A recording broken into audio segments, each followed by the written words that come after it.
to silence me. Love took me down to the river to silence me. Love took me down to the river to silence me. Love took me down to the river to silence me. Love took me down to the river to silence me. Love took me down to the river to silence me. Love took me down to the river to silence me. Love took me down to the river to silence me. Love took me down to the river to silence me. Love took me down to the river to silence me.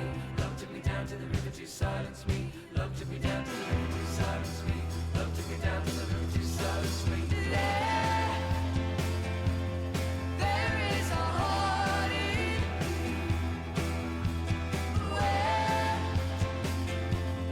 where is the heart in you? This love's killing me, but I want it to.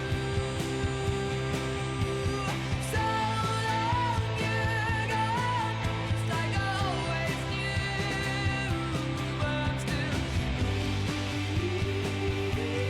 waiting for you.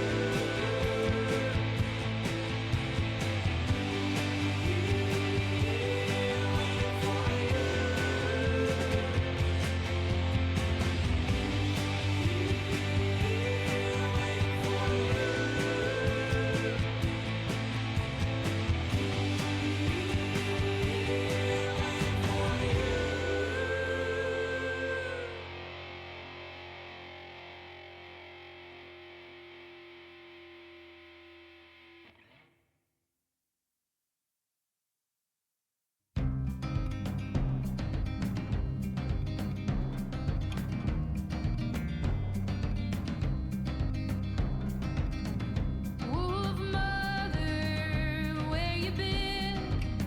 You look so worn, so thin. You're a taker, devil's maker. Let me hear you sing, hey ya, hey ya.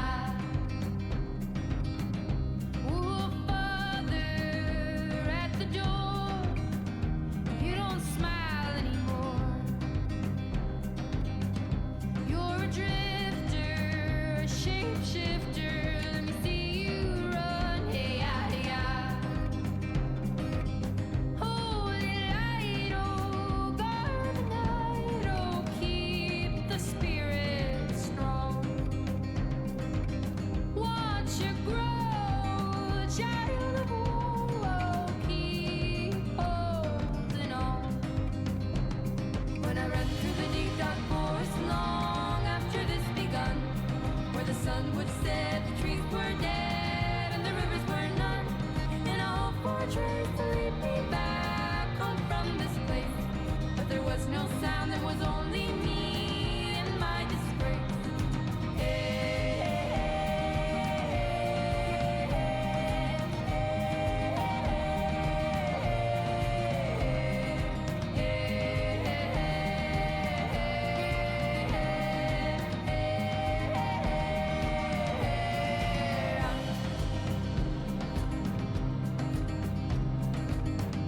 Wolf mother, where you been?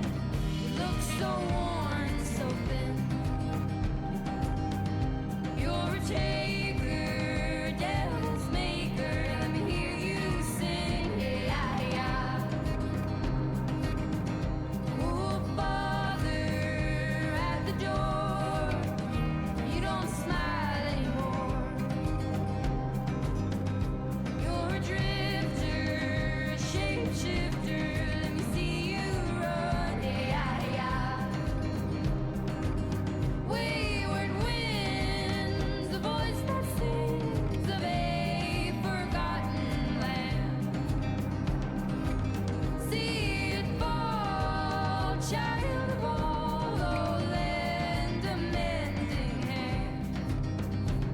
When I ran through the deep dark forest long after this begun, where the sun would set, the trees were dead, and the rivers were none, and all for a trace to lead me back home from this place. But there was no sound, there was only me and my disgrace.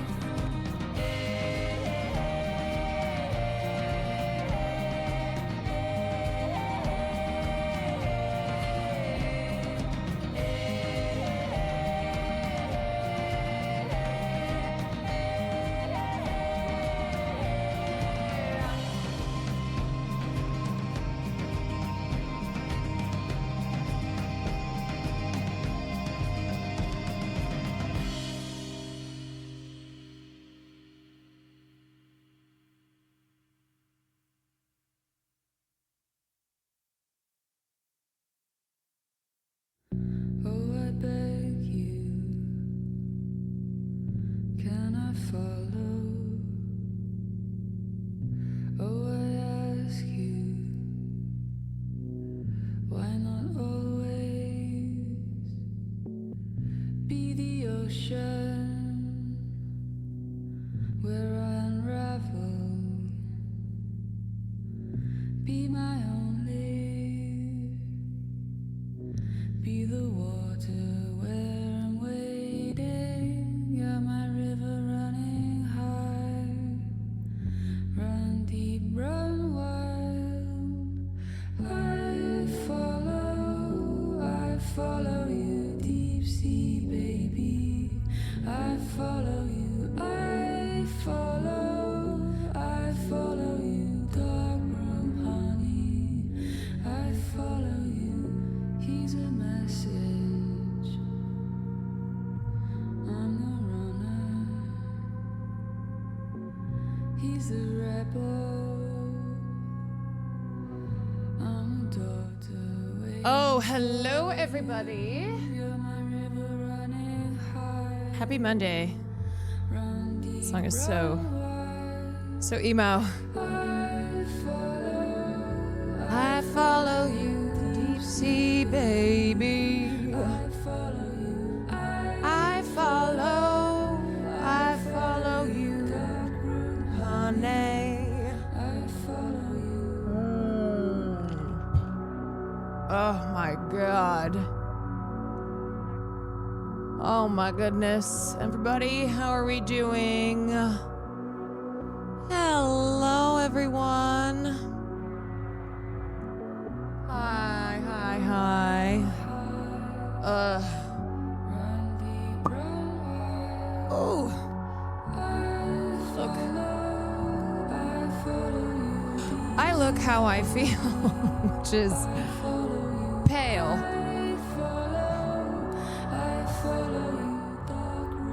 Been better. Hi, honey. Hi. Why is it so sweaty in here? Hi, TT. I'm just waiting for the rest of my face to slough off. Mama, a misogynist behind you. Oh, you my little tiny misogynist. Oh, did you see the Carla Sofia Gascon post? Of course I did. Also, of course she got involved. She's like, oh, have you been... I'm surprised Carla Sofia Gascon hasn't started a business that's like, are you an Oscar nominee? And have you been canceled unfairly? Well, then call 1-800 Carla Sofia Gascon. Yeah, let me pull up her post. Okay, you guys, honestly, people are being crazy. People are I saw a tweet by somebody who I otherwise respect. It's like a journalist who said, Timothy Chalamet is Gen Z's Shia LaBeouf. And I went, whoa. Now we are doing too much. We are doing too much. What do you mean Timothy Chalamet is Gen Z's Shia LaBeouf? Shia LaBeouf is an abuser. Okay, he sexually, psychologically abused, physically abused FK Twigs. Like he's been calling people slurs and beating the shit out of them in New Orleans. Like, yeah, we gotta calm down. Oh my God. Also, Timmy is 30 and Shia LaBeouf is like 38 or 39. I don't even think they're in that. I don't think they're in different generations. Timothy, yeah, I'm just waiting for the like Timothy Chalamet is the 21st century Hitler piece. Exactly. Like, where's that think piece? Like, call him annoying, but my God. Yeah. It's also, you know what's crazy is like these opera and ballet companies that should be using this moment right now to be reaching out to younger generations, being like, hey, everyone's talking about ballet and opera, So come check us out. Here's like discounted tickets. Use it as a way to try and get people to attend. Some of them are, but some of them are like, Timmy, can we offer you some free tickets? And I'm like, I don't think that's the move. I did see one company that was like, use code Timothy for a discounted ticket. Fine. Okay. Instead, it's like they're just jumping on the hate train. And here's the thing. For all these people who keep being like, Timothy Chalamet hates ballet, Timothy Chalamet hates opera. Again, name an opera singer. Name a famous ballerina.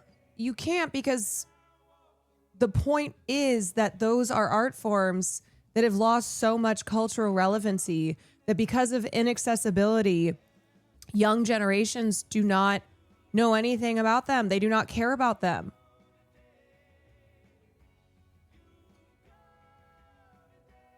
This is wild. And essentially looking at how these changes are happening to film as an art form and what it spells for the future of this medium. Like, it is not immune to time. Anyway, oh my God, I can't believe this is still going. Did you see the Chinese adopted Timmy? Yeah, apparently Timmy is just... Timmy has just been in China, hanging out with the Chinese. Which is honestly the most Marty Supreme shit, I will say. Him not addressing any of the mass outrage around his comments and just like China maxing.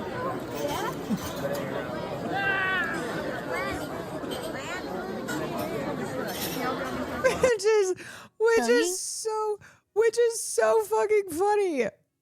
Don't make me like him by 0.01%. I know, like, this has actually made me like him more.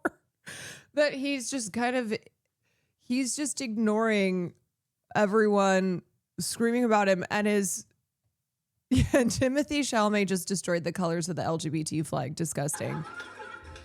How could he?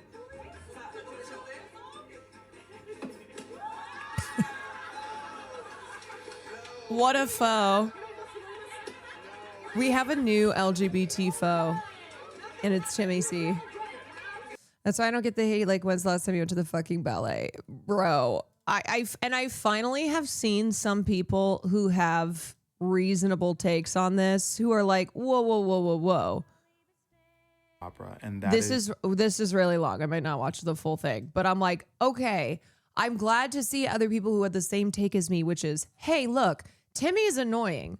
And also, I think he should have gotten more shit for the SNL sketch, which he did not. And now everybody is deciding to like destroy Timothy Chalamet over these comments, which the issue was the way he said it, not what he was saying. It's a hyperbolic way to say it. I wish that Timothy Chalamet said it in a different way, but everyone who works in these fields understands that no one cares. Right. That you are fighting uphill because no one cares. You don't even probably care.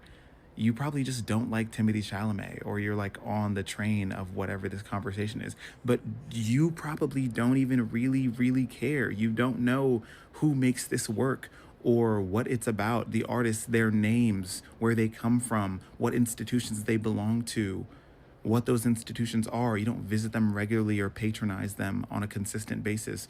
You don't even really care. And like, look, it's not just because it's people's own choosing to not care about it. It's that, as I've said a million times, these are art forms that are no longer popular in the mainstream. Okay, as the years go on, as the demographic ages out, dies off, they are just not they are not art forms. They're not cultural institutions that younger people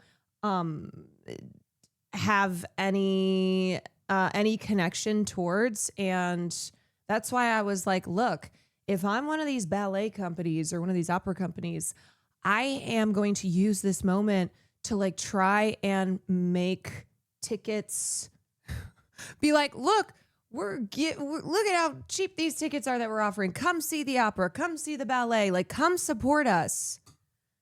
Come support these artists who have dedicated their lives to this form. I think it makes sense. The responses for people to come out saying we still care, but of course it got taken. Yeah, and I totally get people who work in these industries feeling upset because they're like, hold on a second. Because of the reality that they are fighting against a culture that has changed so much, that what they are a part of has lost so much support and relevancy. I saw one company be like, we'll still remember Carmen in 200 years, but not Marty Supreme. It's like, what percentage of people under 30 know Carmen? Yeah, what do you mean we'll still remember? In the history books? Like maybe there will be a footnote of Carmen as an opera in the history books. But like, what do you mean? This isn't about film being a better art form than ballet or opera. This is about these two are so much older than film and have not been immune to the passage of time, to changing cultural shifts, to cultural shifts, as is the reality for film. You know, everyone who works in these. Does anyone know more than one song from Carmen? Beep, beep, beep, beep, beep, beep, beep, beep, beep, beep, beep, beep. I just went and saw Carmen last year. I'm not trying to be that person, but I was one of the youngest people who was there. I'm just a 33-year-old baby. No, but I'm not. I'm serious. Like, I went with my aunt and uncle who are in their 70s. It was amazing. It was in San Francisco. But as I have said, as somebody who has been into these art forms since I was a child, I was like the only person my age who cared about this stuff. Like every time I would play opera in the house, my siblings would go, "Oh God, she's doing it again." So if I go to the opera, I can feel young. Yes, if you go to the opera, you will feel young. Okay? You will be one of the people who is not on life alert. Fields knows that the subscriber bases are dying. The audience is dying. That's not a figure of speech. It's not a metaphor. They are literally geriatric and dying. Neptar, thank you for the 6 months. Neptar, thank you for the 6 months. As a contemporary artist in the fine arts space, is that they are scrambling to find young people to replace their subscriber base, which is why you, in your echo chamber, being in the creative capital of America, New York City, get to go to one of the oldest ballet or opera institutions in the country and go see something for $35 because they are hemorrhaging money. The Metropolitan Opera just signed a five-year deal with Saudi Arabia so that they can get out of the financial hole that they're in. And there's two things about that. The Metropolitan Opera is one of the most prestigious and longest standing institutions in the country. That's one, that they're struggling. Like in 2019 on Good Morning America, the GMA host made fun of Prince George, who was 6 years old at the time, taking ballet classes. It was a very like, of course Prince George is taking ballet classes. But what that reflects is it's not just this, it's not just ballet and opera being seen as something only rich elites do, that it's a more widespread lack of respect for the forms themselves. Like people don't take them seriously. And every year they are starved for state funding. Like they have to struggle to get funding from the state. And this is something that dancers and performers, it very much affects their livelihoods. The way he said the arts are suffering wasn't productive. He was punching down. LOL, that losing 14-cent comment was unnecessary. Totally. I am not arguing with the point that the way Timothy said it was bad. He is, though, not a person that is this eloquent speaker in the way that I think people projected onto him, that he has like some... It's like you listen to Daniel Day. I keep using like Daniel Day-Lewis as an example. You listen to Daniel Day And I think people think that that's how Timmy is. He's he's a quirked up white boy who's kind of And annoying. two is that you probably didn't hear about that until I just told you because you don't know. Remember the homophobia thrown around Tom Holland when it was announced that he was going to play Spider-Man because he played Billy Elliot in theater and he's a dancer? Yeah, they're like, this gay boy can't be Spider-Man. Just remember, his name is Timmy C. It may on his birth certificate be Timothée Chalamet, but it's actually Timmy C. That will help inform you as to like why he says what he says in the way that he says it.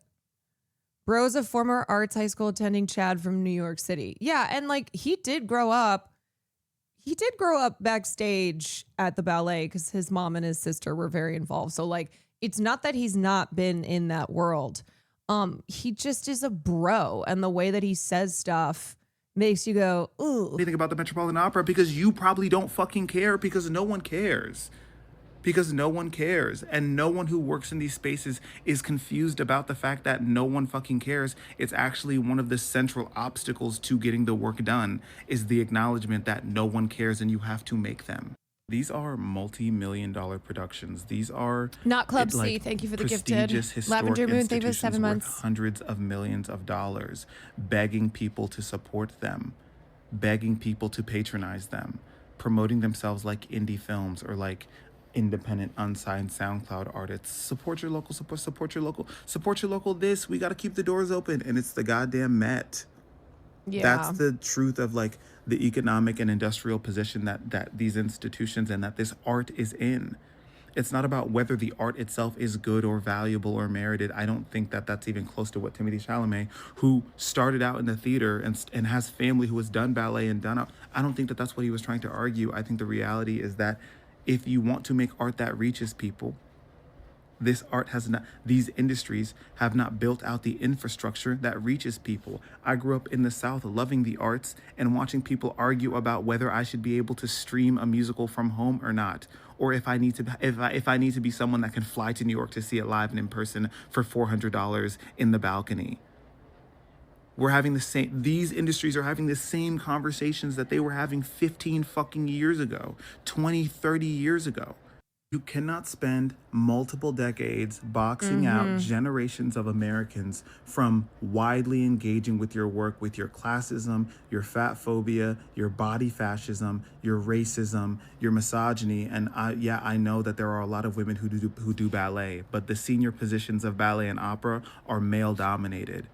You cannot spend decades of your with your artistic industry boxing generations of Americans out and then be upset when the time comes that no one fucking cares because you have not given them the opportunity to form relationships to the work and the craft that you do. Obviously, there are artists now who are doing very hard work to undo that and to open the doors to more people, but damage is fucking done.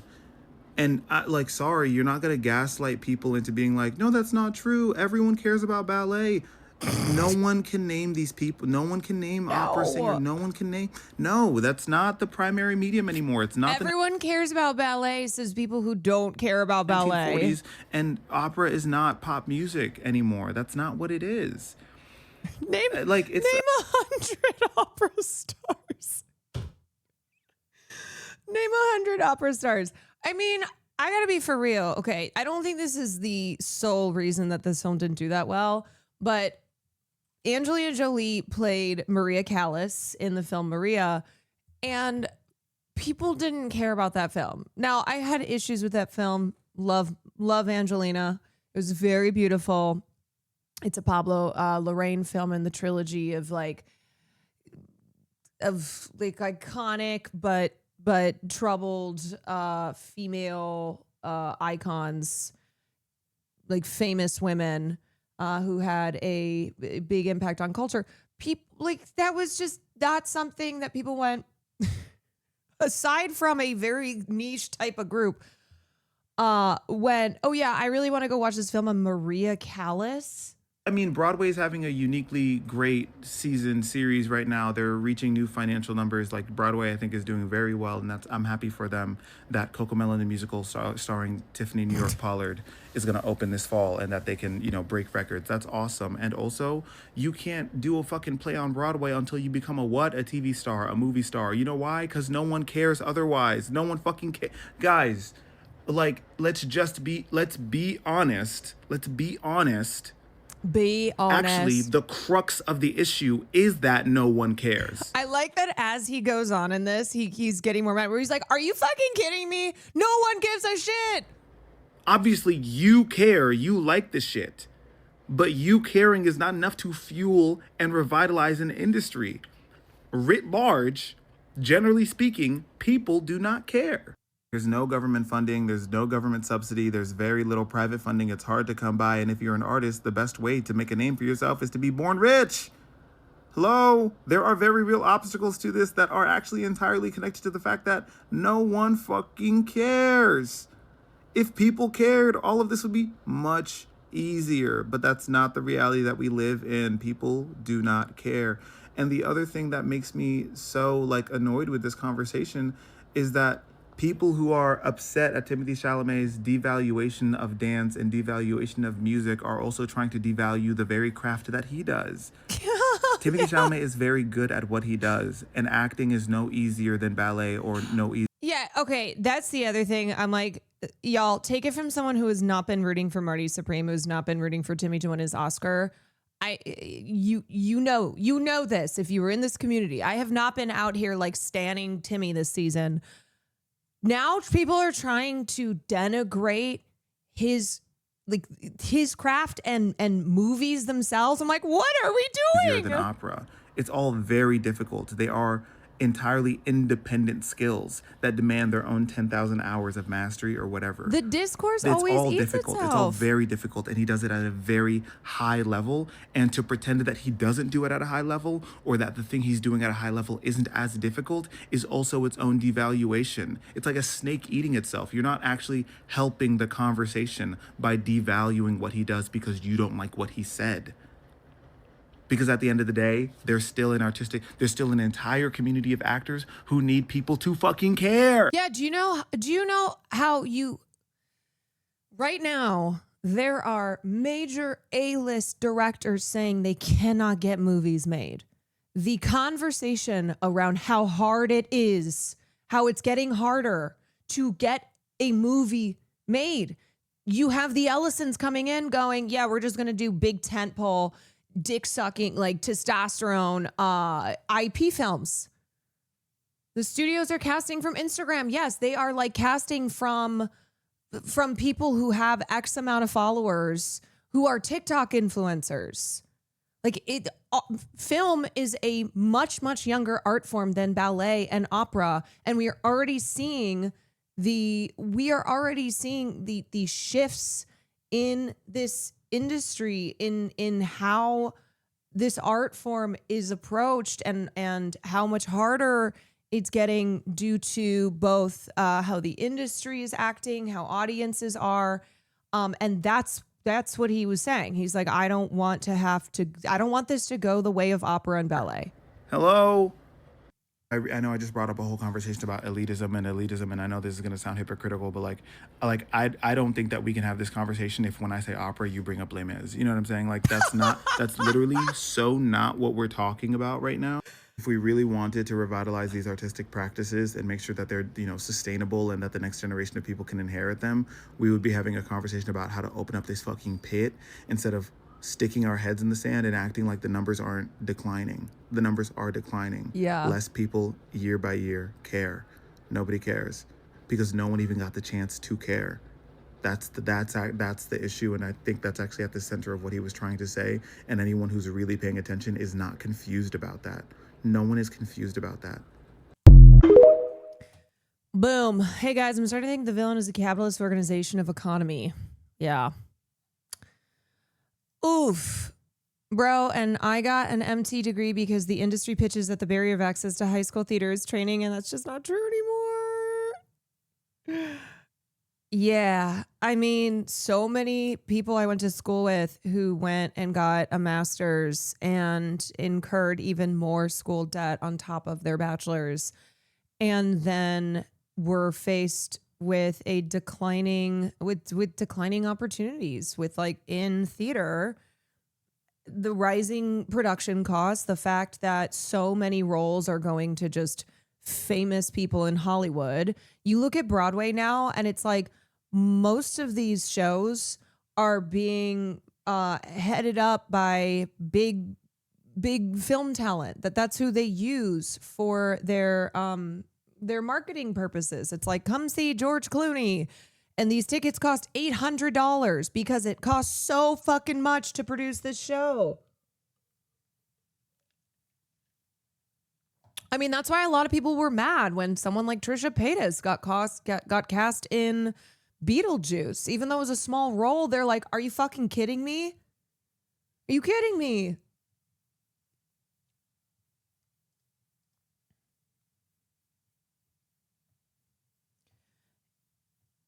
Jake Shane, Meg the Stallion, the girlie from Secret Lives of Mormon Wives. Yes. Yeah, her. Starring on Broadway. Taking theater roles from people who spent their entire lives, who've dedicated themselves to this art form. And then somebody who just has a shit ton of followers from social media platforms comes in and like takes Kim, yes, Northwest being in Lion King.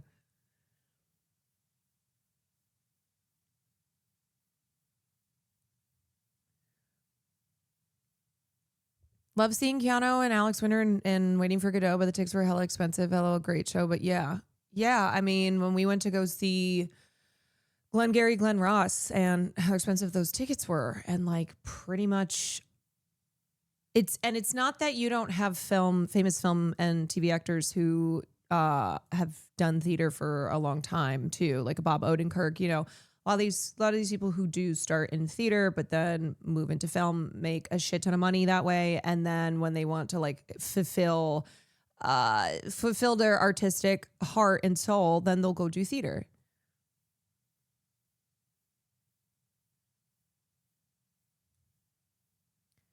The Denzel and Jake Gyllenhaal tickets were insane last year too. Yes, because they spend so much money getting these major Hollywood stars, and the production costs of these shows are so expensive. So the tickets are just ridiculous.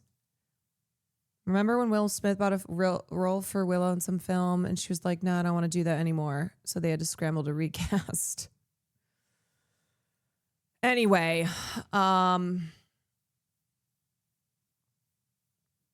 did you see this? Wait, before I get to that, I was going to pull up Carla Sofia Gascon, who's gotten involved, of course. Hola, Carla. Do you think they're going to make me pass the red carpet at the Oscars? Are you a trans woman? Then don't worry about it, Tim. Besides, I love ballet slippers, and I've seen the Phantom of the Opera 10 times. Not sure if that counts for anything. Best of luck with the awards. Even though no one has seen or heard me say anything, while they've both seen and heard you, people still seem to prefer believing whatever the bad guys claim I said. God, I love that she just always makes everything about how she was unfairly canceled. And why is the text getting smaller? I don't know. I like that she is not addressing anything to do with what everyone else is saying about Timmy C, because ultimately it's about her. It's about the bad guys who've been coming after Carla Sofia. This feels like a site exam. Yeah. As the letters get smaller and smaller, to see when you are no longer able to keep reading. I think somebody else had made this stitch and she posted that and then included all this. Read the farthest down nonsense you can read. Yeah, it just gets wilder and wilder as the print gets smaller. Phantom of the Opera is Trump's favorite musical, and I feel like that says a lot. That is his favorite musical, and I love that she mentions that and says, not sure if that counts for anything, but best of luck with the awards. Oh, girl. This being real. Yeah. Yeah. Why does she say, though, no one has seen or heard me say anything when, no, she's definitely been saying stuff. I think people just don't care. Did you see this? I did see this. Tipo cinema I fucking brasileiro. love her. É o seguinte, meu filho. A gente tava lá de longe escutando essas musiquinhas. Isso é banda de Dona verdade? Isso Sebastiana. mesmo. E você é? Eu sou Tânia, ao seu dispor. E trouxe esses cabos aqui pra trocar um forrozinho pra vocês. De onde vocês são? Nós viemos do Brasil. E a que distância fica? Eu sei lá onde seu GPS de prefeitura pra saber. Eu vou dar uma provinha pra vocês. O povo quer conhecer. In a just world, she would be winning Best Supporting Actress. Qual é a nossa missão? At the very Trazer mais least prêmios nominated. da gringa. Cinema é orgulho da nação. Cinema é orgulho da nação. Chega. Um minutinho. Eita, eu não tô gostando do molho brasileiro, não. Eu só tô dizendo pra vocês pegarem a estrada e voltarem pra cidade. Ah, é? Então levei esse forrozinho pra casa. Pra usar nossa força. Pra ajudar o Brasil, fazer bonito. A maior premiação de cinema. Vampires. Isso é pra dar muita sorte pro cinema brasileiro.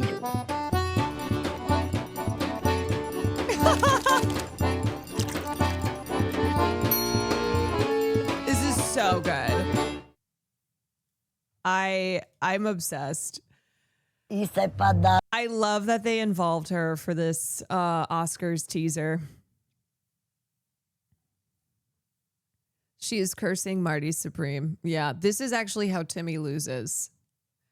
I will say though, it will be it will be pretty fucking funny with all the noise around Timmy C if somehow he ends up winning Best Actor still.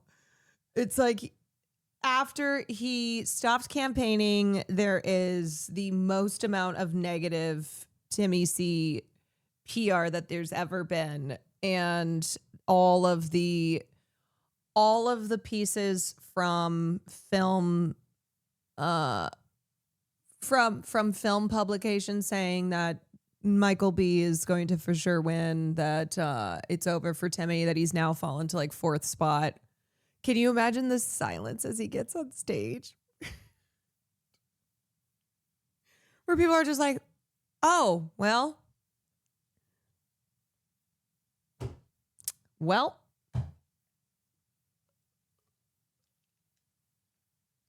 Michael B. Chalamet. I hope Secret Agent gets best casting just because of this queen. I know. She's so amazing. And apparently she can't go to the Oscars because she has some health problem. I don't find the scenario funny enough for how much I don't like that movie. Oh, I mean, don't get me wrong. I do not. I do.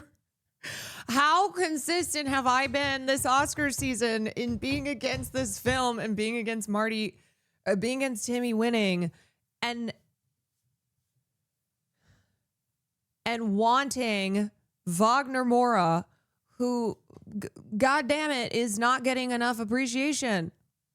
Brazilian actor to be nominated for Best Actor. Yeah. What does He's that feel on like? Chicken It Shop feels Date. great. It Yeah. feels like, of course, I'm very honored and grateful, and I really hope that this will open to the possibility of other actors from South America to also get that, because we do. Like, I love that he is talking about the parallels to this current fascist government, that he is trying to say that he hopes this opens the door for further appreciation and recognition of South American actors, and that it's been too long and too few.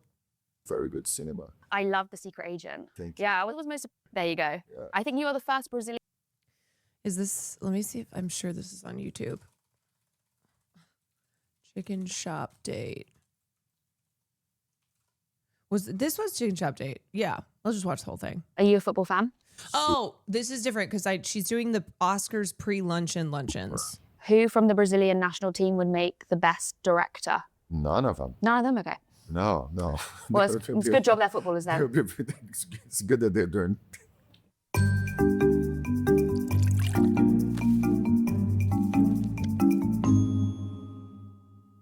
I've been practicing. Tudo bem? Tudo bem. Tudo bem? Tudo ótimo. Tudo bem? Tudo bem. Tudo bem? Parabéns. Obrigado. Thank you. That was really good. Was it good? Yeah. Okay, I've been practicing a lot because I have been to Brazil. Yeah, where to? Last year I went to Rio and Salvador, which is This where is my hometown. you're from. Exactly. Loved it's my it. favorite city in the world. Yes, it was amazing. I loved going to the beaches. Yes. You sit down, people coming over. What do you want? Do you want a drink? Do you want a food? Yeah. I miss Carnival though by Have you like been there 1 during week. Carnival? It's No, now. never. It's now. happening now. Oh, so are you sad to be missing it? Yeah. But luckily you're here with me. But so we're here. there you go. Yeah. I think you are the first Brazilian actor to be nominated for Best Actor. Yeah. What does that feel like? It feels great. It Yeah. feels like, of course, I'm very honored and grateful, and I really hope that this will open to the possibility of other actors from South America to also get that, because we do very good cinema. I love The Secret Agent. Thank you. Yeah, what was most surprising about it for me it was how funny it was. Yes. Yeah, it's really Yes. funny. Some really good comedy beats in there. That's right. And it's also set at Carnival. Yes, Yeah, exactly. and especially when you're driving in the car early on and then there's that figure and he's quite scary. Yeah. Is that a traditional Carnival folklore, figure? yeah, it's a Okay. folklore figure from the Carnival in Recife. What's your vibe when you're at Carnival? Are you Dave Portnoy simply could never. dancing? Are you It's what such what a are you liberating thing. You know, people in Biodrummer, Brazil, take they the 12 wait the months. entire year for Carnival, Mm-hmm. right? And so sometimes I think that the year in Brazil only starts after Carnival, like in March. And it's a very liberating feeling because Mm-hmm. when you are in there, people that you know, like the manager of the bank that you go to, and you just say, "Hey, how are you, Mister?" When you see this person in Carnival, it's like, Yep. and it's like Mm-hmm. it's a whole other You mean interaction. if I go to Carnival and see Wagner Moura, we'll be besties? Do you think I would be a good addition to Carnival in Oh, Brazil? you would love that. Yeah? I miss it so much. Yeah, I bet. But I'm always working. You're always doing working Carnival. or nominated for an Oscar and so you Yeah, can't I'm you always can't go. like, You're you know, like, being "God, nominated oh, for Oscar. I just just at wanted the to academy and I've just just got to be wanted to here be at the in luncheon and some really I just want to be in Carnival instead of on the red carpet. I know how you feel. Are you afraid of sharks? be. Yeah, You are? of course I am. You are? And you know that in Recife there's a real shark problem, right? Really? Huge. So what's the problem? The sharks eat. Oh, the people. shark. Oh, okay, they eat people. Yeah, What, like the sharks- whole No, they person or don't like- eat the whole person because they don't like human flesh, right? They Oh. bite and then they kill and they go like no, and then they. Oh, really? Is that what happens? That's how they. That's, What? We're not very tasty. You're not tasty. We're not For tasty. sharks, but in that part of Brazil, in a city in Australia, it's the 2 cities that had the biggest amount of shark attacks in the world. Wow. Is it crazy to think that if I was swimming in the sea and I met a shark, I think I would win? You think? The new I could vibe with a bear. What else are you scared of? Have you ever had stage fright? Yeah, You have. yeah. What do you do to get over it? I just went on stage and then Okay, just go. go on just- stage. Yeah, that's a good one. Yeah, but I'm not afraid of many things. I'm afraid of, you know what I'm afraid of? I don't want to get too serious. here, Carly, but thank you for I'm the afraid 4 months. of the fact that the truth in the world doesn't matter anymore. That's a good one. That's a good fear to have. That's something that's very scary to me, to see people like living in different mental states, like consuming different kind of information. On different algorithms. Algorithms. Yeah. So I talk to someone, it's like as if we are living in different parallel universes. Yeah. Yeah. Mm-hmm. Death. Scares me Death. more than spider, and more than death. Yeah. Yeah, Everyone's going to do it. Die. it'll happen to all of us. So there you go. In the end. Do you like chicken nuggets? I'll try it with is you. that ketchup? It's ketchup now. Everyone dies. It's all right. It's all right. And I wish some people would die sooner than they are currently than they are currently not. Better. You've had better? What's chicken nugget in Portuguese? Chicken nugget. Chicken nugget. Okay, good to know. So you're not a vegan? Why did I think that you were a vegan? I was vegan because when I rapped Narcos, I gained 40 pounds to play that part. God, yeah. And so I decided to go through a vegan diet, not only to lose the weight, but to get rid of that energy of that character. Somehow I thought that not eating meat would help me out with that. Did it? Yeah, I felt really, really, really good. Oh, Oh when it's God. doing- Honestly, Amelia is one of the few who started as a content creator, as like an internet person, who I think fits so Vegan diet. perfectly into this role. Like, there's a big problem with a lot of TikTokers and influencers who have been taking the spots of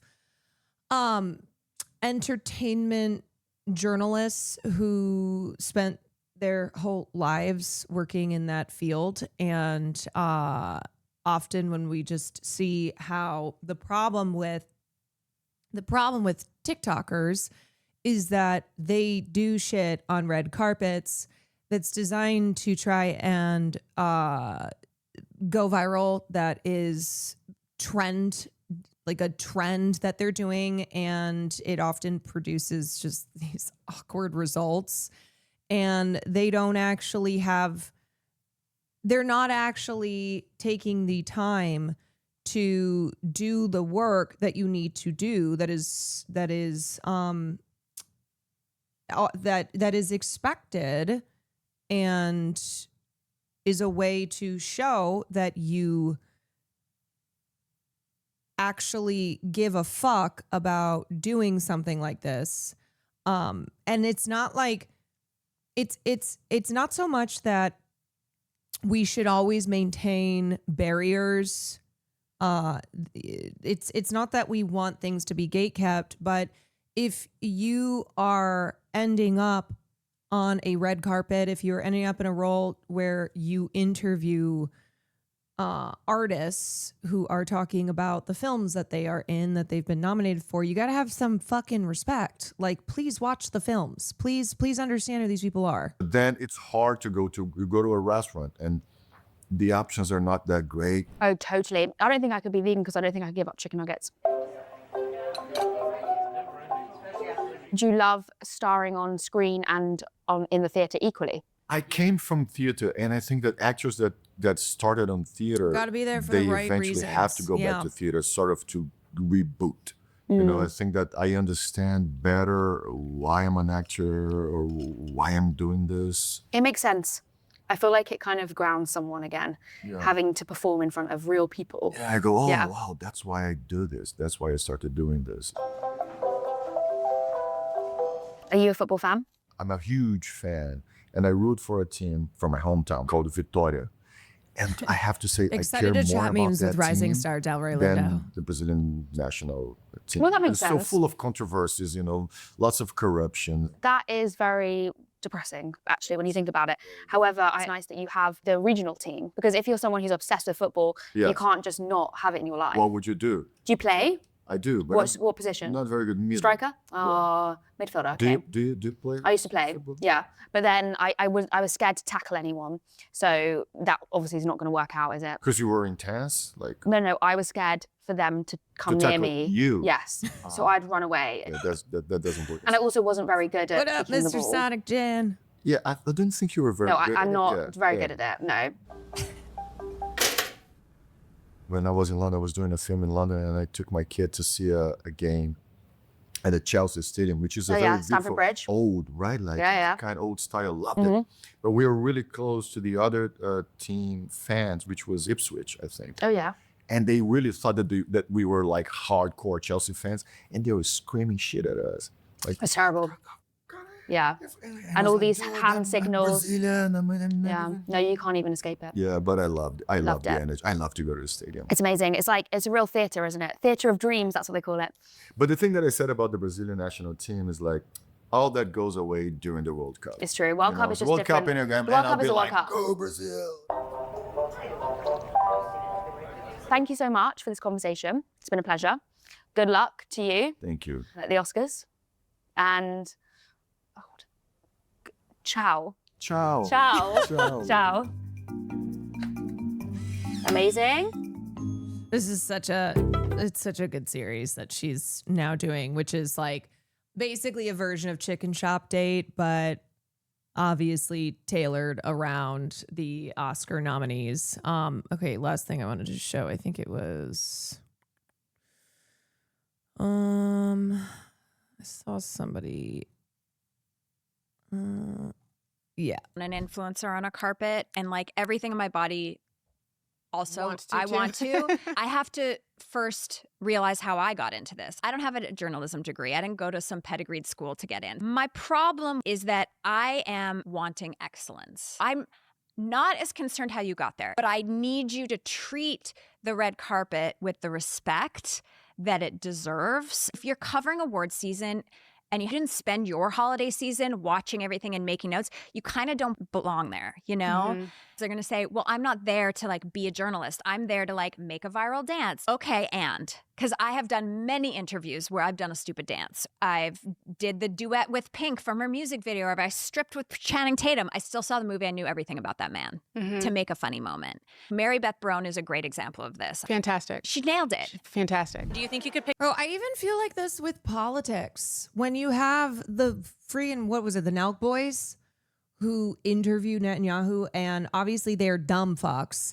But it's like, look, if now we exist in a world where influencers, where YouTubers with massive platforms are interviewing, are getting the opportunity to talk to political leaders, like that's not who should be doing it in the first place because they are so fucking stupid. But you have to then step into this role as a journalist. Nothing with real journals is getting scheduled anymore. Right. So you can't just do your shtick as you've become famous for it. I know I expect too much. I'm using that as just one example because of how big that interview was and how people got rightfully so upset with them. And then they afterwards had to be like, oh, our bad. Oops. Oh, blah, blah, blah. It's like, man, you just, you have to do the job now of a journalist and take stuff seriously if you are now in this me up. position. In what way? Like physically. Oh, I could. Okay. Then I go follow her and I look at how much work she put into that. It was a comedy moment, but she was so prepared. She knew exactly who these people were. She was very confident in knowing the project. And when things went sideways, she could adjust. I was like, Mary Beth, you can come to every red carpet. Like I literally take the Emmy out of my hand and like pass it to her. I just don't believe that anyone is tuning in to an Instagram or a red carpet show to watch two people meet for the first time. Oh my God, it's so nice to meet you. I'm such a huge fan. Yeah, Ginger, we're all fans. It's Meryl Streep. Like, calm down, you know? It drives me bananas. When I watch some of these shows, I'm like, this is not entertaining to me. Get into the meat and potatoes of show me something. Let me learn something.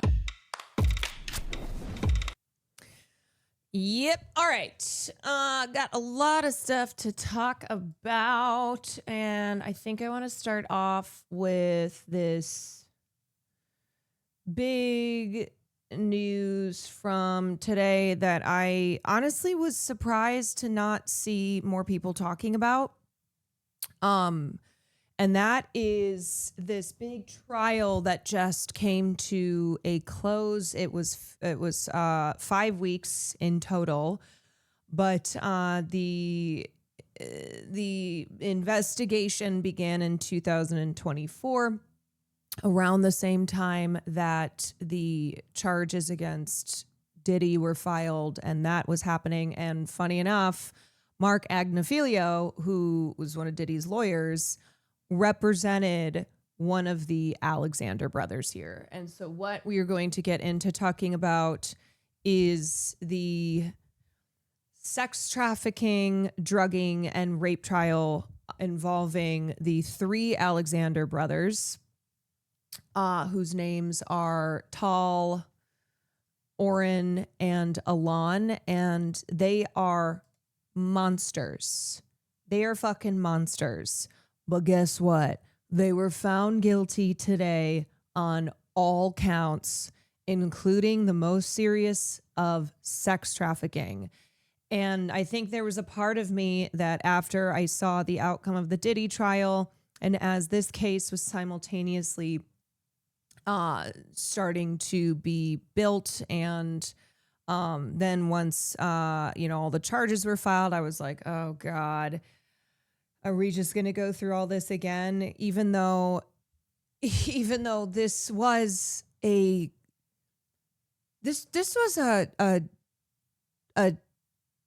open and shut case, but like so many of them, you can't expect that a jury will actually give a shit, that they will look at you. You can't expect that they're going to understand something like sex trafficking and find people guilty of it.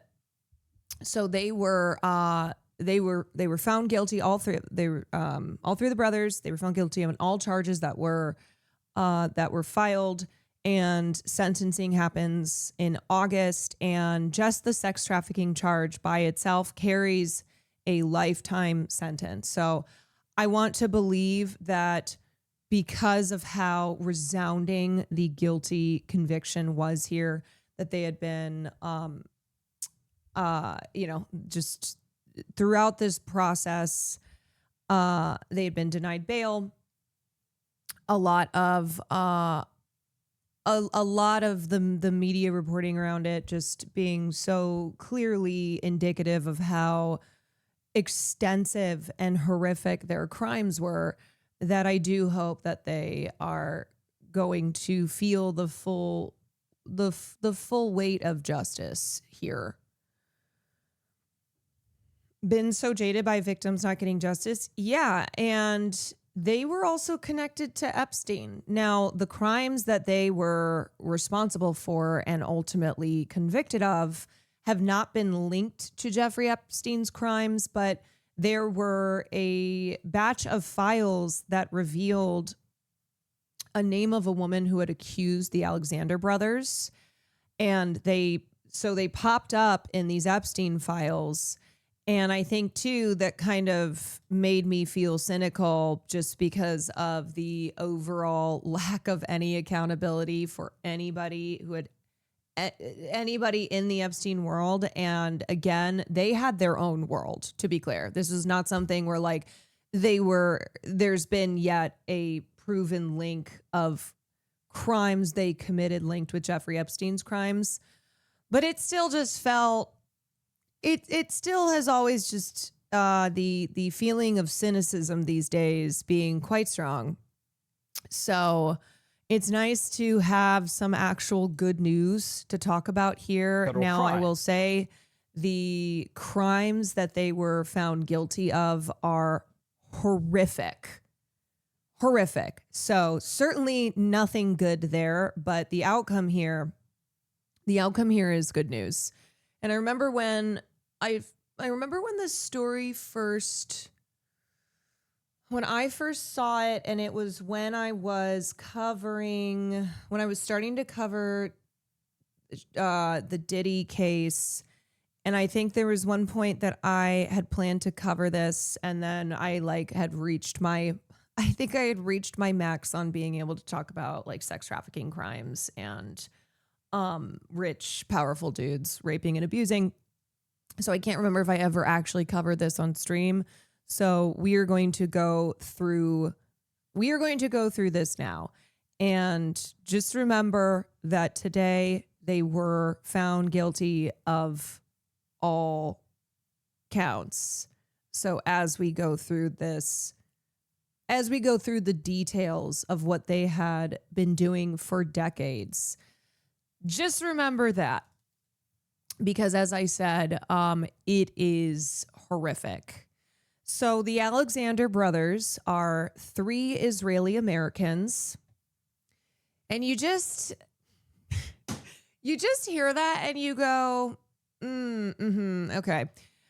Once again, Israel coming into play when we are talking about horrific sex crimes against women and girls. So their parents came from Israel. So they are Israeli American, and their father is a very, very, very rich and powerful businessman in Miami. So these men came from money.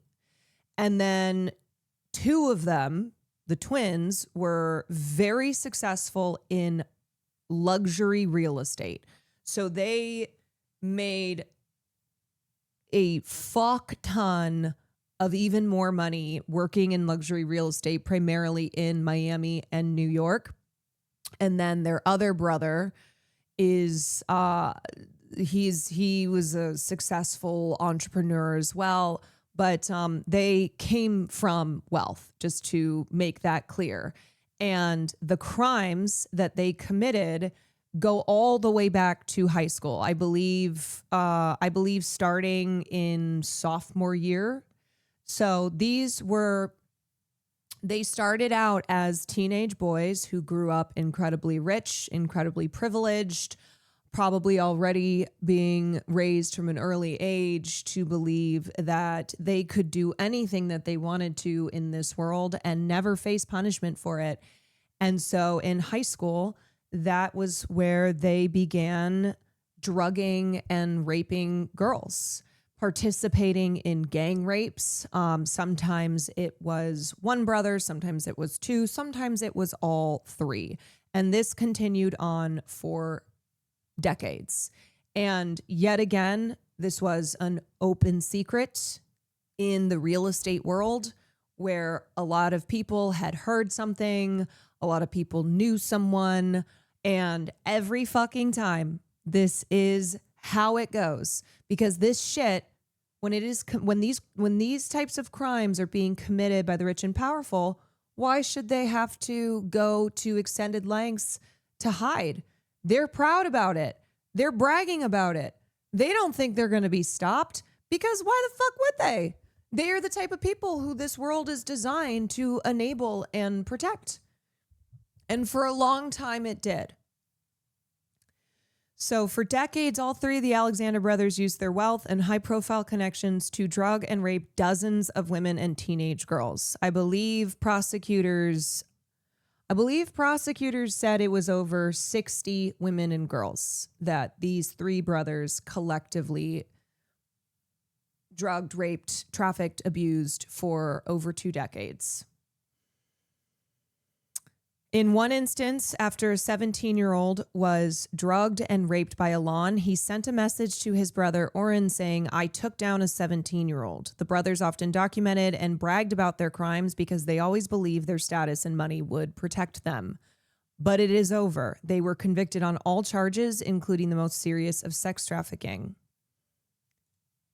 A jury has found 2 luxury real estate agents and their brother guilty of sex trafficking. Prosecutors accused the 3 Alexander brothers of using their money and influence to lure women into luxury trips and parties where they would drug, assault, and rape women for more than a decade. The brothers' attorneys argue in court that while the brothers' behavior could be seen as crude or inappropriate, they did not commit a federal crime.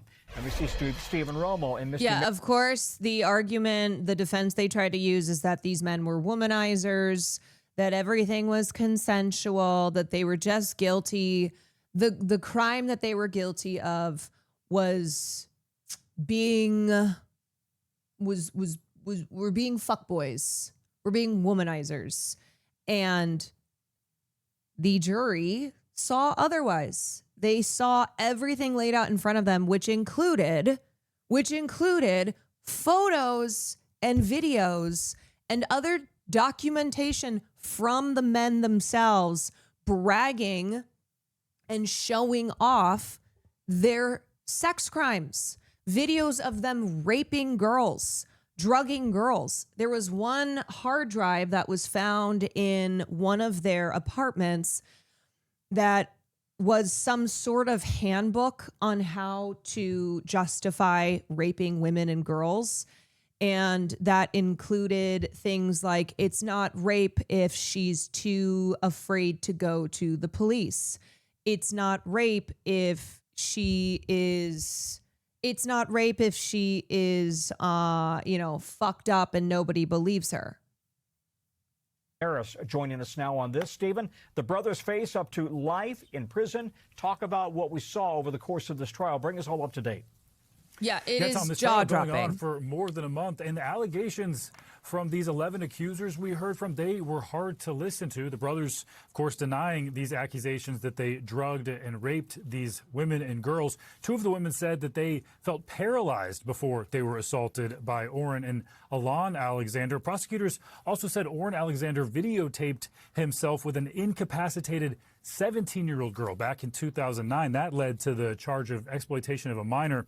The brothers were accused of using their wealth and status to lure these women in. And prosecutors say they used a playbook of repeated tactics with the women and girls over the course of years. Now, the defense tried to undermine that, saying that the sex was consensual and that prosecutors were really trying to criminalize dating. The brothers' attorneys also kind of admitted that the men were womanizers, but said that it's not criminal. The defense team had asked the jurors in closing to not just convict these men because they did not like their lifestyle, saying it wasn't a crime. But the jurors, they didn't agree. They sided with the prosecution. Yeah. We actually have a statement from the prosecution that we just got in saying this verdict cannot undo the effects of heinous abuse the Alexanders' many victims endured, but it does send a message. New Yorkers want to bring an end to sex trafficking in all our communities. So Tom? what they would do, Misty, what they would do is something that I've talked about. I experienced, became aware of when I worked in nightclubs. Is they would, they would show off their money, invite women and girls to very fancy after parties. They had a huge celebrity network. So one 17-year-old was drugged and raped at, I think it was Zac Efron's apartment. Now, he was not connected. He was not accused of any crimes, but just to kind of paint the picture of this world of the rich and famous that these men inhabited. And she was invited to a party, an after party at Zac Efron's apartment or his penthouse. And that was where she was drugged and raped. And they would also invite women and girls on these really fancy trips. And this was something I talked about where in the nightlife world that young girls and young women are offered these free trips to Miami and Vegas and Cancun. And it's very, come on the private plane. And then we're all staying at this mansion and we're going to go to the most expensive nightclubs, most expensive dinners, and it's all free. And it's, it's all like, you just have to come and have fun. And then there being the transactional element that a lot of times then girls and women end up in a position where they are there to be coerced into having sex with these wealthy clients and their friends. Would take them to the Hamptons and then they'd have no escape from there. Exactly. So these guys were often drugging these girls and women as well. But this just gets into what I've talked about a lot, which is how these very high profile, wealthy type of worlds operate, in that they will take women and girls to these very fancy locations and then they have no way out. They are essentially stuck there. And whether or not it's that they're being drugged or that it's they're coerced into having sex with these men. You think was the key moment here or testimony in this trial that led to this verdict, and how severe do you think the sentence is likely to be? Tom, so as Stephen laid out, there were 11 victims. Hey, Carol, I just started watching your Resident Evil Requiem VOD today. I have to say, nobody plays like you. Thank you. I'll take that as a compliment. Testified, two who were underage at the time that they were allegedly raped by the Alexander brothers. And that testimony was very, very impactful. It showed a pattern of conduct, similarities between the stories of those victims who took the stand. But in addition to that, there was an electronic Wapmop, thank you for the 9 months. Queen Kina, thank you for the 5. The defense to contest.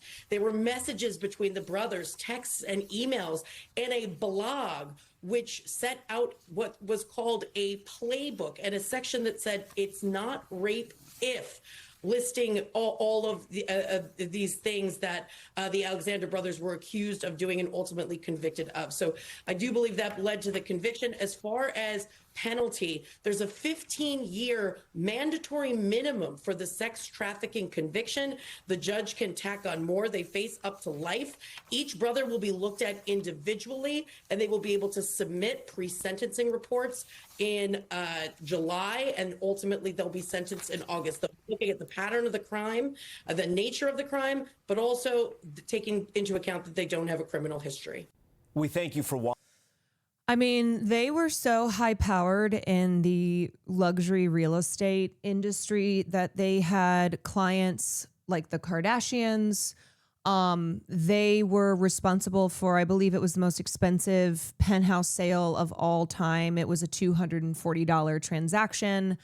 They had so many connections. They came from wealth and only became even wealthier. And for a long time, they got away with these horrific crimes because of that, because of the money and power that they had that made them believe they were untouchable. Their clients included Kim Kardashian, Kanye West, Jay-Z, Tom Brady, Michael Rubin, Leon Black. That name sound familiar? Also an Epstein affiliated pedophile, and Tommy Hilfiger. They were on Forbes 30 under 30. They were celebrated. They were connected. They were in the Epstein files. Here's how it allegedly worked. Nightclubs, dating apps, exclusive parties. They would find women, charm them, invite them somewhere incredible. The Hamptons, Aspen, a Caribbean cruise, private jets. Once the women were isolated, far from home, dependent on the brothers for a ride, a room, a way out, prosecutors say they were drugged. And in one instance, they drugged and raped a 17-year-old who's the daughter of a billionaire. And when she was accused of being a gold digger by filing a suit against these men, she's a billionaire's daughter. And she made the point, like, I don't want their money. I don't need their money. I just don't want them to have it. Like, this was not just an instance of, this is not just them going after girls and women in the way that Epstein's network did, where they tended to target very vulnerable girls who were prime for, came from difficult backgrounds, had already experienced abuse by those closest to them. They were very much like the world I describe in nightlife, where sometimes these girls, sometimes these women were not were not from impoverished backgrounds in the way that the victims of Epstein tended to be. And yet still, this was an open secret in the real estate world, and they got away with it for so long. Once the women were isolated, prosecutors say they were drugged, then raped, sometimes by multiple men at once, sometimes by all three of the brothers. Sometimes while unconscious, over 40 women have come forward. The alleged abuse spans more than a decade. I mean, it goes all the way back to when they were in high school, participating in gang rapes. They weren't exactly subtle about it. Prosecutors found a blog called Bent on Bitches. It included a blog titled "It's Not Rape If." The blog was found on a hard drive inside of Tal Alexander's apartment. Then there were the texts. Oren told friends the boys need to hunt. We're running out of prey. Tal referenced wanting to trick and trap women. After an assault on a 17-year-old, Alon texted Oren, "I took down a 17-year-old.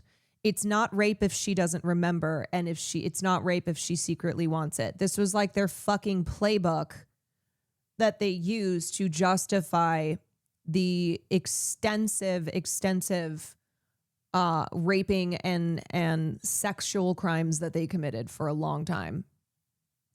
There were emails about smuggling drugs referred to as party favors onto a cruise ship. Then there's the video. It was filmed in 2009. Oren Alexander recorded it himself on his laptop. The jury watched him adjust the camera angle. Then he climbed on top of a 17-year-old girl who appeared completely limp. Prosecutors told jurors, when you saw him pick up her limp legs and climb on top of her lifeless body, you knew what you were seeing. This video was played in court. You still haven't heard about this trial. 11 women testified. They never met each other. They lived completely different lives. Some were teenagers when it happened. One was a 16-year-old boarding school student who skipped prom to attend what she thought was a party. A photo of her sleeping and topless was found on the brothers' laptop. One was a UN intern. She witnessed an assault at a Hamptons mansion. She screamed at them to stop. They didn't. She grabbed her eyeliner and wrote rapist on the bedroom door as prosecutors told the jury they had one horrific thing in common.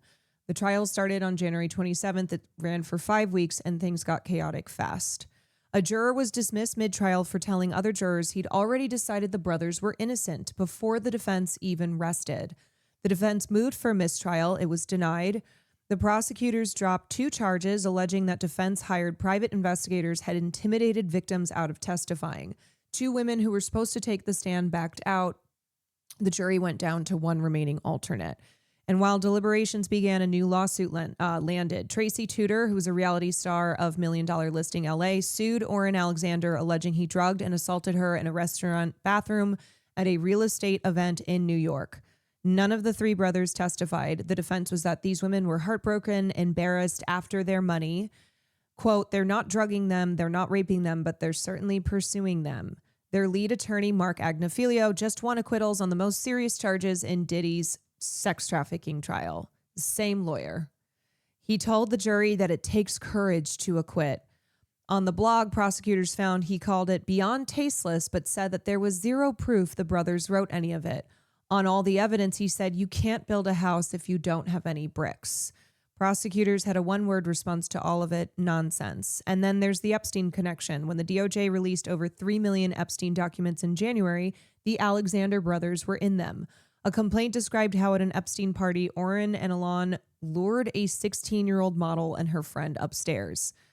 Allegedly, the girls escaped. Allegedly, her friend wasn't as lucky. The document reads, Oren raped her best friend. It also alleges that Tal raped a 14-year-old girl at the same party. And oftentimes they would be in the same room.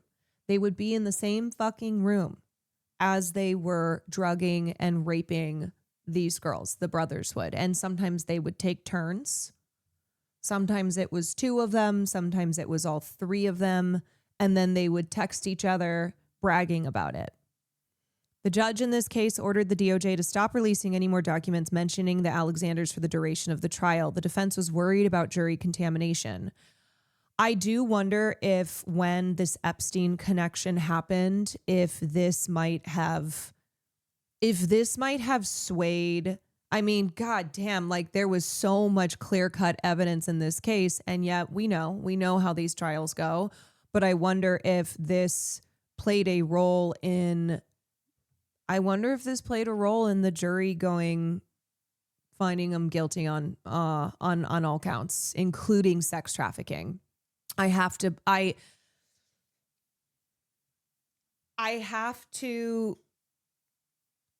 believe that it did, because right now, with how much Epstein has been in the conversation and how much people have been talking about sex trafficking, it is something that I think people are hopefully understanding more and more how it works. I think too, having an emotional response, because when you think of sex trafficking, you think of Epstein. And for most people, Epstein was a monster. Like there is no doubt that he, for decades, committed so many horrific crimes and had this operation that included a lot of wealthy and powerful men who have not been taken down yet.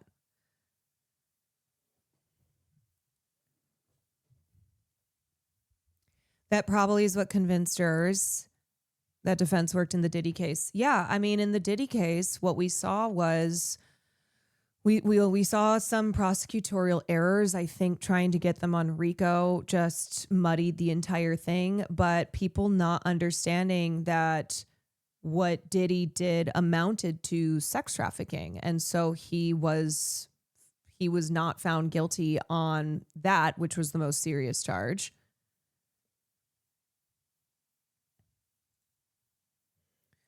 The brothers reportedly kicked off an aggressive PR campaign as soon as the allegations started to surface. There have been whisper campaigns about accusers, strategic leaks, a smear website, the death of a victim, a $500 million defamation lawsuit against the publication that first reported the story.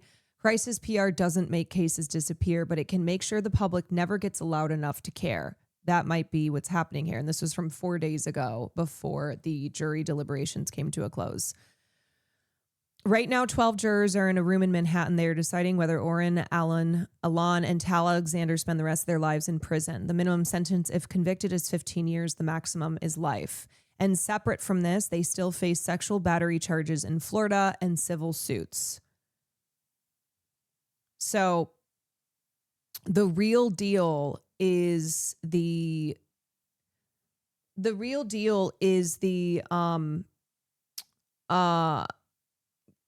company that the $500 million defamation suit was filed against.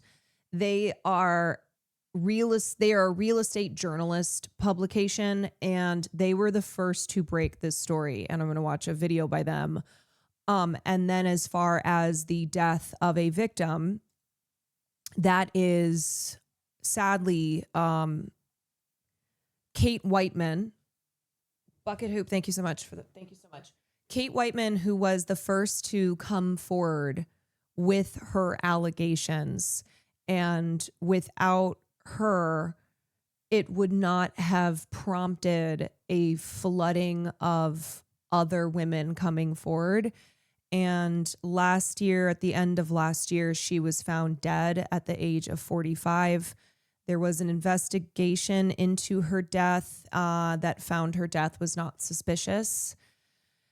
I mean, I think this was a woman who went through so much in her life, much like Virginia Giuffre, and I think the damage that was done to her was irreparable.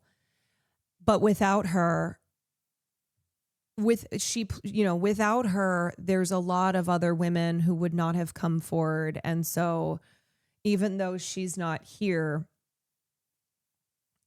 I don't want to forget to mention her. And I don't know, it's one of those that this is where I want to be a spiritual person and go, I hope she is in a better place. And I hope that she knows that justice has been served and hopefully will continue to be served.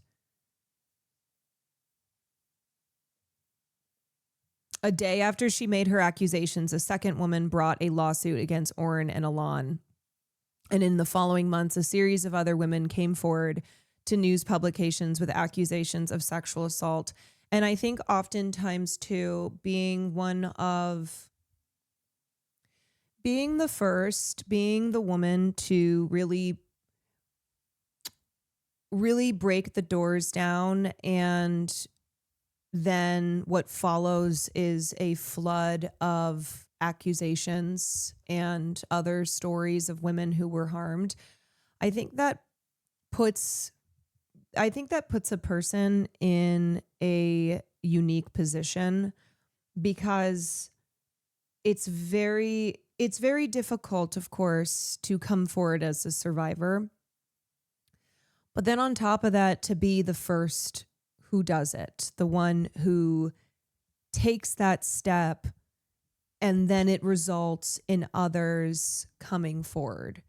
And when I think about Virginia Giuffre, she was not the first person, but she was one of the most high profile and leading voices, and how much she did to pursue justice and how much she took on, and that it ultimately put her in a place that I think in reopening these wounds caused her to go back into a very dark spot. Having to be the one to open the door is very scary. Mm-hmm.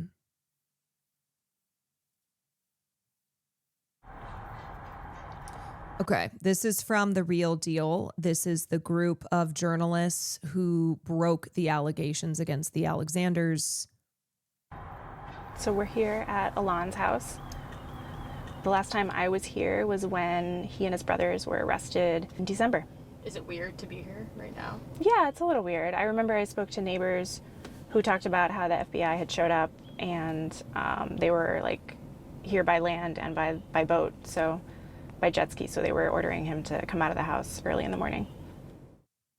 The Alexander brothers. Orrin Alexander was arrested. Alexander brothers being questioned by police. 3 Alexander siblings are facing federal sex trafficking charges. A sweeping sex trafficking case. This conduct, as alleged, was heinous. She didn't want to sleep with him and he was forcing it, and she said no multiple times. They were holding her down while the brother was having sex with her. More accusers coming forward based on the chatter happening on Reddit. The defendants allegedly. And I think something too to realize is these men were so wealthy. They were charming, they were popular, they were good looking, and people who don't understand, they don't understand like how rape is about power and control will go, well, I don't understand why men like this would do something like that, because they could get so many women. They are super rich. They are good looking. They have, aren't these the types of guys that women would line up for? And it's because it's about power. It's always about power. It is always about power. That is at the core of rape, power and control. These men got off on drugging and raping and rendering these girls and women totally powerless. Use their wealth and status to recruit and pay for the travel of their intended victims. Very similar to what Sean Combs faces, very similar to what R. Kelly was convicted of. What do you think you saw in his eyes? It was evil. I say like he looked like he was possessed. This is bad. This is as bad as it gets.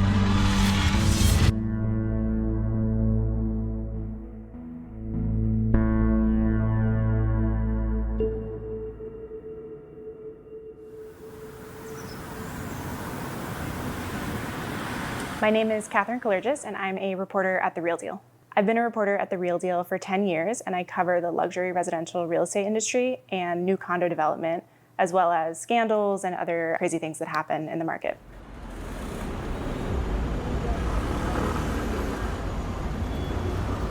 Hi, my name is Sheridan Wall, and I'm a reporter at The Real Deal. I've been with The Real Deal for about 2.5 years now. I cover residential real estate primarily in New York. We often cover national issues as well, so anything kind It's amazing because it's not the typical publication that breaks these kinds of major sex trafficking and other sexual crimes in the way that New York Times and New Yorker and just publications that are the ones typical of covering and exposing these allegations against high profile wealthy men. It's not who you would expect. Yeah. When I first had heard that it was Real Deal, I was like, what is Real Deal? And I looked into them. I was like, wait, they're a publication that covers news in the real estate world. Like, it was amazing that this is a story involving men who come from the most elite, high-powered society And this is one of the worst sex trafficking and sexual crimes cases. And it's crazy how there's still, it doesn't seem to be something that a lot of people are aware of. And maybe it's because a lot of the focus has been on Epstein. A lot of the mainstream publications have been covering Epstein and everything to do with Epstein, but also like there is the Epstein connection here as well. Usually local publications would be the ones, right? But like, this isn't the Miami Herald, which broke the story in 2018, is still a newspaper that covers these kinds of stories. Like The Real Deal, and not that they don't have journalists who are capable, obviously they do, but it's specifically real estate news, and it's just not the publication that you would think would blow the doors on a massive sex trafficking case. In the residential real estate space is usually under my purview. My name is Ellen Cranley. I'm a senior editor here at The Real Deal. I oversee coverage of the world of residential real estate. My name is Oren Alexander, and I'm the co-founder of the Alexander team at Douglas Elliman. We're dealing with a very difficult market to navigate, considering there's a ton of demand. I probably started hearing about Oren and Tal Alexander within my first year of reporting at The Real Deal, so that was 2015. As soon as I had started the job and kind of assessing the news we cared about and who was shaping the market, they were pretty omnipresent names. Their father's career as a luxury spec home developer was pretty key to them getting into real estate in the first place. So I'd say kind of a tight-knit family unit from everything we know. They grew up pretty privileged lifestyle in South Florida, and it's interesting that their parents are still kind of pretty important characters in their lives and proceedings now. A lot of people knew them. They kind of used that to help get their careers off the ground. Oren and Tal joined Douglas Elliman, I want to say in 2010, around then, and they were introduced to the then CEO, Howard Lorber, by way of their father. That's how they got their foot in the door, and it just kind of kept rolling from there. After Ken Griffin bought his penthouse at 220 Central Park South, by the time I had joined The Real Deal, that had gotten them a lot of press and a lot of notice. That kind of propelled them into a sphere where like maybe people even outside of real estate might have recognized their name. That really put them on the map. They set a record, so it's fair enough to put them on the map. Once you reach record-breaking deals like that and you have that kind of notoriety, that allows you to really specialize. So they were really picking and choosing projects. They have a lot of relationships with developers in New York and Miami, and that was really winning the business.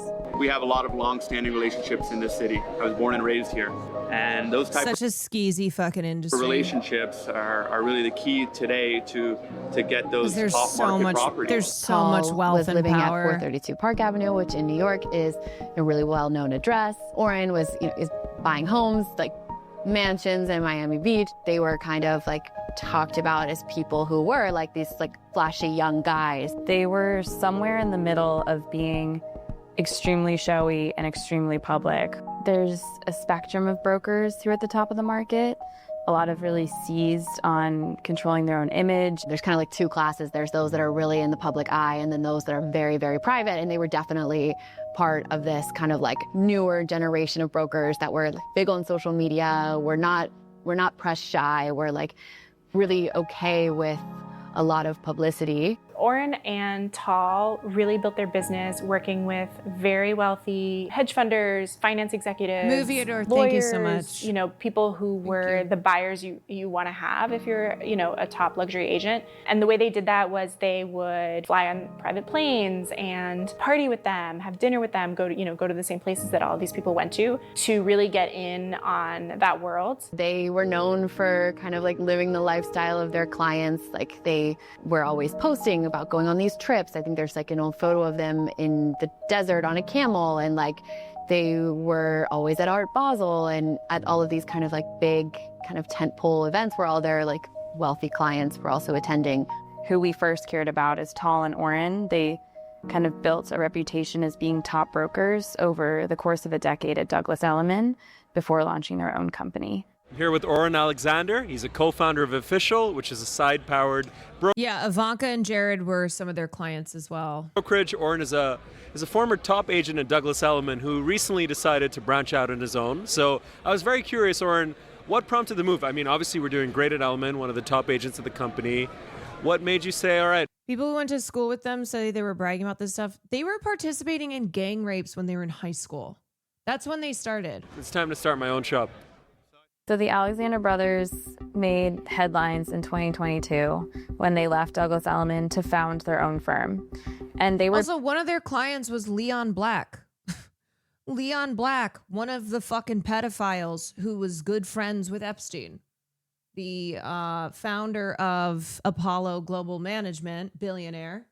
backed by Side, which is a white label firm that essentially gives you the skeleton to get a company up and running, but you're in the driver's seat. So it was very publicly the two of them, but they also had 3 co-founders behind the scenes who they had worked with at Douglas Elliman. I say behind the scenes, they just weren't as public. I think the Alexanders were very willing to step into the face of this new company that was operating and doing well in South Florida and New York. In South Florida, they had a handful of new development projects on the very high end that they won from relationships with like Michael Stern and Jonathan Landau, firms that we also know in New York. By the time I joined, they were also working out in LA. Shortly after, they opened up in Colorado. So they were really kind of like growing this business. Tal definitely seemed to be the face and more of the voice for when we were reporting news on their own company. I hope that the civil lawsuits that are still happening bankrupt this entire family. I hope that this bleeds the entire Alexander family dry. Their father's company that is a security company that he formed after immigrating from Israel to Miami, I believe it was. I hope they drain all of their assets. Official, expanding to Aspen, by all accounts doing incredibly well with new luxury agents joining the team. He seemed like a pretty clean-cut professional face for them.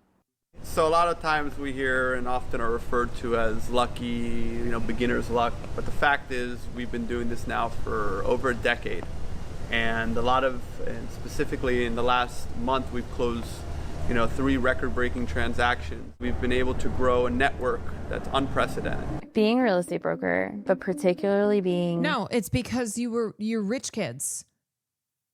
Huh? You came from extreme wealth and privilege. You were born with every single advantage. That's how this shit works. That's how the world works.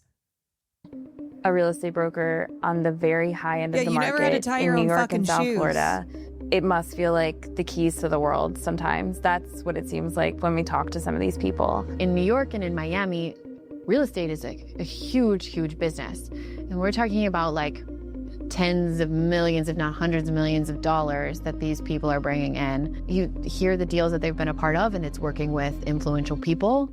That's the image that they have out in the world. A red hot panel tonight. Let me tell you, Oren once sold the most expensive house in Miami's entire history, right? Some $47 million for one house. They're making all this money and they don't necessarily have a boss. I mean, they do, but it's not really in the luxury real estate world, like money talks.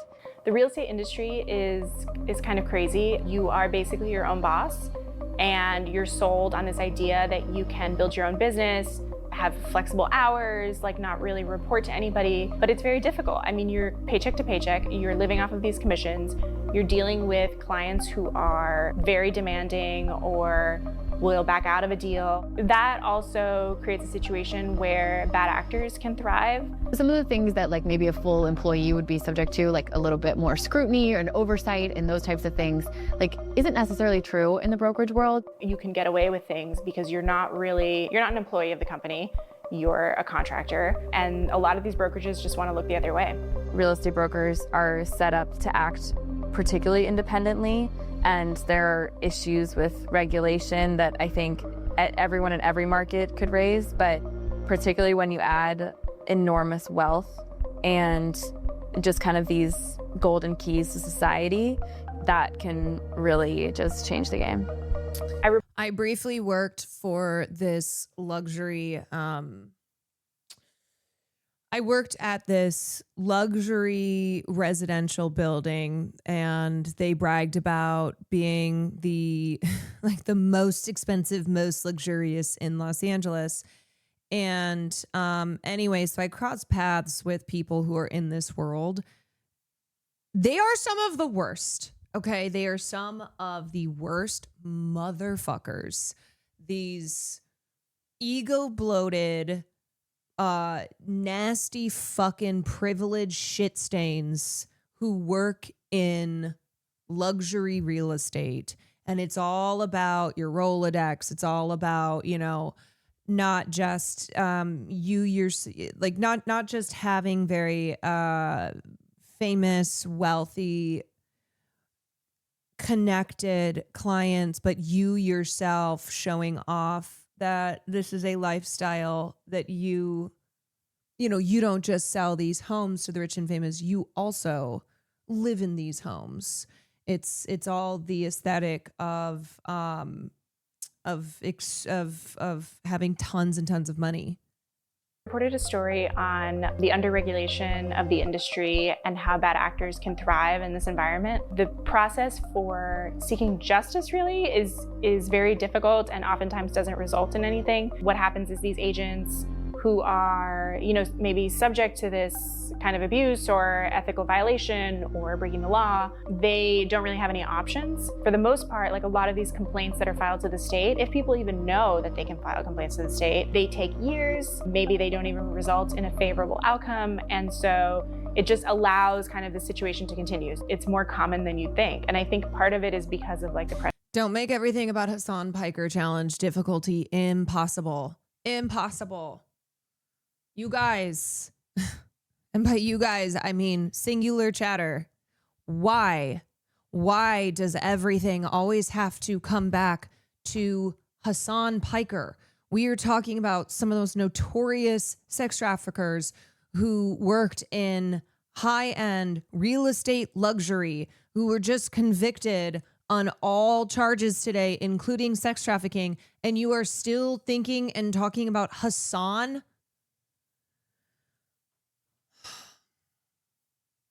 In my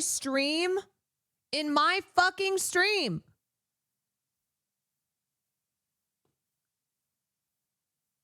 What is wrong with you people? Get them banned. And by that, get them banned, literally. Guys, there's a genocide. Fuck off all the way. Fuck off all the way.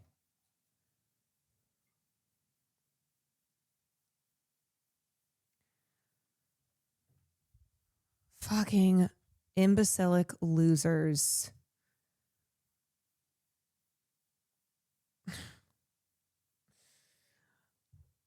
I don't understand when, Epstein is right there, and yet these people are so... It's like you want to bring things back to a person, you bring it back to someone like Jeffrey Epstein when we talk about the Epstein class.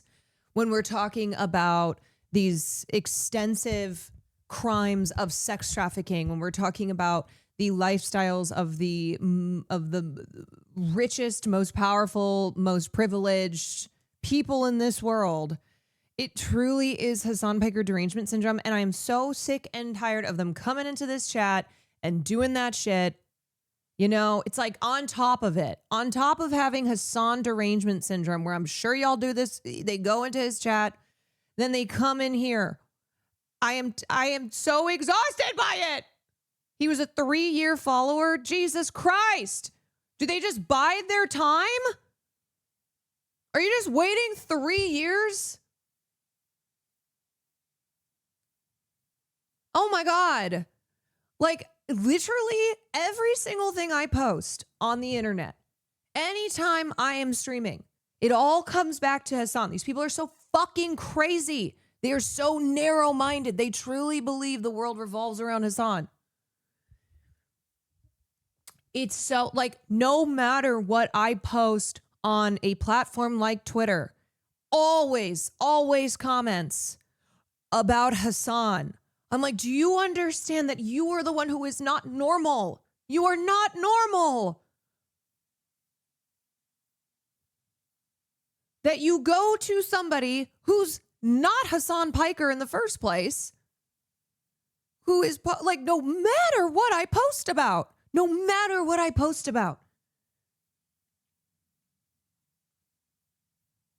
they will only ever talk about, like, they have to always somehow try and bring it back 1 degree of separation to their Hassan obsession, no matter what it is that is the topic of discussion. Holy shit.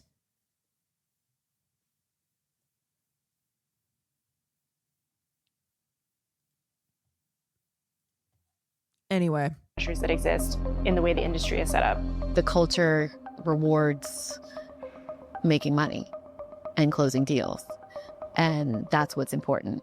I think more people are paying attention to their relationship with their brokerage. More people are starting to question, like, maybe agents should have more oversight. For the most part, that's how the industry operates. And today we're talking about the hot luxury residential. Do they do this to Will? No. Will doesn't do the content I do, plus he's a man.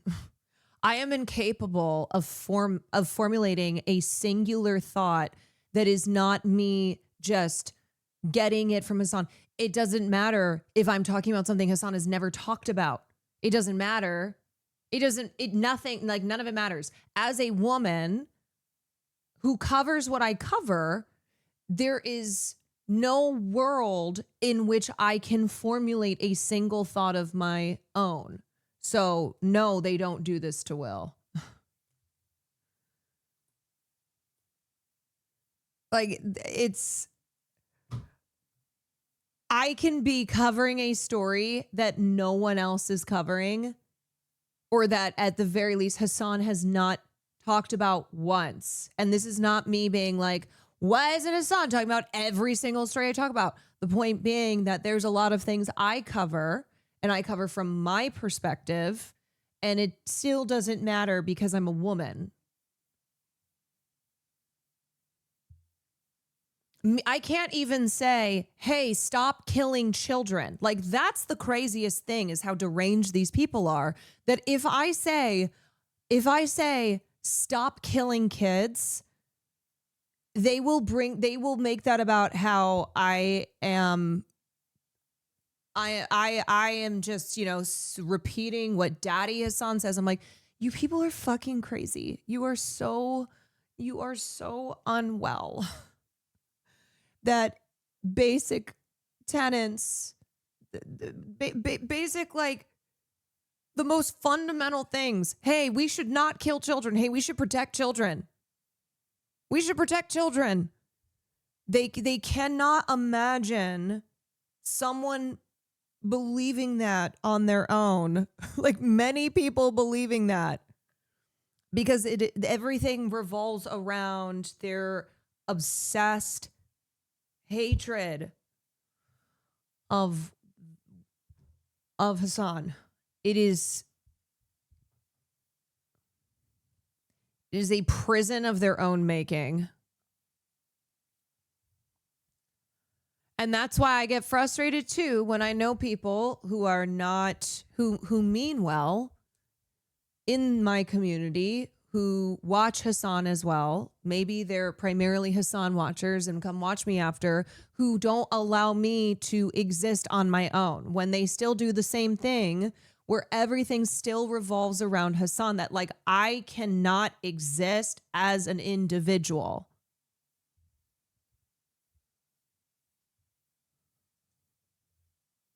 That everything stems from him.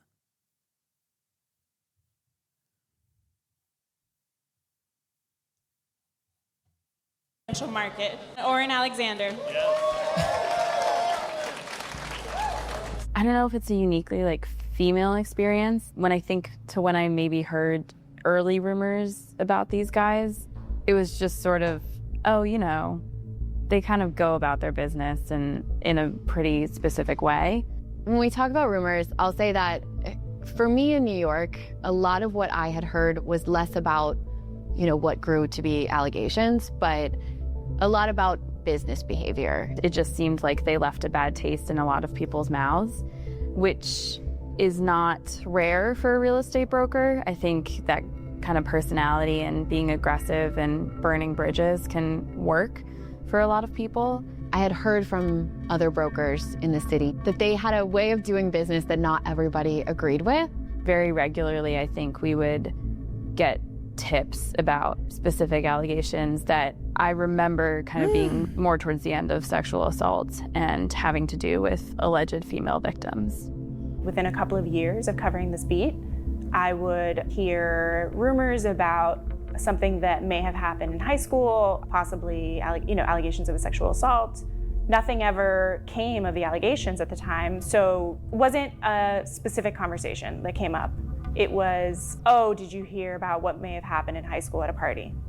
But you also heard so much about how agents didn't like them that it was hard to kind of figure out what was rumor and what was true. I'm just so tired. I'm so tired of open secrets. I'm so tired of when finally rich, powerful men are exposed for being sex criminals and whatever industry they are a part of, that it's like, oh yeah, everybody knew for years. Oh yeah, no, word on the street was always that these men were awful.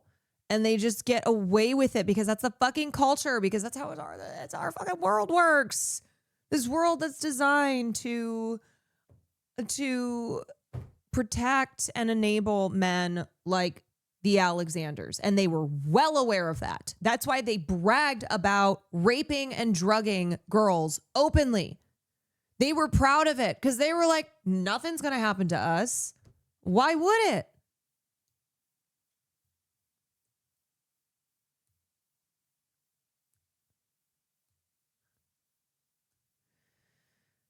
We don't report on rumors. We hear a lot of rumors about people.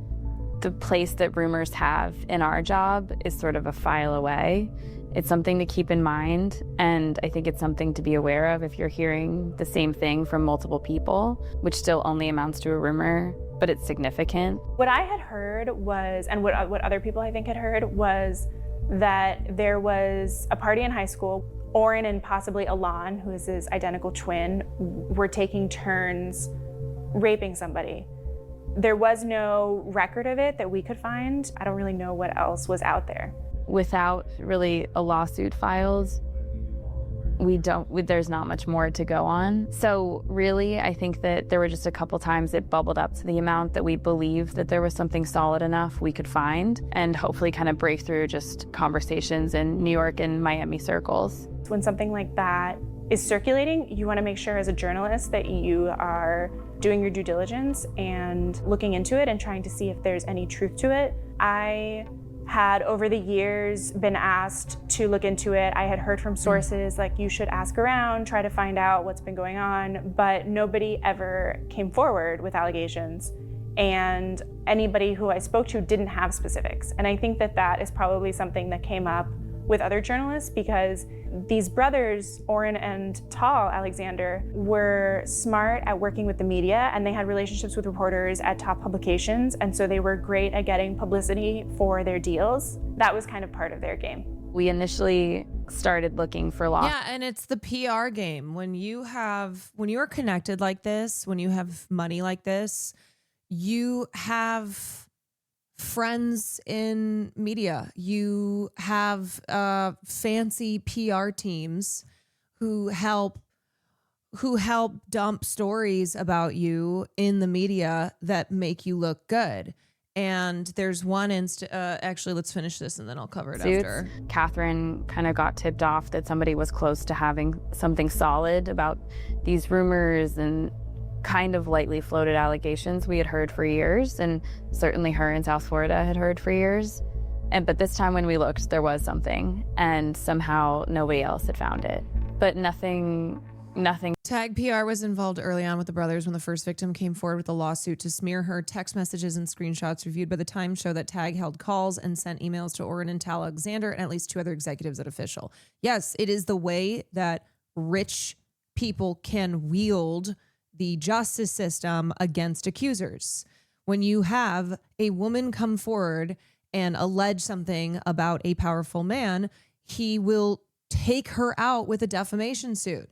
And same with publications that are not the New York Times and cannot withstand. So like you have independent journalists like a Taylor Lorenz who gets threatened all the time, who, you know, doesn't have the backing of, I just use her as an example, but, you know, who doesn't have the backing of a major news publication to protect her from lawsuits by wealthy individuals and companies who want to shut down either, you know, the stories that she's writing, that journalists are reporting on, that aren't necessarily about sex crimes. It's like they'll do this when they want to kill a story. Prepared me for reading these lawsuits and seeing these allegations actually spelled out.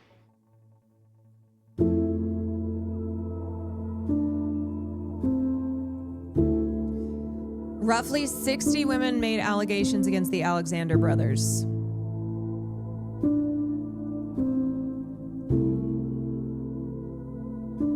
What is TAG? So TAG is the agency group. They are one of the most high-profile, powerful public relations and digital agencies, and they work with a lot of global brands, celebrities, industry leaders, and they were employed by the Alexanders.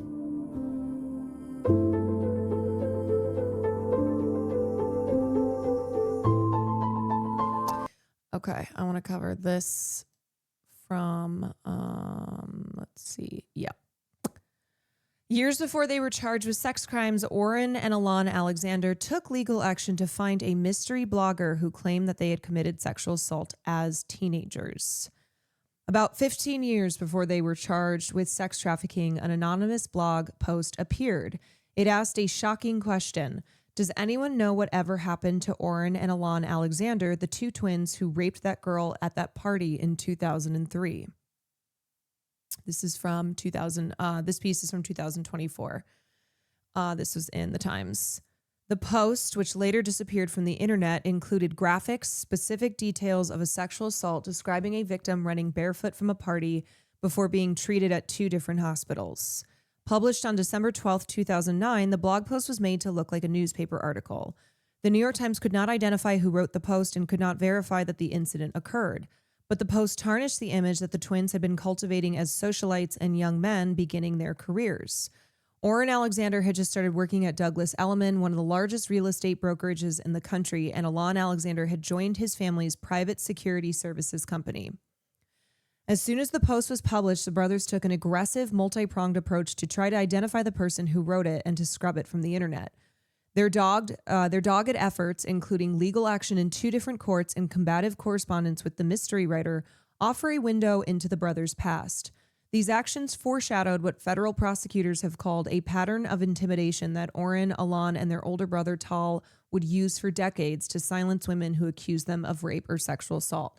And remember, The Real Deal, which is the video that we just watched, they were the group that first broke these allegations in 2024. And the Alexanders filed a $500 million defamation suit against them. Like, this is what we mean by how high-powered, wealthy rapists will use defamation suits to silence accusers. Susan Nichelis, a lawyer for Oren, and Joel De Niro, a lawyer representing Oren and Alon, declined to comment on the blog post. Though the post does not mention Tal, his lawyer, Deanna Paul, referred to it as libel. In an emailed statement, she said anyone facing such a post should take legal or judicial steps to address it. Repeated false media attacks are obviously dangerous.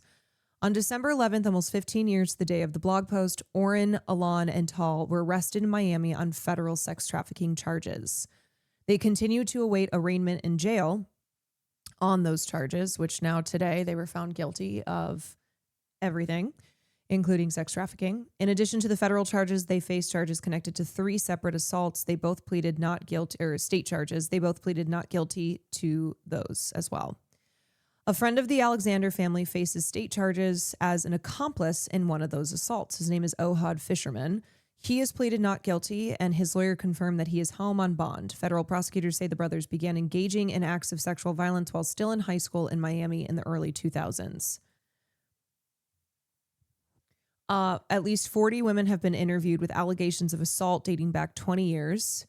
For example, the U.S. attorney for the Southern District of New York wrote that Tal and Oren filed a police report alleging harassment by a woman who said she had been assaulted. Tal Alexander also threatened defamation lawsuits, and Alon compiled a file on each publicly identified victim as part of an apparent attempt to discredit their accusers.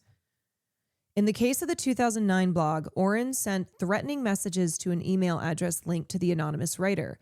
The brothers hired an investigator who specializes in cyber attacks and later took legal action against Jay, John, and Jane Doe in New York and Florida courts. The Times reviewed the legal documents and a screenshot of the blog post and interviewed the investigator that they hired. A link to the post now reads, "Blog has been removed." The blogger described an incident claimed to have occurred in 2003 when the twins would have been sophomores at Michael M. Kropp Senior High School in North Miami Beach. The blog was titled, "What Became of Oren Alexander and Alon Alexander," and was written to look like an article syndicated by the Associated Press. Here's the Miami Herald article of that incident. Who could forget? The blogger wrote, providing a URL that mirrors the style of MiamiHerald.com. No such article was ever published in the Miami Herald, and a close read of the post shows errors. It quotes Miami sheriff, but at the time of publication, Miami-Dade was the only county in Florida that did not have a sheriff. Its headline doesn't follow the house style of either Miami Herald or the Associated Press. Within hours of the posting, a second blog with the same title, "What Became of Oren Alexander and Alon Alexander," appeared on the internet. This one was filled with glowing stories of volunteerism and hard work by Oren and Alon. Yeah, I wonder who posted that one. Its first post was biographical, catching readers up on the twin brothers' college education and new jobs. They do a number of social charity causes by helping out poors and making the poor people move forward.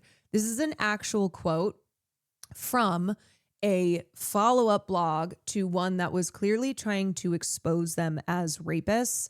And I think whoever wrote it stylized it so that people would think it was that they would take it seriously, that they would think that this was an actual piece of journalism from a reputable publication. And then this follow-up happens with the same title to fuck with the SEO, of course. And they literally wrote this line, "They help out the poors." They help out, so kind. Helping out the poors. Like it's crazy. Solio, thank you for the 23 months. Whispers, thank you for the 13 months. When asked whether Oren and Alon created the favorable blog, their lawyers declined to comment. Oren reached out to Steve Wagner, a Manhattan lawyer, weeks after the post appeared online. In September 2010, Wagner filed a summons against Jay, John, and Jane Doe in New York Supreme Court, legal action taken against someone anonymous that is followed by subpoenas designed to identify the person, and reached out to Glenn Derdick, the investigator who found a Gmail address connected to the blogger. The Times viewed a transcript of the email exchange. At 1:56 a.m. on July 17th, 2010, Oren sent an email to the blogger. "We got your IP address," he wrote. "We went easy on you before. That's it. Ha." The blogger responded at 2:04 a.m. "So you remember the rape?" The conversation was tense. Oren and the blogger sent 14 emails back and forth over a span of 3 hours. Oren appears to think the blogger is someone he went to high school with and threatens to, quote, "have a talk with your parents." The blogger says that Oren clearly isn't aware whom he's corresponding with and refers to multiple women allegedly assaulted by the brothers. What's the matter? The email from the blogger reads, lost count on all your victims. The blogger was right that Oren Alexander did not know the person's identity. He also did not have the IP address. His email was a bluff. After filing the summons on behalf of Oren and Alon, Wagner never pursued the lawsuit. In January 2011, Oren went around Wagner and reached out to Dardick, who's the investigator, directly, forwarding the email exchange and asking for help identifying the blogger. They asked if I could look at the emails they'd gotten and if I could determine what the IP address was, Dardick told the Times, but he wasn't able to. He told Alexander that the brothers would need to file a lawsuit and subpoena Google to obtain more information. Dardick said that he had never heard from the brothers again and that he was not paid for his services. Like, I know it's not the worst crime here, but of course they did not pay this guy. Over the next 2 years, more glowing blogs appeared on the internet about the brothers' accomplishments and character. A post from July 2011 reads, "Today, Alon and Oren Alexander are very successful young professionals that remain very charitable as well. They work together to grow their respective businesses." Another blog noted in August 2013 that they had topped a most eligible bachelor's list compiled by Hampton's Journal, that their father had taught them the value of hard work, and that they understood the significance of socializing. That's what makes them so successful and appealing, that today they are the hottest bachelors in the Hamptons, the blog entry reads. It appears that the facts were slightly mixed up and the honor had been bestowed by Hamptons magazine. Months later, in December 2013, working with a different lawyer, the twins filed a lawsuit in Florida State Court. Their mother, Orly Alexander, notarized the twins' signatures on the complaint. The defendant is listed as John Doe. The defendant, whose residence and citizenship are uncertain at this time, the complaint reads, has published false attempts about the brothers, including that they had committed rape. This is an utter falsehood, the complaint reads. The brothers were granted a temporary injunction in January 2014, and Judge Donald Grinsowitz of the 9th Judicial Circuit Court of Florida ordered John Doe, as well as any electronic communication provider, to remove the blog. The blog was taken down sometime after. In April of 2016, it was noted that there had been no activity in the case for at least 10 months and ordered the matter dismissed. So, the mother knew? Yes. Absolutely. The parents were supporting their sons all the way through, as was, I think it was Alon's wife, who today was like seen with her head in her hands as the jury read out the guilty verdict. I mean, these parents gave their sons, they gave their sons everything. They created this world for them where they grew up thinking they were untouchable. Like, they started doing this shit in high school.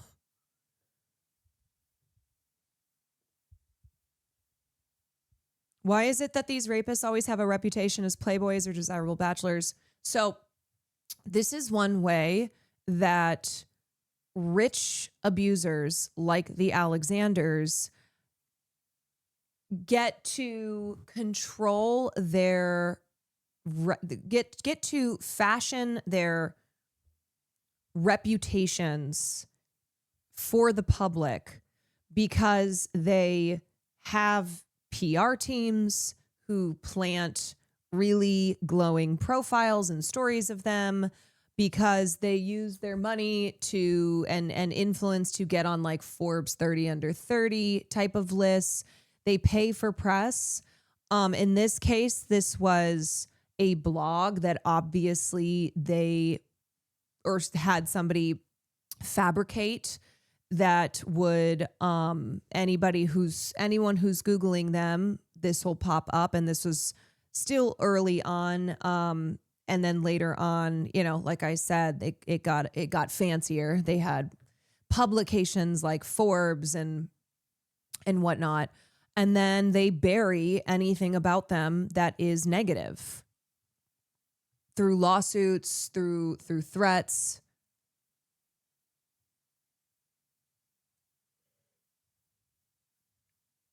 Was her head in her hands when they were reading the text messages where they were gleeful about their crimes? Yeah, good question.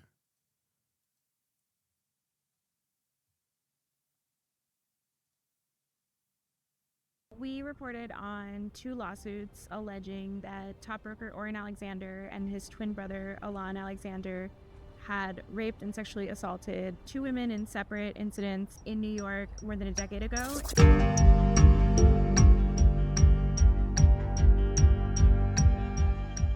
We found the complaints, we reported on them in early to mid-June, and a few days later, Oren Alexander stepped back from his position at his brokerage Official, which he had co-founded almost 2 years ago after leaving Douglas Elliman, and there were some efforts to kind of, on Official's part, to distance themselves from, these allegations and the seriousness of them and all of that. So as we continued to report, Official seemed to kind of make more steps in that direction. They said that their other partners, Nicole Ogie, Richard Jordan, and Andrew Wachvogel, said that they were in the process of removing him as an owner. Since then, also, we reported that Tal Alexander, who is Oren's brother and partner, was also accused of rape in an alleged incident that included his brother Alon and that Oren allegedly orchestrated. So we routinely kind of look in the court systems for court cases involving, major real estate players on both the residential and the commercial side. So we had done a sweep and we happened to find these, the first 2 lawsuits that were filed against Oren and Alon. The first 2 lawsuits that we found were filed under the Adult Survivors Act. So this is Kate Whiteman, who died at the end of last year and did not live to see her rapists found guilty in a court of law. Which is the same kind of provision that E. Jean Carroll sued former President Trump under. It was a New York state law that temporarily kind of eliminated the statute of limitations for civil sexual assault cases. Those were the first 2 lawsuits, and then the other lawsuit that we wrote about more recently, the one involving Tal, that one was filed under the New York City Gender Motivated Violence Protection Law, and there was a recent extension of that law that opened up that statute of limitations.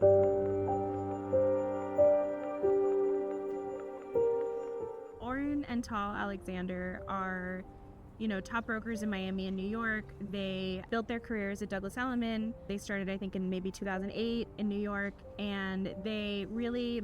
And often civil lawsuits are the first kind of suits filed. They can prompt criminal investigations when there is evidence that comes up during discovery. So this is what happened with Diddy when Cassie filed a civil suit.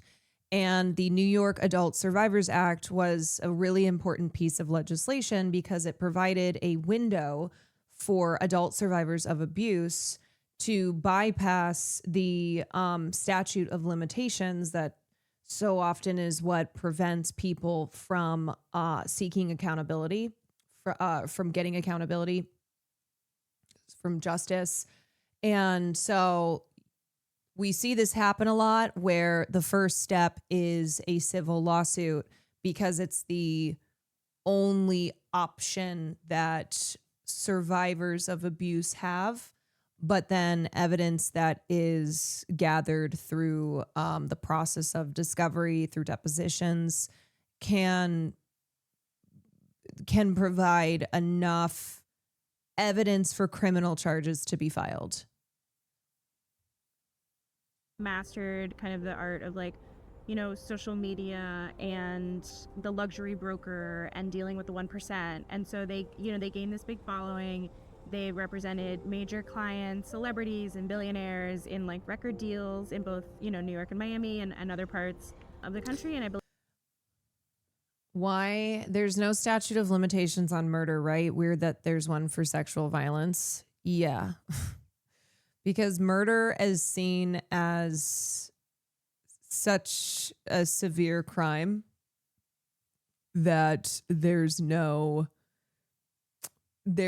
statute of limitations on pursuing justice for murder victims, whereas rape and sexual abuse, which we know often takes years for survivors to come to terms with. Maybe they came forward a lot earlier, but were not believed, not taken seriously, just did not have any legal avenues. So it is it's terrible. It's terrible the way that rape is still treated as not a severe enough crime and is subjected to strict legal barriers, like how long ago it happened. Wasn't even considered a crime under certain circumstances. Yeah. Believe even like a referral in London. So they were very good at building that network and building that profile online. And so, they were the top brokers at Elliman. They were, in our rankings, both in New York and Miami for years. So that's kind of the significance of it, is that, these are obviously very serious allegations, but I think kind of the reaction, after and also, when someone is a victim of murder, you cannot use the line of, well, why did you wait so long to report it? Because they're dead. But someone who is a victim of rape is often leveled with that accusation of, oh yeah, well then why did it take so long to report it?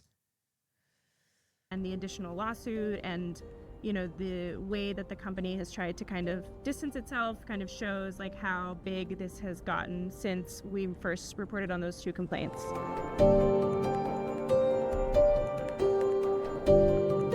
The first two lawsuits, the attorneys for the plaintiffs had, included a provision in each that had basically said, while these were isolated incidents, the lawsuits were about a very specific claim. It was part of a larger pattern of behavior by Oren and Alon, which were... It's also how a lot of times the police won't do anything about stalking situations until something bad happens, where it's basically, if it results in you being murdered by your stalker or in a domestic violence situation, you end up dead. When it's too late, essentially, then we can try and do something about it. Who were the two defendants in the first one. After we published, the response that we saw on social media was, we had hundreds of comments on our Instagram post where people kind of generally said that maybe this was something that they had heard about before, that maybe something like this had happened to them. We were also following the industry reaction to all of this, and we reached out to the developers that Official, which is the Alexander's firm, was working with on new projects, and starting to kind of hear about like some of that changing because the developers probably don't want to be associated with these kinds of allegations, regardless of, whether they're true or not. One thing was Michael Stern has a project, his firm JDS in Miami, that's a Dolce & Gabbana branded condo development. We're hearing that they are, separating from Official. We've reached out to Michael Schwo and his team about the Raleigh development in Miami Beach. And then there's a smaller project also in South Florida, Indian Creek Residences, and they're declining to comment, but there is kind of like, the bigger picture. Like, it's not just these two agents, it's the company that they co-founded, it's the agents that they brought on, and what is going to happen with them. Are they going to go to other firms? Are they going to stick with Official? Is Official going to, remain in place? So we'll be, continuing to follow that. I do believe that you'll still kind of see some movement there because there seems to be more as we continue reporting.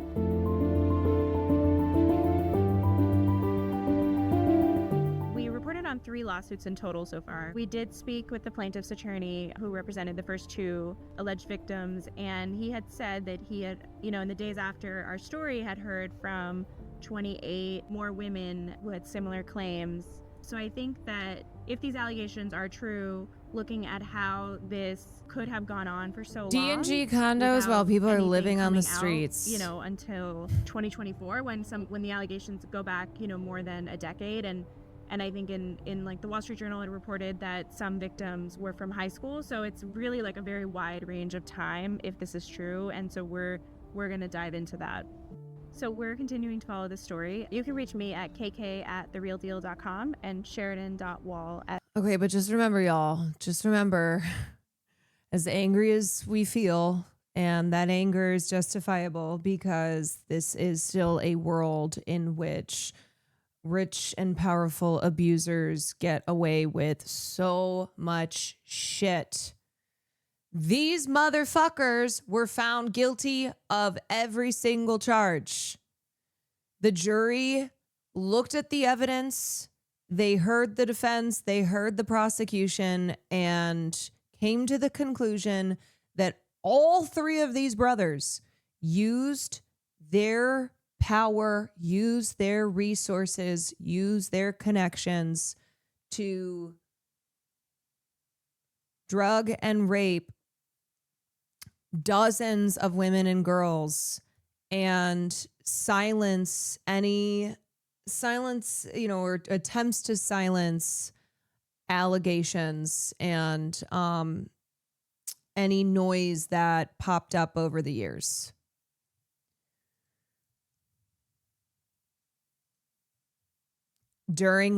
And that's on Women's Month.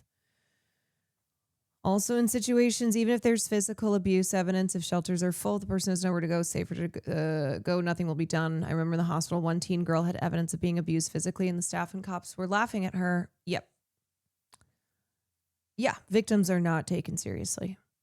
I got a massive settlement a few years ago, and people think all the money is because I'm a Nepo. I just don't want to trauma jump, but the process is horrible. Yeah, like there is still the belief that a survivor of abuse filing a civil lawsuit means that they are a gold digger, means that clearly they're making this up so that they can get a bunch of money out of it, which is so because for the millionth time, often the only avenue survivors can pursue are civil lawsuits. And there were a lot that resulted from legislation like the New York Adult Survivors Act. And also, when somebody is a victim of rape, for example, the trauma that they experience does not begin and end with the instance of that rape. Like, this is something where for years and years, sometimes for the rest of somebody's life, what they have to deal with, how it affects their career, how it affects their personal lives. Unfortunately, sad cases of victims of abuse who die by suicide, who are struggling so much with what happened to them. And when they come forward to try and expose these crimes and these criminals, that further re-traumatizes them, that it opens them up to hell.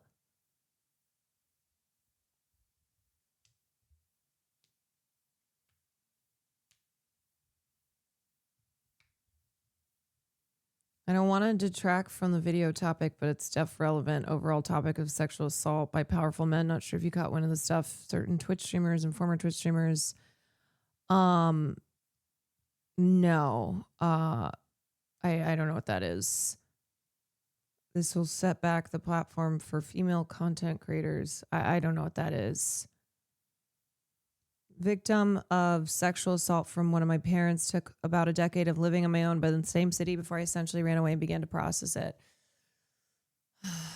I am so tired of having to explain the same things over and over again as to how trauma does not just work one way, that abuse does not just look like one thing, that it takes years, and sometimes victims of abuse never come to terms with what they experienced, how society and all of its institutions work against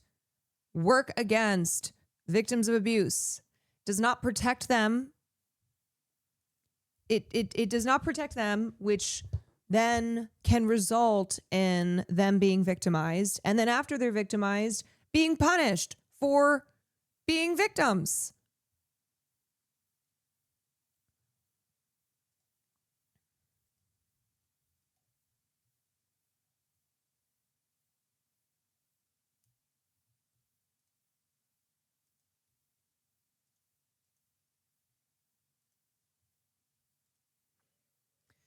So this is the 17-year-old that I mentioned who, after she was drugged and raped by Alon,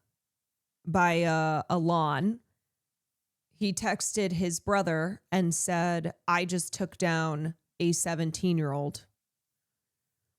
While she and her friends took a trip to Colorado, twin brothers Alon and Oren Alexander drugged them in a club, then raped her in a hotel room, a witness told the jury in a Manhattan courtroom at the brothers' sex trafficking trial on Monday. At the twins' trial, where they stand accused alongside their older brother Tal on 12 counts of sex trafficking and assault, the woman whose name Am New York Law is not publishing because she's a purported victim of sexual assault, said she met them in January 2017 at a nightclub with two friends. They were celebrating their senior year in high school. At the packed club, Alon pulled them out of the crowd to their table, the woman testified. Upon learning the witness was 17 years old, he told her, "That's hot." He then pulled up her turtleneck sweater to expose her abdomen without her consent and asked whether she had a six-pack. He made her 2 drinks at the table, which the woman said she believes were drugged, and she testified that her head felt heavy. And later that night, it was as though her body was severed from her brain, a feeling she had never experienced upon drinking alcohol before. After a little over an hour at the club, Alon and Oren asked the girls to go back to their residence for an after party, telling them there'd be lots of other people. However, upon arriving at their destination, all the woman and her friends found was a dark, empty hotel room. That is where Alon Alexander shoved his fingers inside her pants, then in her vagina, the woman said, before instructing her to move to the bathroom where he raped her. "I could feel his nails scraping inside of me. I could feel myself tearing," she said, sobbing. "I was really scared because I wanted him to stop." After Alon Alexander attacked her, the woman said she saw blood on the ground underneath her. That scared her, she said, and in her shaken state, she immediately started cleaning it up and apologizing to him for bleeding. He told her she should never apologize for that. "I was so scared," she said, crying. "He just did what he wanted." When she walked out of the bathroom, she saw one of her friends passed out on a bed, drugged, she believes, and Oren Alexander on top of her other friend on the second bed. That friend subsequently ran out of the room saying, "This is really bad. I don't want to be here," the woman told the jury. Later, she told the witness that she had to use her fingers to prevent Oren Alexander from inserting his penis into her and that she was terrified of the men. After the woman's testimony, government prosecutors read a message from Alon to Oren sent after the woman said she was raped, which read, "I took down a 17-year-old. The witness, who has filed a civil suit against Alon and Oren, said her suit wasn't about the money when asked about it on the stand. "The money would not impact my life because my father is a billionaire. I don't need their money. I just don't want them to have it. When I was 17, they took something from me that I didn't want to give. Now I want to take something from them that I know they don't want to give." The witness almost didn't take the stand Monday as the Alexander's defense attorney suggested the trial should be paused because one of the jurors was hospitalized with the flu and couldn't appear in court. U.S. District Judge Valerie Caproni denied that request and said bringing in an alternate juror to replace him for the rest of the trial. Like, obviously, this is incredibly graphic and horrifying, and I just don't understand how there are people who do not understand that when you are violated in a manner like this, that is something that lives in your body, that you do not just get over it. It is not something where the violation occurs only during the actual act itself.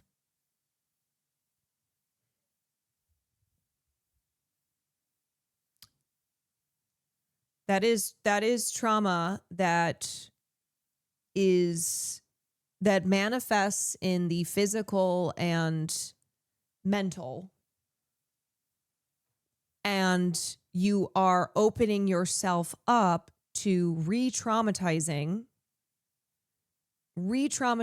your brain and your mind when you come forward and testify like this. And it is why this is no simple thing to do. And we know that most often survivors of abuse who come forward are made to be the villains in the situation, whether they are literally the ones who are criminalized or the way that they are publicly smeared, especially if they accuse someone who is very powerful. We see this happen all the time in celebrity cases of abuse. And this is it's no easy thing. This is no easy thing to process, to try and go through the legal system and also the court of public opinion. Like you would be having to live under a rock to not be aware of how society treats victims of abuse, the way that they will find any way to blame them for what happened to them, for something they did not consent to, for something that violated them.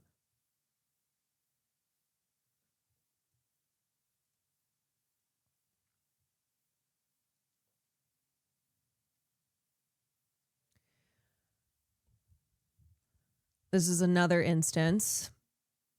Around 2003, a teenage student at the prestigious Miami Country Day School said she was invited with a friend to a house party by students from a nearby high school. When the girls arrived, they realized they were the only guests. After drinking some Bacardi 151 offered to her, the woman now recalls she was led into a bedroom by the Alexander brothers, as well as one of their friends. She will never forget what happened next.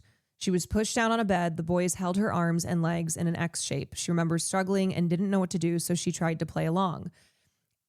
And you can hear, too, like, I don't know about y'all, but every time I hear somebody recount what happened to them, I hear then the subsequent accusations.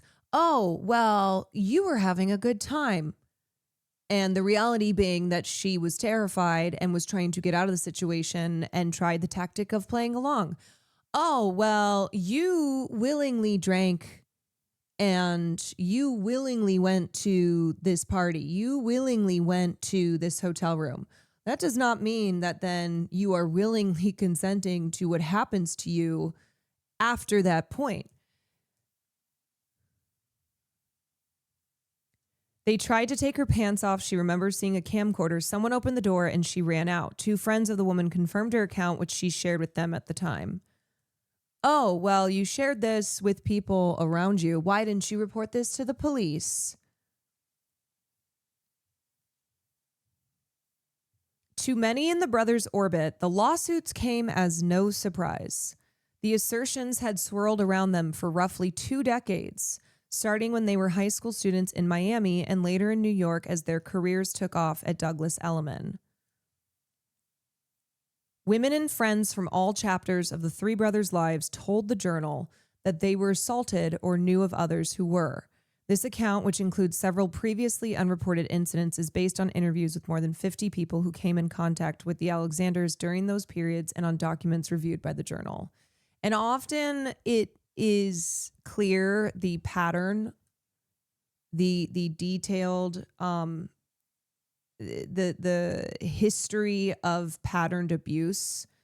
And with the Alexanders, they were very partial to drugging their victims, and the circumstances that are often very, very similar, despite victims having nothing in common, never having heard one another's story, having nothing to do with one another, but still the circumstances being usually the same.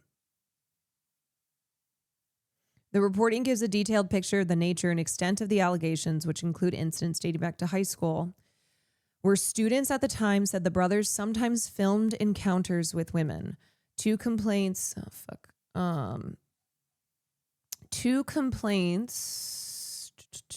were brought to police. Oh, you mean there were things that were brought to you? There were allegations that were brought up to the police, and 3 women sought medical attention. It shows that more than a decade ago, a top executive at Douglas Elliman was warned by one of the brothers that an allegation against him would surface.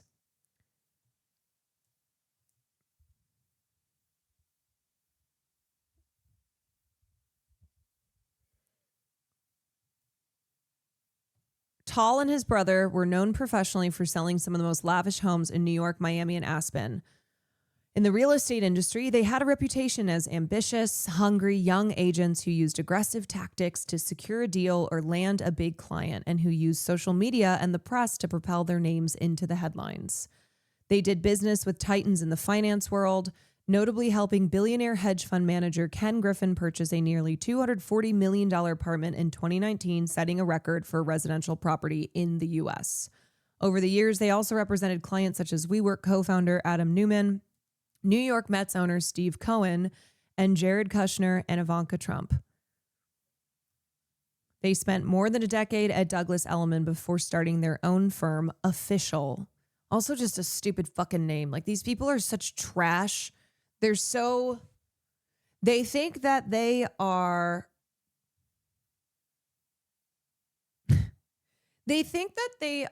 these intellectuals, these very cultured, brilliant people, and they are just complete and total trash.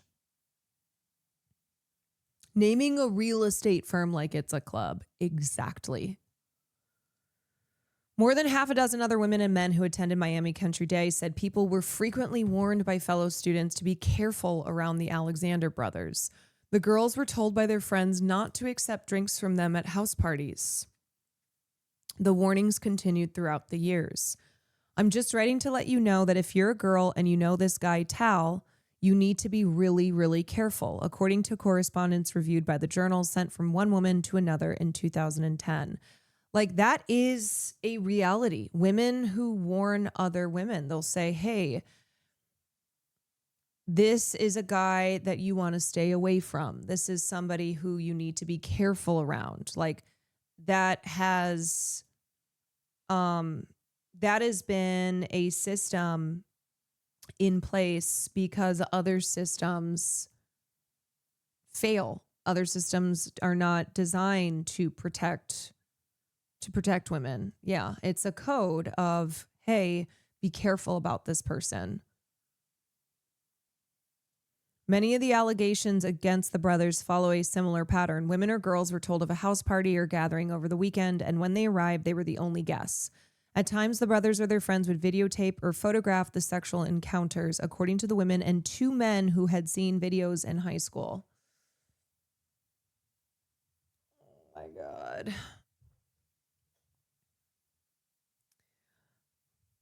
This is one of those, like, if you see something, say something. And I know that sometimes people do, they try to, and nobody takes it seriously. And I know that sometimes when you're young like this, you know that something is bad, but you don't know what to do about it. But my God, I mean, you think about, but then it's like, these were rich kids. These were rich kids. They were always going to be protected by that wealth.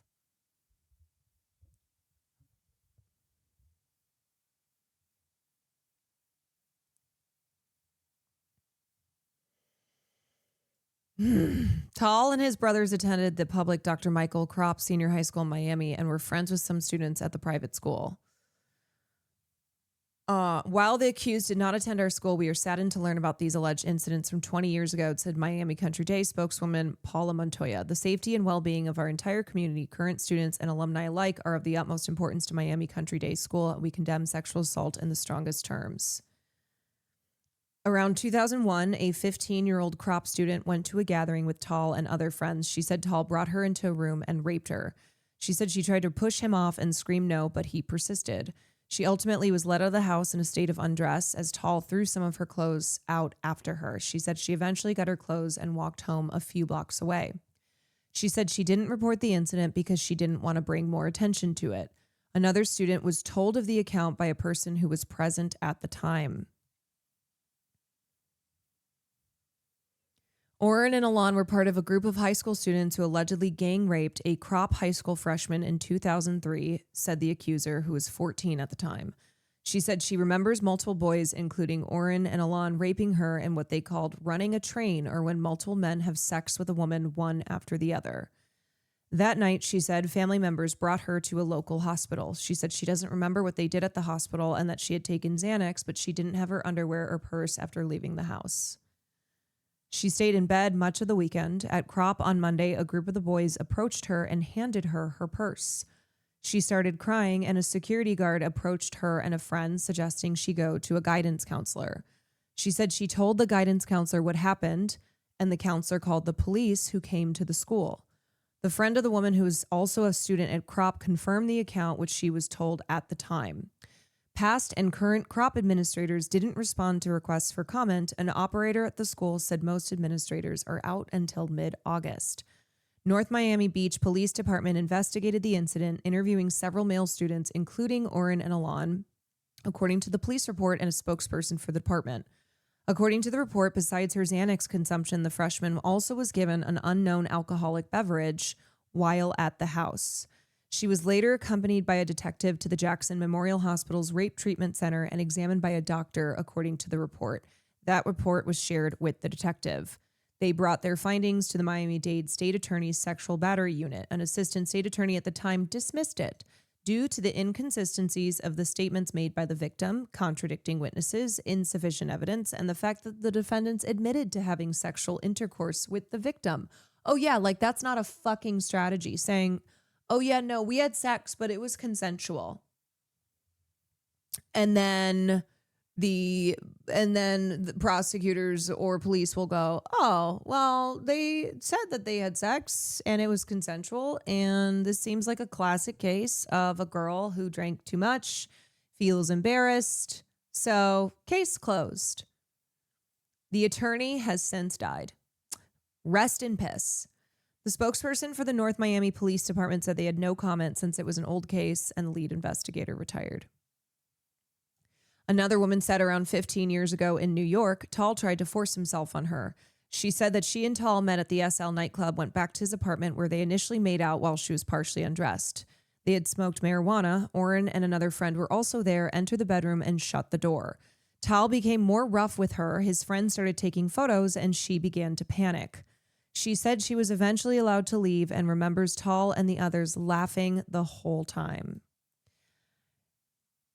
It's also that. It's like they get off on the humiliation. They get off on knowing that these girls are scared. They think it's funny. They think it's funny that they can just do this evil shit.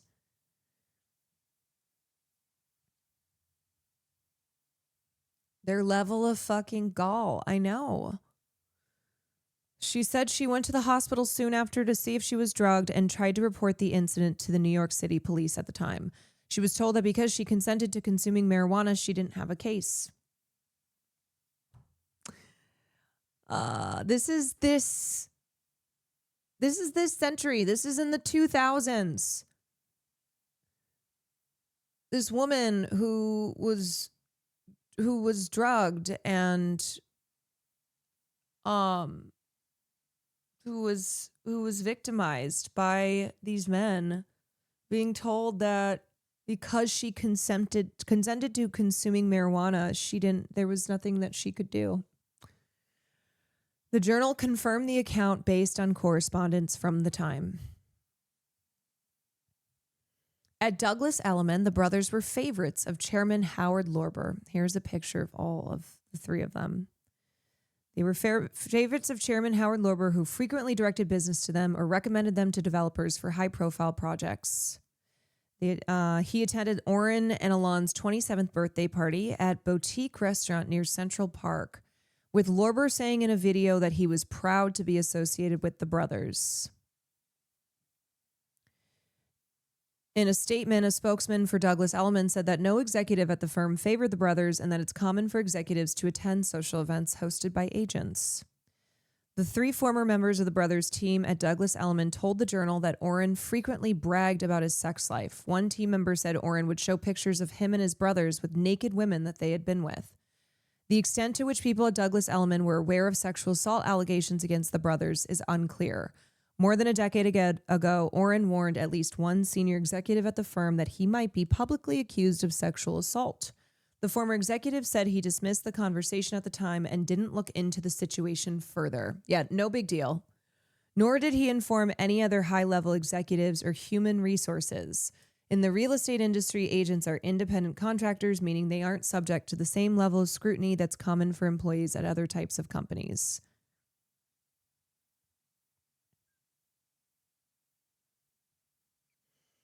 In recent weeks, Douglas Elliman sent an email to its staff warning that they shouldn't speak to the media about the Alexander brothers.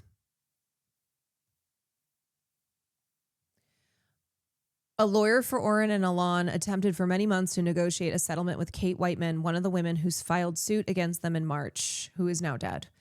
The parties couldn't settle on terms. After news of the lawsuits broke, one woman who alleged that Oren sexually assaulted her in 2017 commented that it was a long time coming on an Instagram post by the real estate trade publication The Real Deal, detailing lawsuits against the brothers. Oren reached out directly to the woman, according to messages reviewed by the Journal. Nice comments on Instagram, he texted her, adding that their prior friendly messages in the text chain would reveal the real story. You're pathetic, he wrote to her. Of course, using the incorrect version of your. Just want to point that out. Yeah, that's how this so often works, that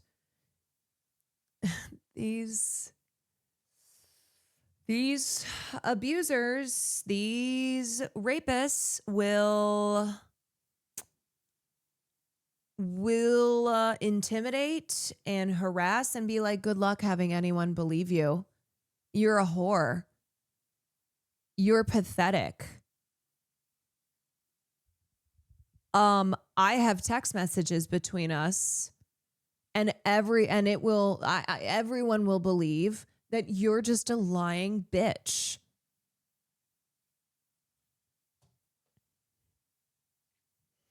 Okay, not only is it weird to show people those pictures, if the brothers were in it, like, even if it was consensual, wouldn't people be like, why are you having sex with your brother there? Like, the red flags are everywhere. Yeah, okay, here's the thing. All right.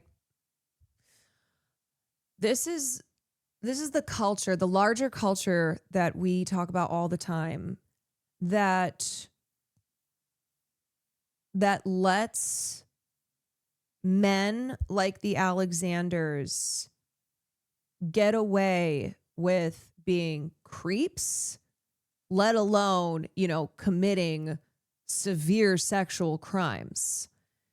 It's nobody does anything about it because these guys are rich and very well connected. I wish I could describe what I want to have happen to these fucks. Well, we will see in August when they are sentenced, and they are facing a minimum of 15 years and a maximum of life in prison. The charge of sex trafficking alone carries a life sentence.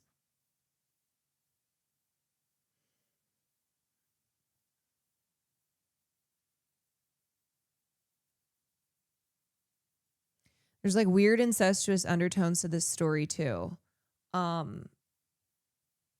Yeah, it's like how many of these instances of rape involve the brothers like side by side having drugged and raped girls, or taking turns, participating in like a gang rape. It's just, it's sick. It's sick on so many different levels. I wish nothing but total pain and suffering for all three of them.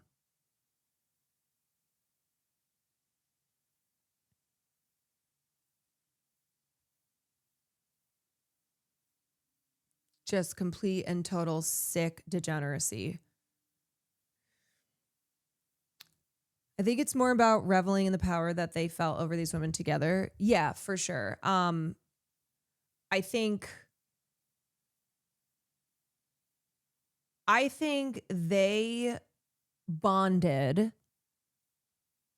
I think they bonded over sharing in this together.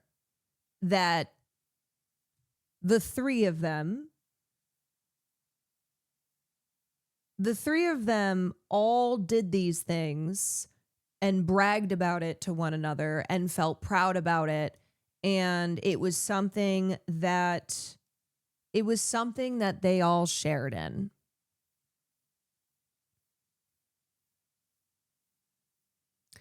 Obviously, being rich does give them power and protection in this, but I think it's important to know that even if the men are not rich, still often no one does anything about it. It's misogyny. Men get away with this every day, rich or poor. Yes, it is not just rich and powerful men who commit abuse and get away with it.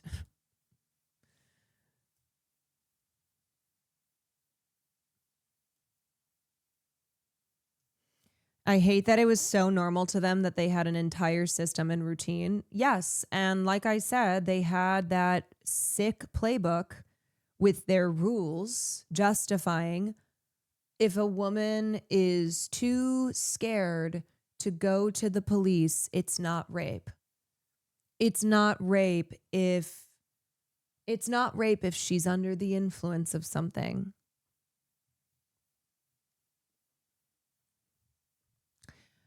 It's not rape if whatever reason they decide, it's not rape.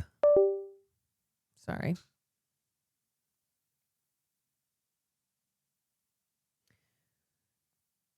It's not rape if she was unable to fight back. It's not rape if she had a crush on one of the brothers first. It's not rape if drugs left her with memory gaps. It's not rape if she can't remember every detail of the night.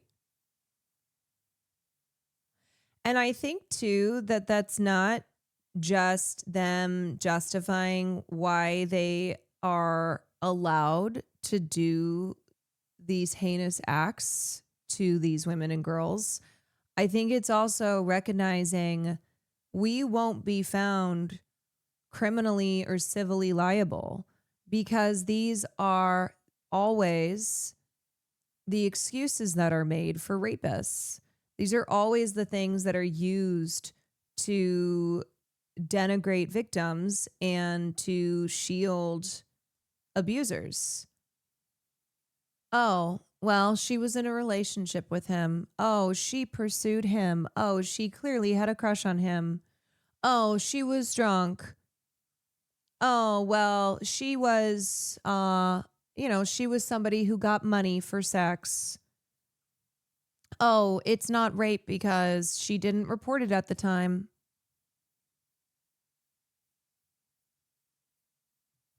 Hogan, thank you.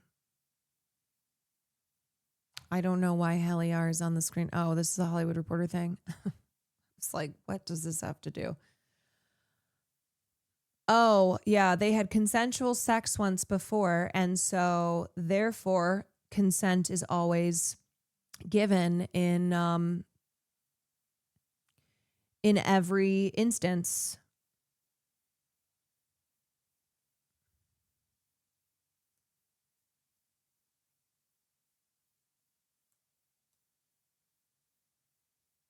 Didn't that actress marry rapists? You know what? It is appropriate that Heliar is on the screen here because she did marry a rapist. Britt Lower's husband, alleged rapist. Smoked marijuana was a reason? Yeah, it's not rape because she willingly smoked marijuana.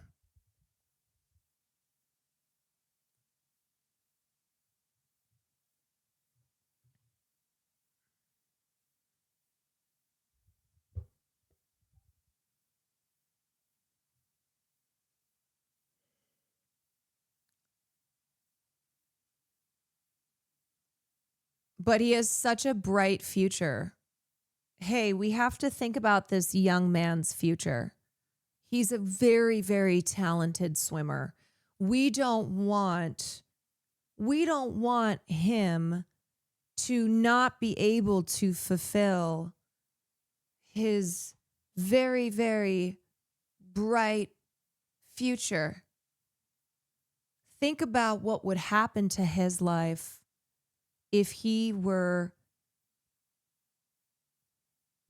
to face the consequences of his actions. My cousin ran away from home when she was 13. For that, they tried to put the blame on her for being raped by a stranger in McDonald's bathroom. Yeah, I mean, they still call children who are victims of sex trafficking, who are being sexually exploited. They'll say that they are child prostitutes. Like when Jeffrey Epstein was first charged back in 2000 and in the early 2000s, the charge that he pled guilty to was soliciting prostitution from an underage woman. As if like children are consenting to working in sex work. Like they are consenting to having sex, and the problem is that they're underage.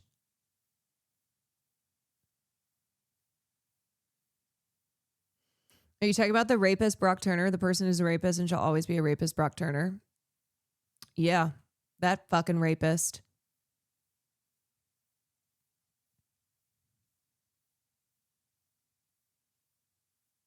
When Mark Leda interviewed a child prostitute. Yeah. Oh my God.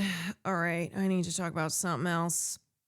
Who goes by a different name now? I mean, here's the thing. Brock Turner, yes, he did not go to prison. He has his freedom, but he changed his name. I think last I saw he was working at some factory in the Midwest somewhere. And when people find out who he is, they do not leave him in peace. Or I guess went to prison for, yeah, he did not face the consequences that he should have, because the judge decided that he just had too bright of a future. He gets fired when they find out. Yeah.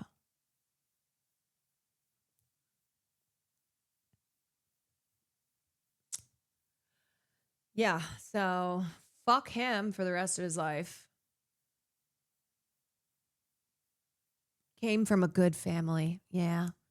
You know, when you come from a good family, like the Alexanders did, such a good family, well, that by itself should make you immune, because, hey, you're from a good family. You got a lot of opportunities, bright future ahead of you. Okay, let's talk about this morning. Wild and scary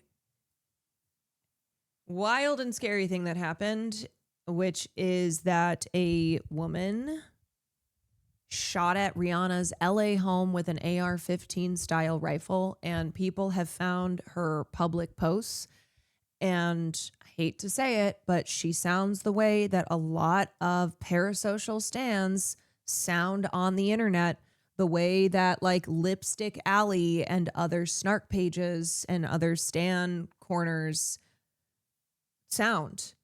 The things that she was saying about Rihanna.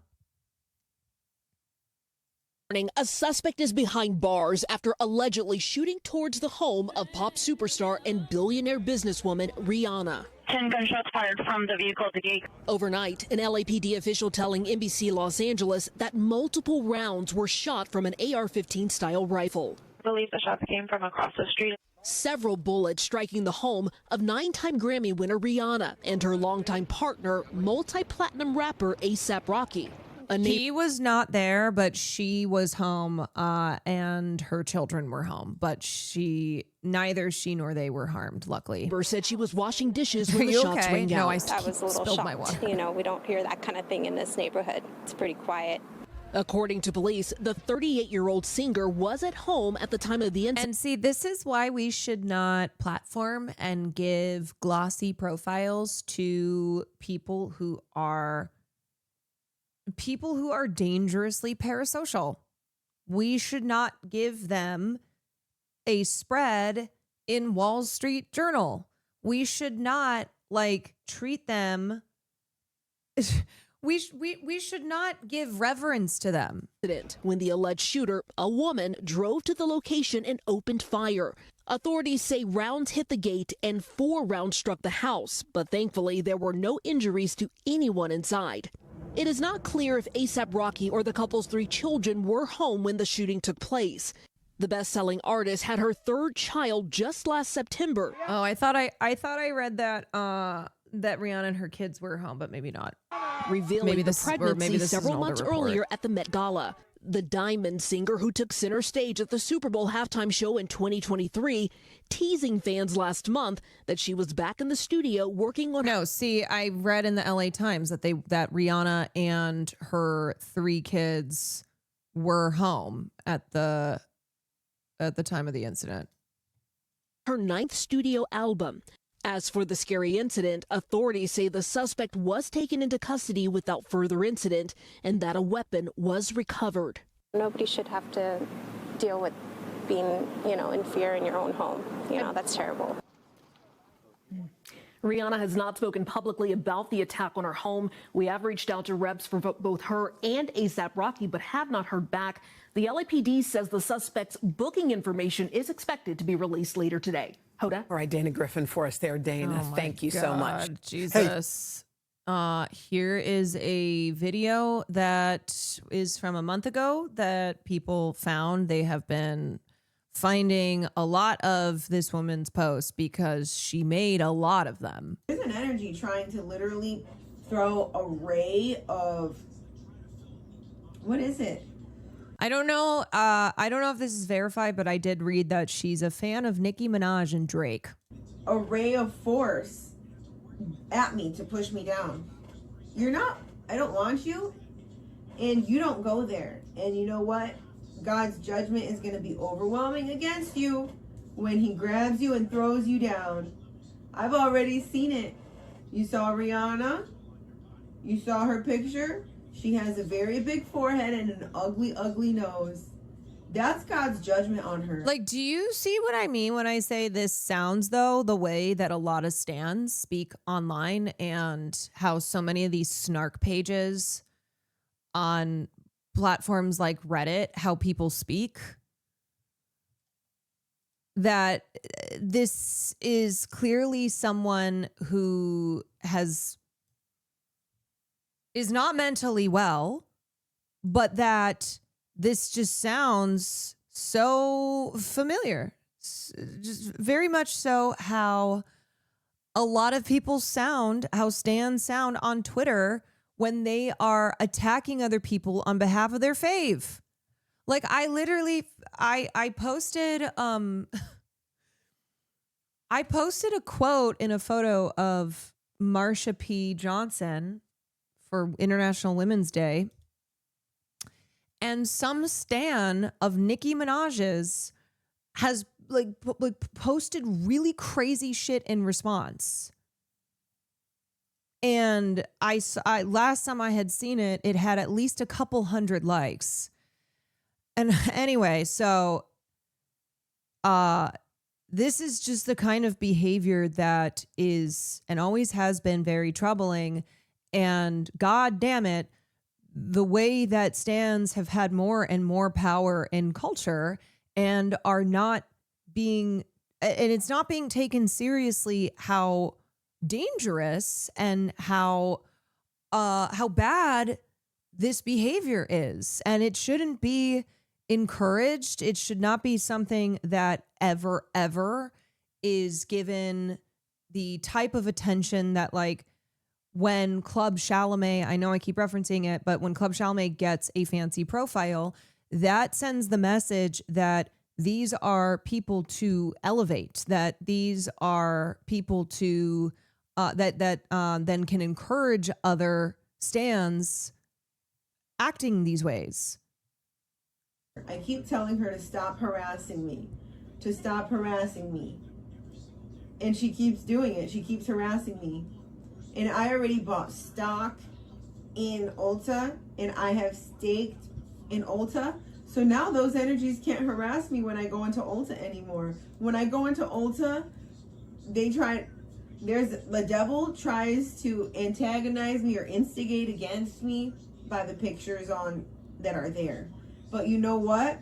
I bought steak in there, and I said, you know what, forget you. This is mine too. This is mine too. You're not going to be throwing bad energy at me when I'm coming to the store.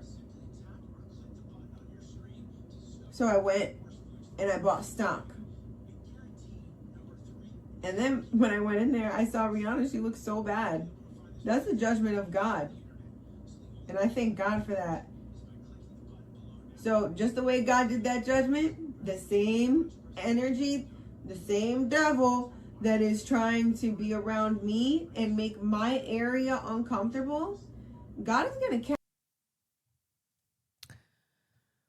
Yeah, and FYI, the Nicki Minaj stan who posted something so grotesque in response to my tweet also had like Jesus follower or God whatever on their profile.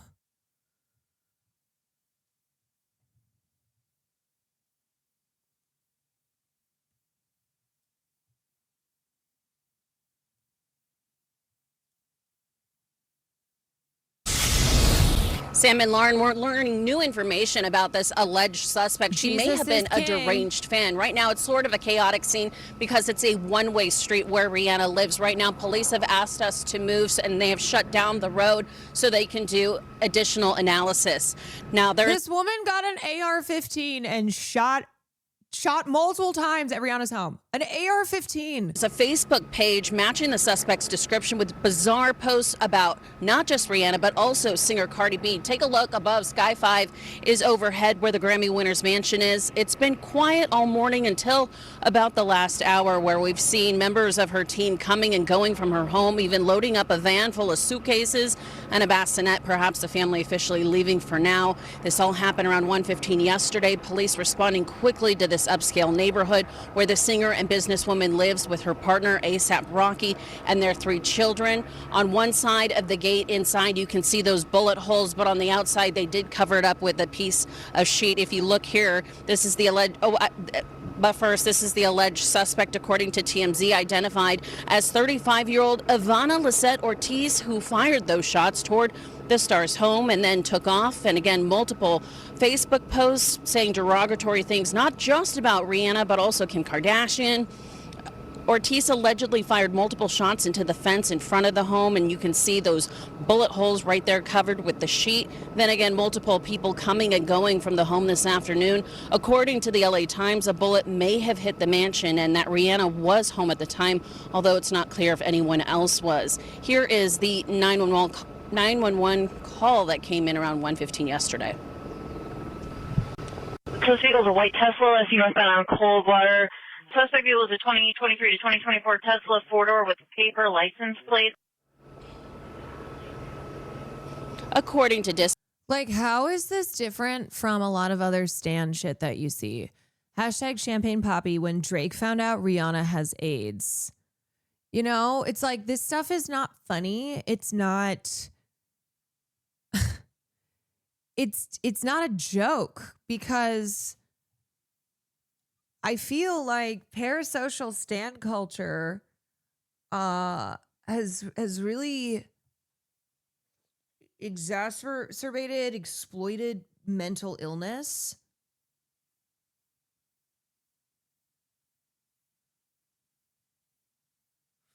Facebook posting somehow more unhinged than Twitter. I know. Dispatch audio, the suspect left the home in that Tesla, but she was located and arrested, the LAPD saying a weapon was found. But why she may have opened fire, that remains a mystery because all the stars and celebrities in this popular tourist area. And you can see we saw a tourist bus coming and going early this morning, and we spoke to one of those drivers. We know about in the past that she had some issues here at her other home, and we were very sad to hear about what happened. But I'm also a little bit disappointed that her security didn't shoot back at the person. And we just wish for her safety, and we just wish that these people would respect the celebrities. And we're praying for her peace. Okay. And right now, Ortiz is in custody, and she is being held on a $10 million bail. No, Rihanna, no.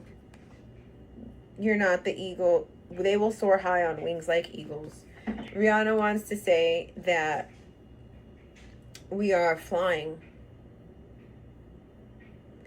That we are flying, and we're not. She's not flying. She had a bad day. She looks really stupid and corny. And everyone knows it. But the way that they want to, that girl, the way that Rihanna wants to kill me, she's the one who wants to kill me. The way that Rihanna wants to kill me shows that we're not going to show this right now. But this is my heart, Lord, and I am expecting and waiting in that beautiful time for you to show me what you're going to do and how you're going to deliver this promise. It's in my heart and it's in my vitality, and I'm very, very grateful to you for your abundant graces. Listen, Rihanna, when you die, God is taking me to my future. You want to kill me. Shut the up, okay? Shut the up. Yeah, she's a witch. She's a witch. I'm a watchman. She's a witch. Get that stupid girl out of here. Okay? They can't do this. I know, it's really hard to watch. What about my hands? What about these fingers over here? What about these 3 fingers? What about it? What about it? No, you're not here. You're rebuked. And even if you're here, there are many in this realm. There are many in this realm, and you are rebuked, and Jesus is the King, and you're just kicking and screaming on your way out and perishing. It's embarrassing. A jury has found... I mean, I obviously there's the whole, like, we need mental health, we need this and that. But parasocial culture is, it feels like it's getting worse, and it feels like people use parasocial stands in really dangerous ways, whether they are Twitch streamers who are sending people in their community to stalk and harass and abuse their enemies, right? Or they are celebrities like Nicki Minaj. Nicki Minaj wields her stands. She wields her stands. She will frequently say in tweets like, I need y'all.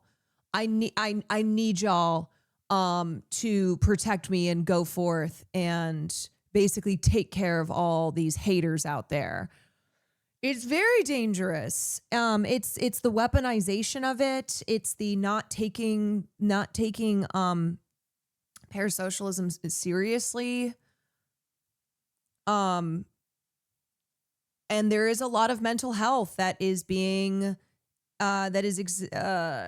issues of mental health that are exacerbated and exploited in these stan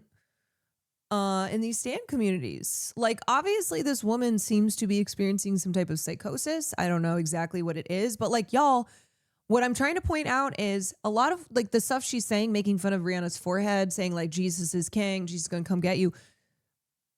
There's really not a lot of difference with that and so much of what we see in stan culture and the way that they speak and the way that they do act as if they know these people and they know them, and whether it's the person that they're obsessed with or the person that they have set their targets on.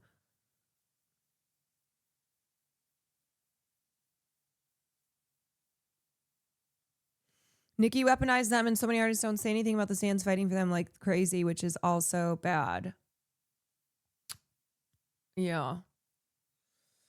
Oh my God. And then the religious psychosis aspect here. And meanwhile, you have higher ups in the US military who are saying this is a holy war. Jesus is king, and we have to go blow up everyone in Iran and everywhere else so that we bring back Jesus. It's the Armageddon. Oh, Lord.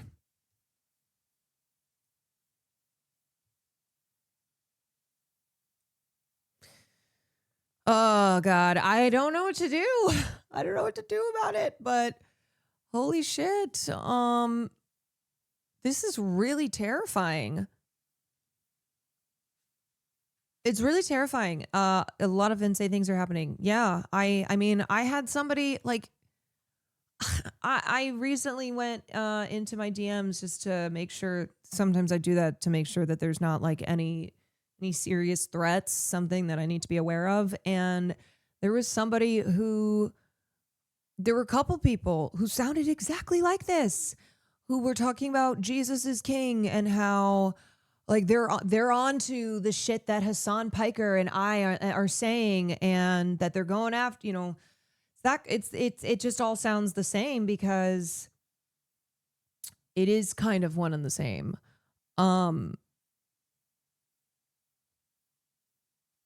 Yeah. Yeah, and then often, there's mentions of Asmongold or these other streamers that these people who seems to have mental illness and are going forth with some type of mission here, whether it's like the mission is from Jesus or the mission is from a fucking Twitch streamer, that they interpret as like, oh, I have to go after the enemy here.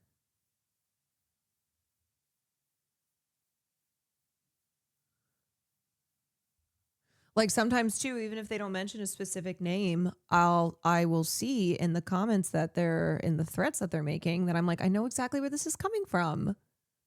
Like the quotes that they'll use, or you just get the sense, That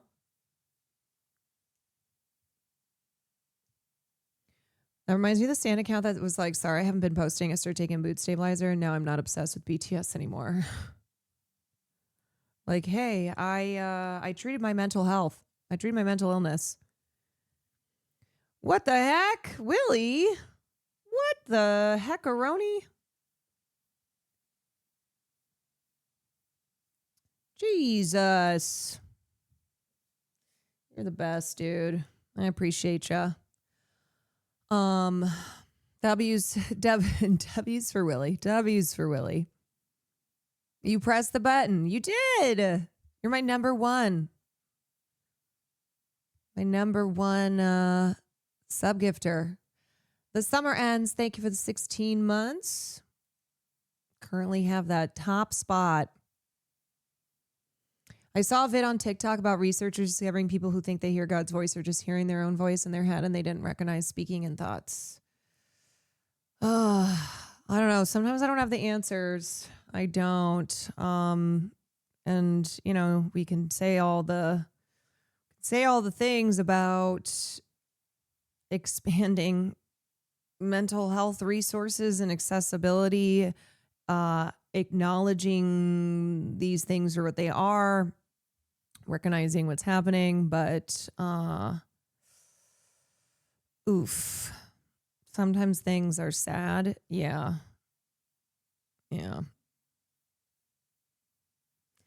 Reminds me of that chatter yesterday who said they want to marry Pokey. And that's why I'm like, this isn't a joke.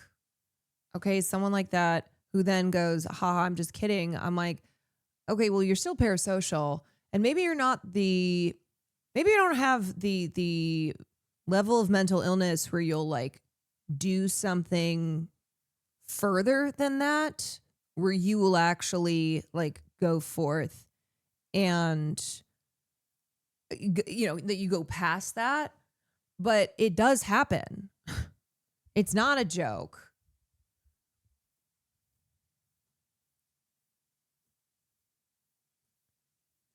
I read that Chatter's logs in Pokey, Ray's, and Hassan's Chatter's ban in all of them. Yeah. Not surprising. Oh boy. Oh boy. All right. What else do I have here? Hogan, thank you for the gifted. Big Waldo, thank you for the 6 months. Thank you. Thank you. I read that apparently she also filed a legal petition against Live Nation in Orlando to try to stop Billie Eilish from having a concert at the Kia Center. Oh my God.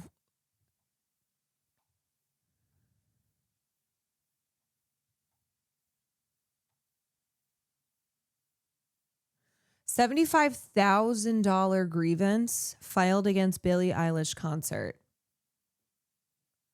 She alleged that she would suffer immediate and irreparable harm if Billie Eilish's concert proceeded due to noise concerns and traffic issues. Also expressed concern over whether noise...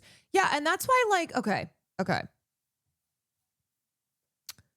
That fucking British fuck, what was his name? He's like a Nick Shirley type who just recently flew from the UK to Los Angeles to stalk Billie Eilish outside her home and was like, oh, why won't Billie Eilish? I should just be allowed to come in, right? Billie Eilish says that no person is illegal on stolen land. Also, Vate, thank you so much for the 5 gifteds. That guy, not Drew Pavlo. He's not that loser. Not Drew Pavlo, but he also was saying that. He was also like doing a GoFundMe so that he could fly to Los Angeles and stalk Billie Eilish outside her home and go into her home because, well, no one's illegal on stolen land, so I should be able to go in. No, it was this other dude who, yes, works for GB News or something like that. Some journalist who made a video outside of Billie's home where he was stalking her outside and was like, well, I should be able to go in and have tea with Billie, right? Right? Because Billie said that no one's illegal. So why can't I go into her home? Billie, let me in. Come on, let's hang out. And then you have someone like this who filed this suit, who then might see a video like that and go, oh, that's where Billie Eilish lives. Or is like, yeah, feels empowered or emboldened by it. Ben Leo. Oh, yeah. Hello, Bev. Well, I was at Billie's house, but I thought after knocking the door and poking my nose through her big, massive 15-foot gate, I'd better scarper down the road. So I'm at the top of the Hollywood Hills with a really beautiful view of the LA city skyline behind me. But yes, after the insufferable Grammys episode on Sunday night, not just Billie Eilish, the likes of Bad Bunny, lots of other irrelevant people, basically dunking on ice and using their opportunity on the stage, collecting awards to, as Ricky Gervais would say, not thank their families and their God and then F off, as Ricky said, but using it to preach to the general public about ICE and immigration. And Billie, of course, said what she said. So I thought, whilst I'm here in LA, not predominantly to knock Billie Eilish, I'm here for something else, but I thought I'd go and pay Billie a visit and just see what her house is like. She believes in no borders. She doesn't believe anyone's illegal. So does she practice what she preaches? This is what happened a bit earlier this afternoon. Let us in, please, Billie. Yeah, irrelevant Bad Bunny. Only, one of the biggest global stars. We are here because this is stolen land, Billie, and we think we should be given access to your quite lovely $3 million mansion. Hello, Ben Leo from The Late Show Live on GB News. Do you remember when Billie Eilish said this at the Grammys? No one is illegal on stolen land. Nice is all I want to say, sorry. Well, Billie reckons there's no such thing as an... Yeah, and I think there's a whole thing here where, look, Ivana Lissette Ortiz seems to be in a state of psychosis, like clear mental illness happening here. But it's also like the just normalization from guys like Ben Leo and Drew Pavlo and the many people who follow them and support their being creeps It's the normalization of that, that like, oh, in the name of content, haha, it's funny, you know, it's, they cooked them, gotcha. When it's like, women have to deal with this issue of stalking and harassment, and that they don't have. I mean, this is what we were just talking about, is like how the police and the courts don't do anything, do not protect women who are experiencing this, how hard it is to get restraining orders. And then it's like you have this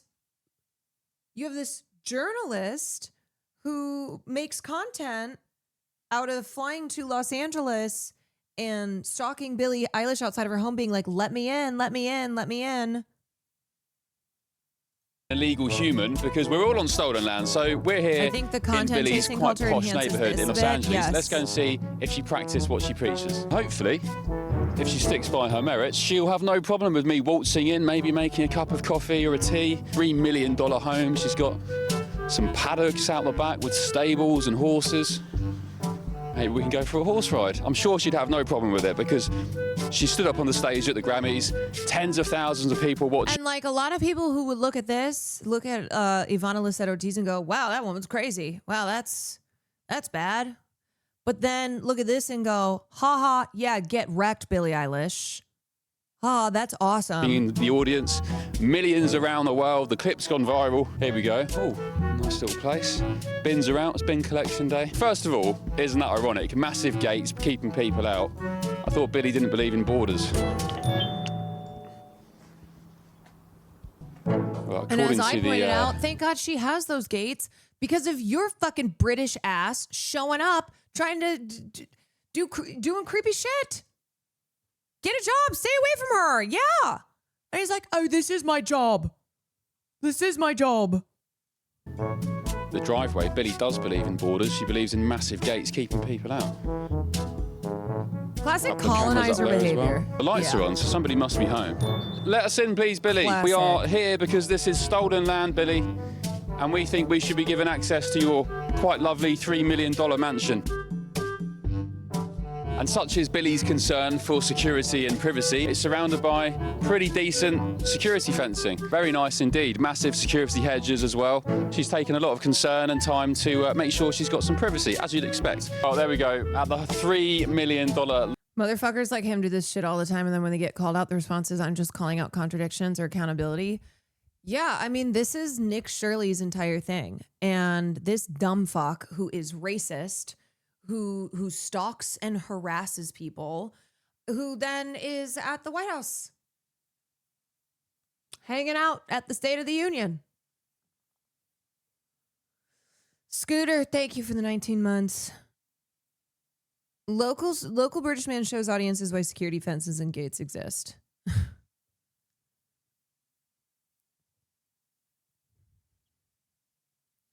Yeah, and there's a lot of people too who think because he's the underdog in a situation here, he's not famous, he doesn't have the money and fame that Billie Eilish has, that they're like, oh, this guy's great.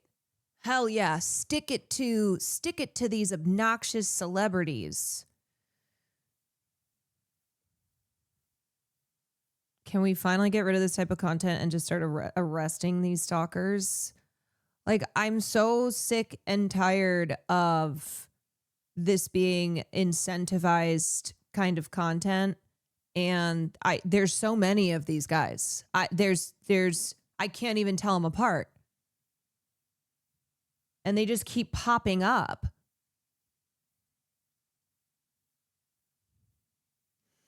And in fact, he's just a shock jock working for Rupert Murdoch or whoever owns GB News. Yeah. Like, this is not serious journalism. This is a racist news outlet, GB News. You know, he would have walked right into the home if there was no gate and the door was unlocked. Yeah. Yeah.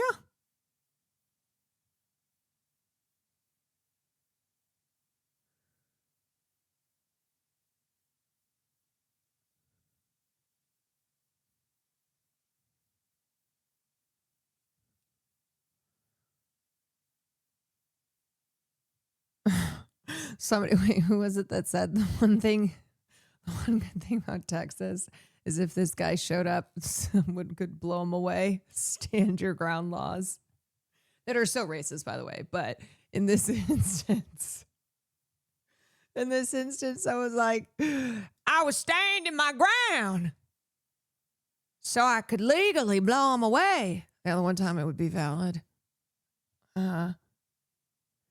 Also, an insanely massive difference between a private residence and a country. They're not the slightest close things. No, this is so bad faith. It's so fucking bad faith. And they know that it's not. They know it's not a serious argument, but they get a lot of views from this kind of content, and it makes them feel big and cool. As you could probably imagine, he has the most insane and disgusting political takes. Of course he does. Of course, he's a British hog. He's just got the pompous ooh, ooh, ooh accent. Oh my gosh. Okay. Alrighty. Let me pull up.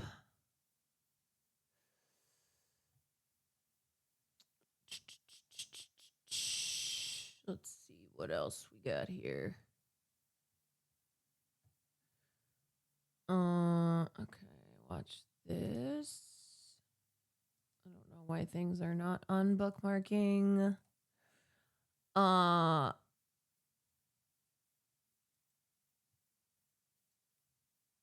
The incidents can be messages after a girl dies. Stalking will soon become a new offence in New Zealand, punishable by up to 5 years in prison. After widespread calls for change, the government says it'll introduce legislation before the end of the year. Under the new law, stalking will be defined as 3 specified acts within 12 months. It's always hard when you see other countries doing things about problems that exist everywhere. And you're like, oh, wait, so shit can actually get done. It would include damaging a reputation, recording, tracking, or following someone, including by using modern technology. Courts will be able to issue restraining orders if someone is receiving harmful digital messages. And stalking will be an aggravating factor. Yeah, like after the mass shooting at Bondi Beach, in a country where they already have so many more restrictive gun laws than in the US, and they're like, we have pledged to make our gun laws even more restrictive after this horrific shooting. Sorry, that was terrible accent. And us in America here, we're sitting watching it and going, oh, wow, that must be nice. In sentencing. Convicted stalkers will not be able to hold a firearms licence. The announcement comes after a recent inquiry Epiphany into a horrific case of stalking found Ash, current laws were not fit for purpose. Here's Simon Nuzzi. This Afghan student arrived nearly 2 years ago, just as Afghans here were mourning 21-year-old Farzana Yacoubi, an Auckland law student stabbed to death by a stalker. Why should such thing happen in a country that is very safe? Many asked that question. There's certainly been very strong calls from many, thousands of young women particularly signed petitions following that case. Now Farzana's case and others have led to change. We're going to criminalise stalking behaviours, which are of great concern to so many, particularly women in our community. Absolutely thrilled. It's been a long time coming. It will save people. Makes me a kind of relief. I'm like, yes. Events leading up to Farzana Yacoubi's murder fueled the call for a new law. The Independent Police Conduct Authority found police failed to respond to 3 complaints of stalking she'd made. They included a threat to throw acid on her face. Now, 2 of those complaints were made online to the 105 service, which the public has increasingly become dissatisfied with. On top of that, the authority found the way police assess a stalking complaint is not fit for purpose. Advocate Ruth Money says the new law must allow for future advances in technology and says 2 cases of stalking should constitute a crime, not 3, as suggested. It means that there are more people harmed to get to that 3rd threshold. 2 is fine. She's also pushing for a focus on a stalker's behaviour, not a victim having to prove harm. You have intended to stalk someone. Doesn't matter whether the victim was harmed or not. Athena Shafaya has her own frightening online encounter after a man reposted her Instagram pictures without permission. Did he stop? By itself. No, he's still doing it. New Zealanders get to have a say on the new bill at Select Committee next year. Simon Mersep. Not like, what did they do on top of that? But again, it's like better than nothing, and certainly better than so many cases. The United States. It's like you see other countries actually respond to calls for justice, social movements. Here they're like, well, that's it. Well, there's nothing we can do about it. Oh my God, this was making me laugh so hard. Look at the likes on this. So if you don't know, Israel just got eliminated in the context of baseball. But they got destroyed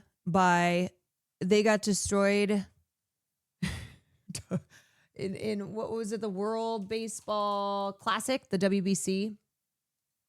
They got destroyed by the Dominicans, obliterated. And look at the likes on these posts. So this is the Netherlands, 183 likes. Netherlands eliminated. Australia eliminated. 722 likes. Panama eliminated. 369 likes.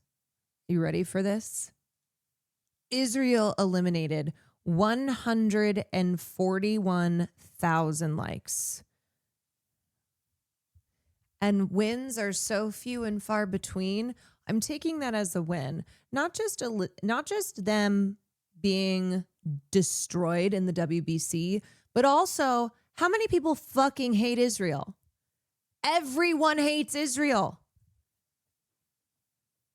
For good reason. Because guess what? When you are simultaneously committing genocide, invading multiple countries, killing children everywhere, using the same defense over and over again, that if you say anything about that, if you call that out, that you're anti-Semitic, that they're just the small being defending themselves, people go, shut the fuck up. We fucking hate you.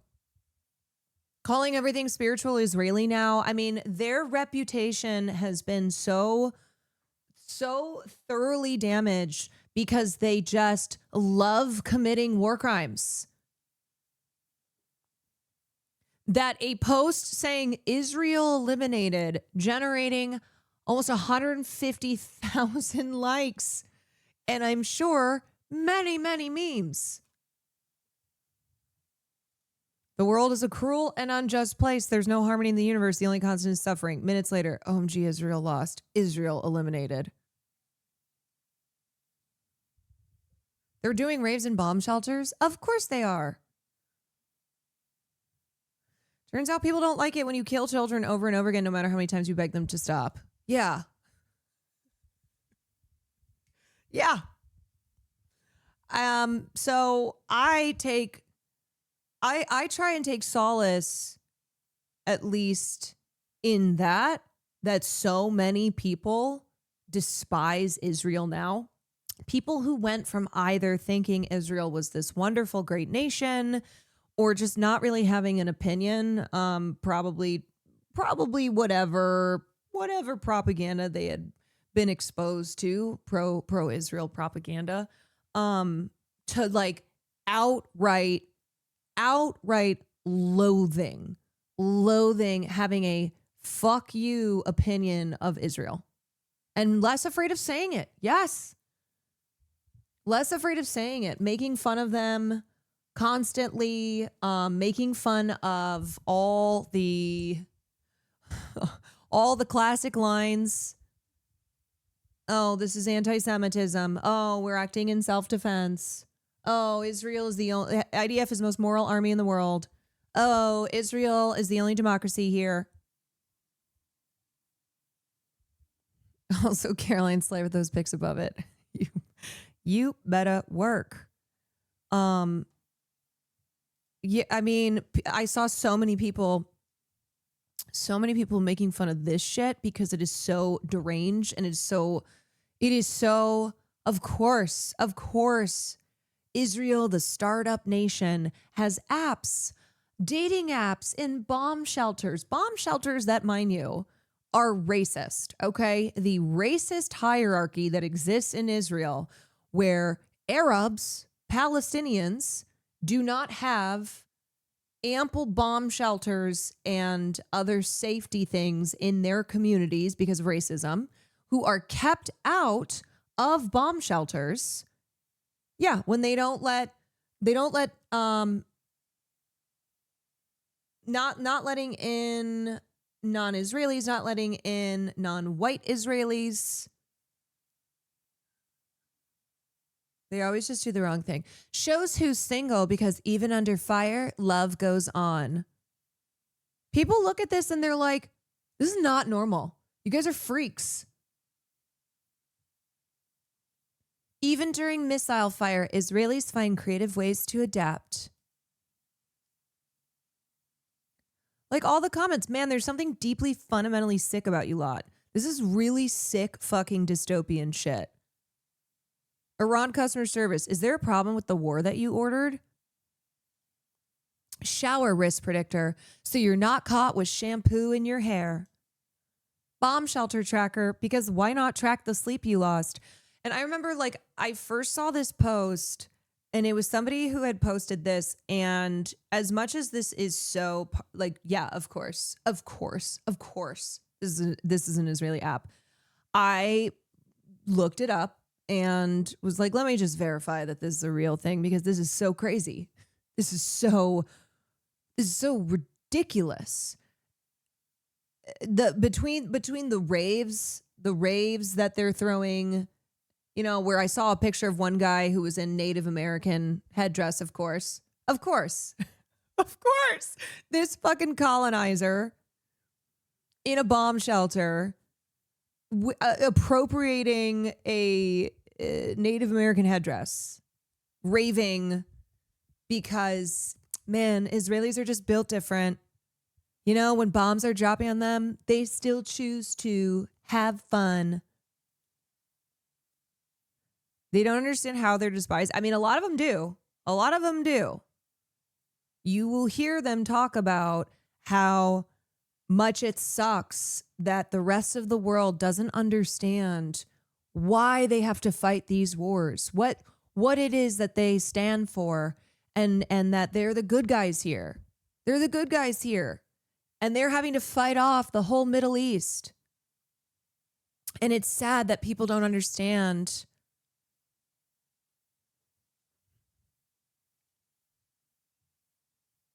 How is the Onion even supposed to do its job here? It can't. Surprise Team USA didn't help them win. Yeah, the US didn't step in. I think the worst part of people just getting sick of Israel's shit, though, is that it now emboldens actual Nazis. Now, like, bro, Israel's single-handedly making the world less safe for Jews because of the way they continue to tie Israel to Jews everywhere. Yeah, and we talk about that all the time. We talk about how Israel is responsible for so much anti-Semitism. This is at 149,000 likes. Holy fuck.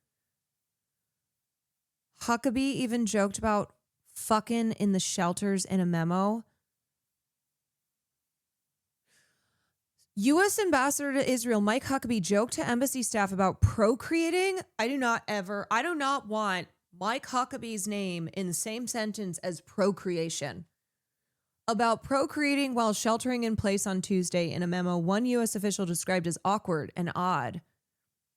The memo, addressed to U.S. diplomats, local staff, and family members, said that if the extended time with your spouse results in the birth of your next child in about 9 months, I of course expect that you will want to name the little bugger after me. This man is sick. These people are so fucking sick.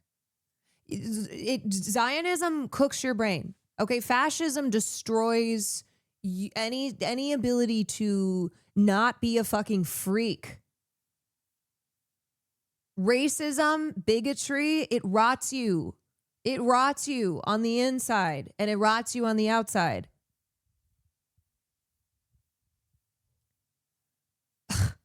It's like you contrast that with how many have been killed in Palestine, in Lebanon, in Iran, how so many people who are currently displaced. It is raining oil in Tehran.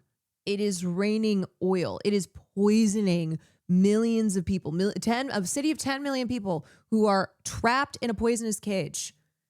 Do you think they're thinking about fucking and dating apps when they're trying to flee for safety? The sewers are on fire.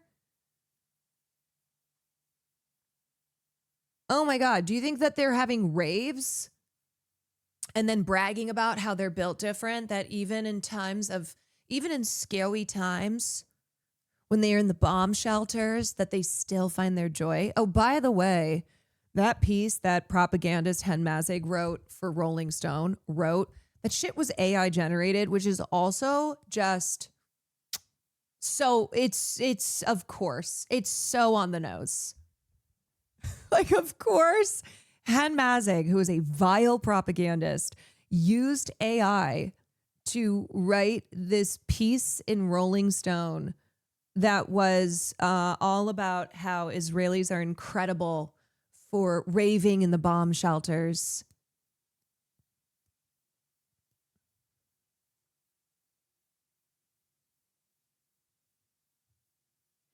The toxic rain is coming over to their neighboring countries too. Yeah, like, let me just show you. You see this, a driver heading straight toward what looks like a wall of fire after airstrikes on oil depots near the capital. Another video shows gas catching fire, what appears to be on the streets there, with flames running up and down this entire boulevard. There are toxic clouds smothering a city of 10 million people. There is oil that is falling as rain. And the purpose of this is to break the Iranian people. They are destroying oil depots. They are destroying desalination plants.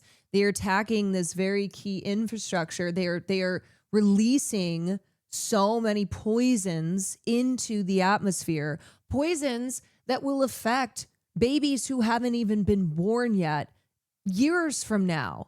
Like, this is when they did this shit in Iraq in the 90s.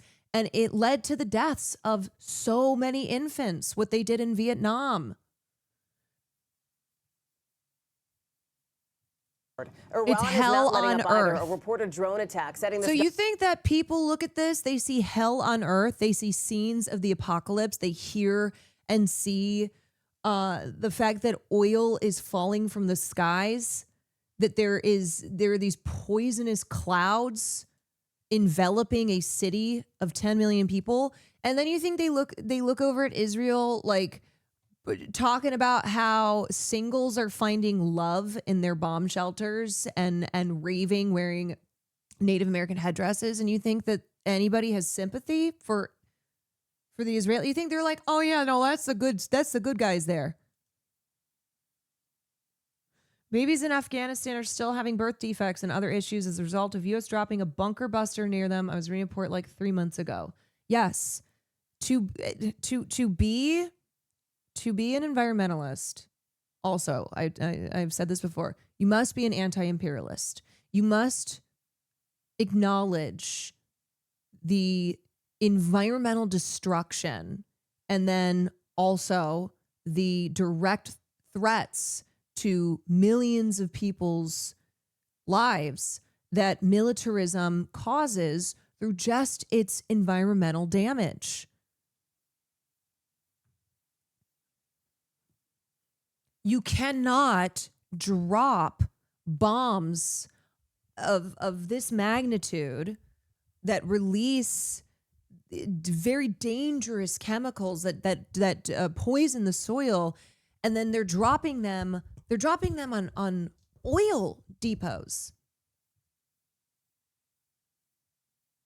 That's why Greta's so based. That's why Greta moved away from specifically being a climate change activist to being an anti-imperialist. That she now approaches her pro-environmentalism through the lens of being an anti-imperialist. The U.S. military is the single greatest institutional polluter on this planet. The U.S. military and militarism is destroying our Earth. More than 4 times the biggest corporation, 750 to 877 bases across 55 to 80 plus foreign countries and territories. Government high-rise building in Kuwait on fire. Look at that there. The Interior Ministry said 2 of its officers have died after Iranian attacks. We are very, very honored to be joined on the show. Yeah, it is. It's not just scary to witness. It's not just scary to experience. This is it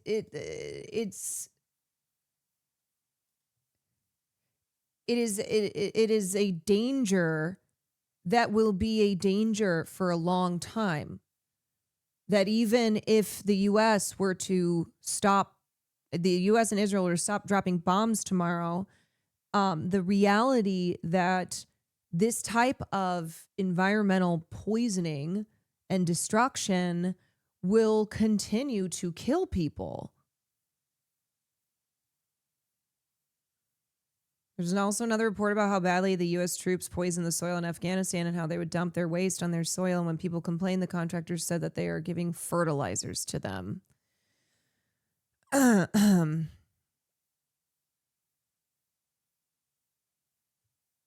Wow.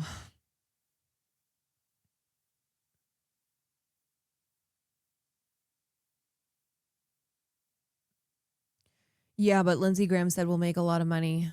But Lindsey Graham, who should go over there? He should enlist. He should go be a hero, as he says.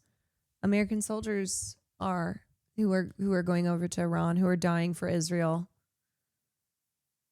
Lindsey Graham, go be a hero. Go show us how it's done. Also, didn't Israel recently use white phosphorus in Lebanon? Yes, which is illegal.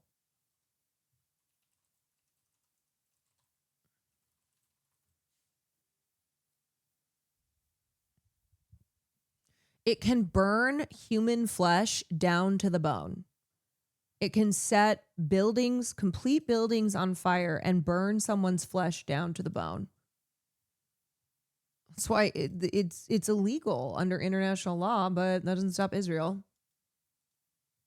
They have used this in Lebanon. They have used this on the Palestinians. And it's also extra insidious when they use it on a highly, a densely populated city where it's a lot of people who are all crowded together.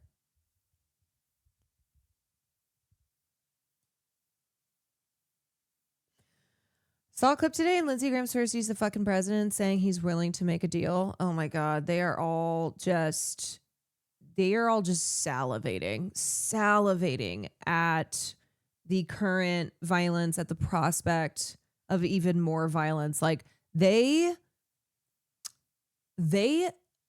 love this shit. They love it. It's not just we've got to protect American interests, as terrible as war is. War is hell. No, oh my God, they cannot get enough. They want it to be torturous. They are out here saying like, yeah, everyone in Iran is going to suffer and die. And they do so with a smile on their face. These people are the sickest of sick. On a Tomahawk and bombed its own elementary school on the first day of the war. But you're the only person in your government saying this. Even your defense secretary wouldn't say that when he was asked, standing over your shoulder on your plane on Saturday. Why are you the only person saying this? Because I just don't know enough about it. I think it's something that I was told is under investigation. But Tomahawks are used by others, as you know. Numerous other nations have Tomahawks. They buy them from us.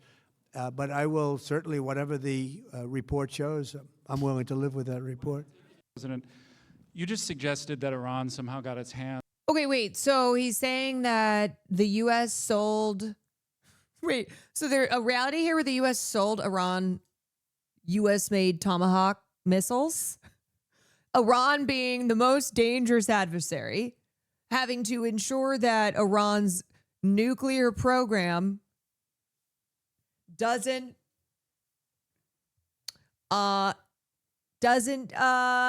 exist. They gotta bring it down. Wait, is he seriously On a Tomahawk and bombed its own elementary school on the first day of the war? But you're the only person in your government saying this. Even your defense secretary wouldn't say that when he was asked, standing over your shoulder on your plane on Saturday. Why are you the only person saying this? Because I just don't know enough about it. I think it's something that I was told is under investigation. But Tomahawks are used by others, as you know. Numerous other nations have Tomahawks. They buy them from us.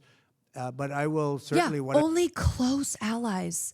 Only close allies have the the Tomahawk is so symbolic of the United States. Whatever the report shows, I'm willing to live with that report. President. Oh my God. So Iran is now a close ally? I'm confused. Is that why they would have a Tomahawk that then they use to blow up the elementary school that all evidence and investigative reporting points to it being the United States?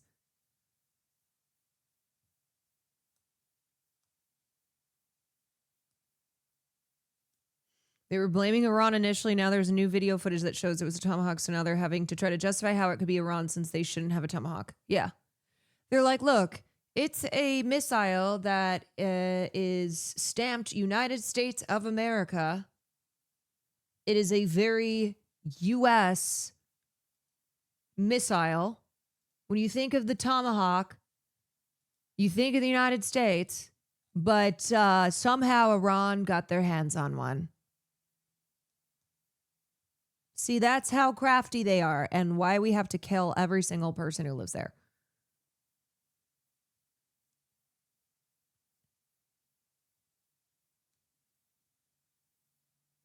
He thinks Tomahawks are one of the missiles that Jeffrey Epstein illegally sold them on behalf of Oliver North. They can't keep the story straight because they don't care either. They're not in the business of crafting together a story and selling it to the public like the Bush administration was back in the 2000s, where they really put thought into the messaging, into the manufacturing. They are phoning it the fuck in. Yeah.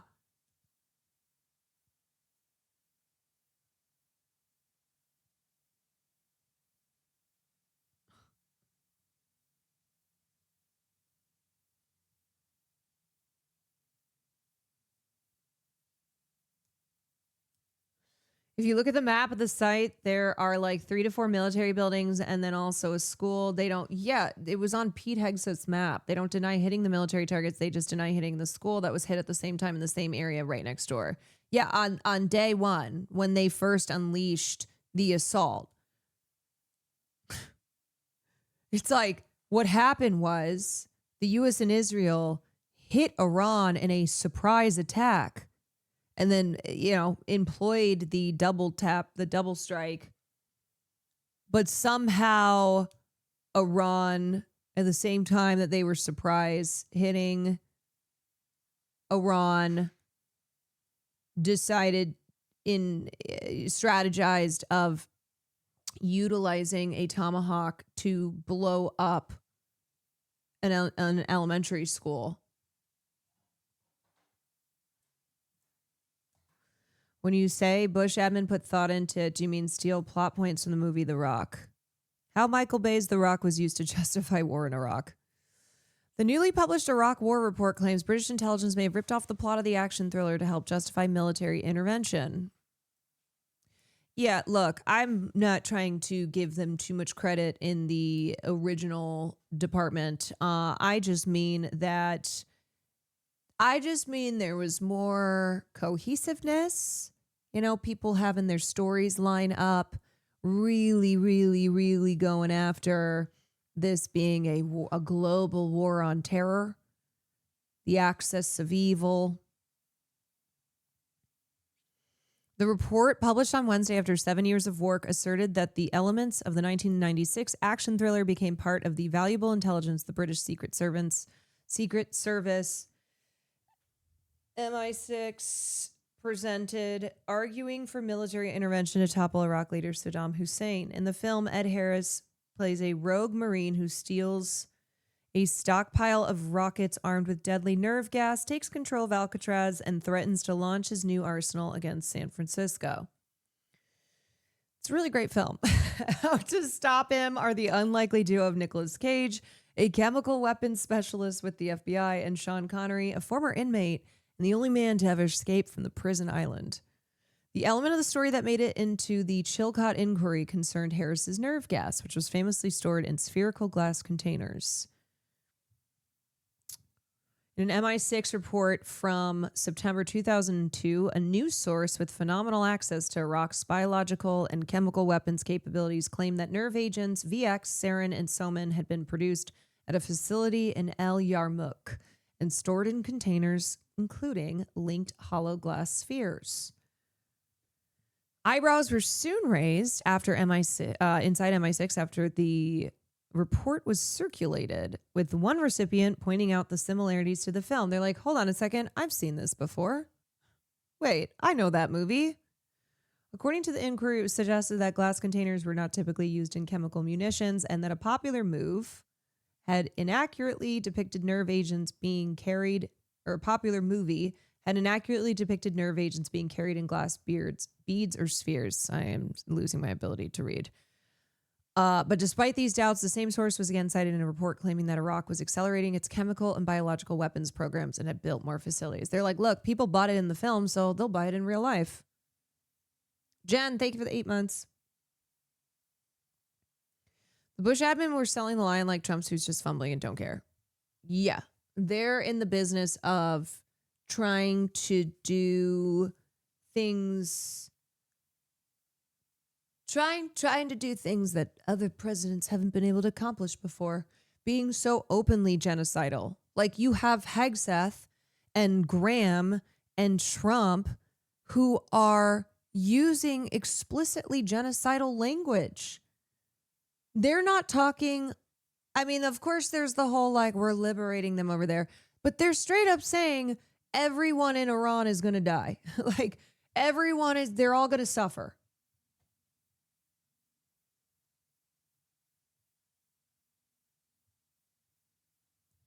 The report claimed the Chilcot inquiry played a significant role in the arguments put forward by then British Prime Minister Tony Blair in his justification for war, helping him make key judgments about Iraq's chemical and biological weapons capabilities. By 2003, however, MI6 doubts had been confirmed and the source had been revealed to have been lying, and after a meeting in June was concluded to be a fabricator who had lied from the outset. But by then, of course, the Iraq war was already in full swing, with Hussein, nerve gas and glass spheres or not, already toppled. Raining down death and destruction, Hegseth. Yeah.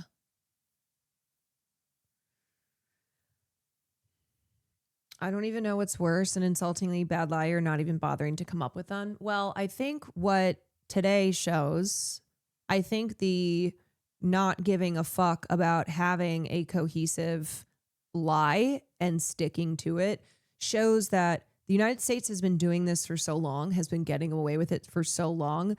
And then you have Donald Trump, someone like Donald Trump in office, and the natural conclusion of the most powerful empire ever in decline due to its unfettered imperialism is to no longer hide your motives and to no longer cage your rhetoric in language that will be less, that's a little more civil. Don't even need to manufacture consent anymore. You just go, because I said so, because we're the United States of America, baby. USA.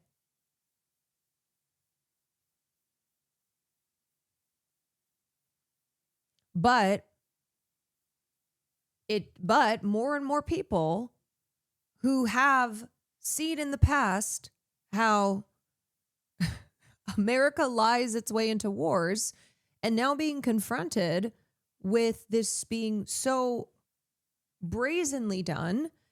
And then on top of that, you have people who only respond, who only react negatively when they start feeling their wallets like impacted by it, even though our tax dollars are paying for all this shit, like oil prices jumping up drastically, and Trump supporters knowing that their guy is in office and knowing that we are currently waging war on a country in the Middle East that is in the oil business and going,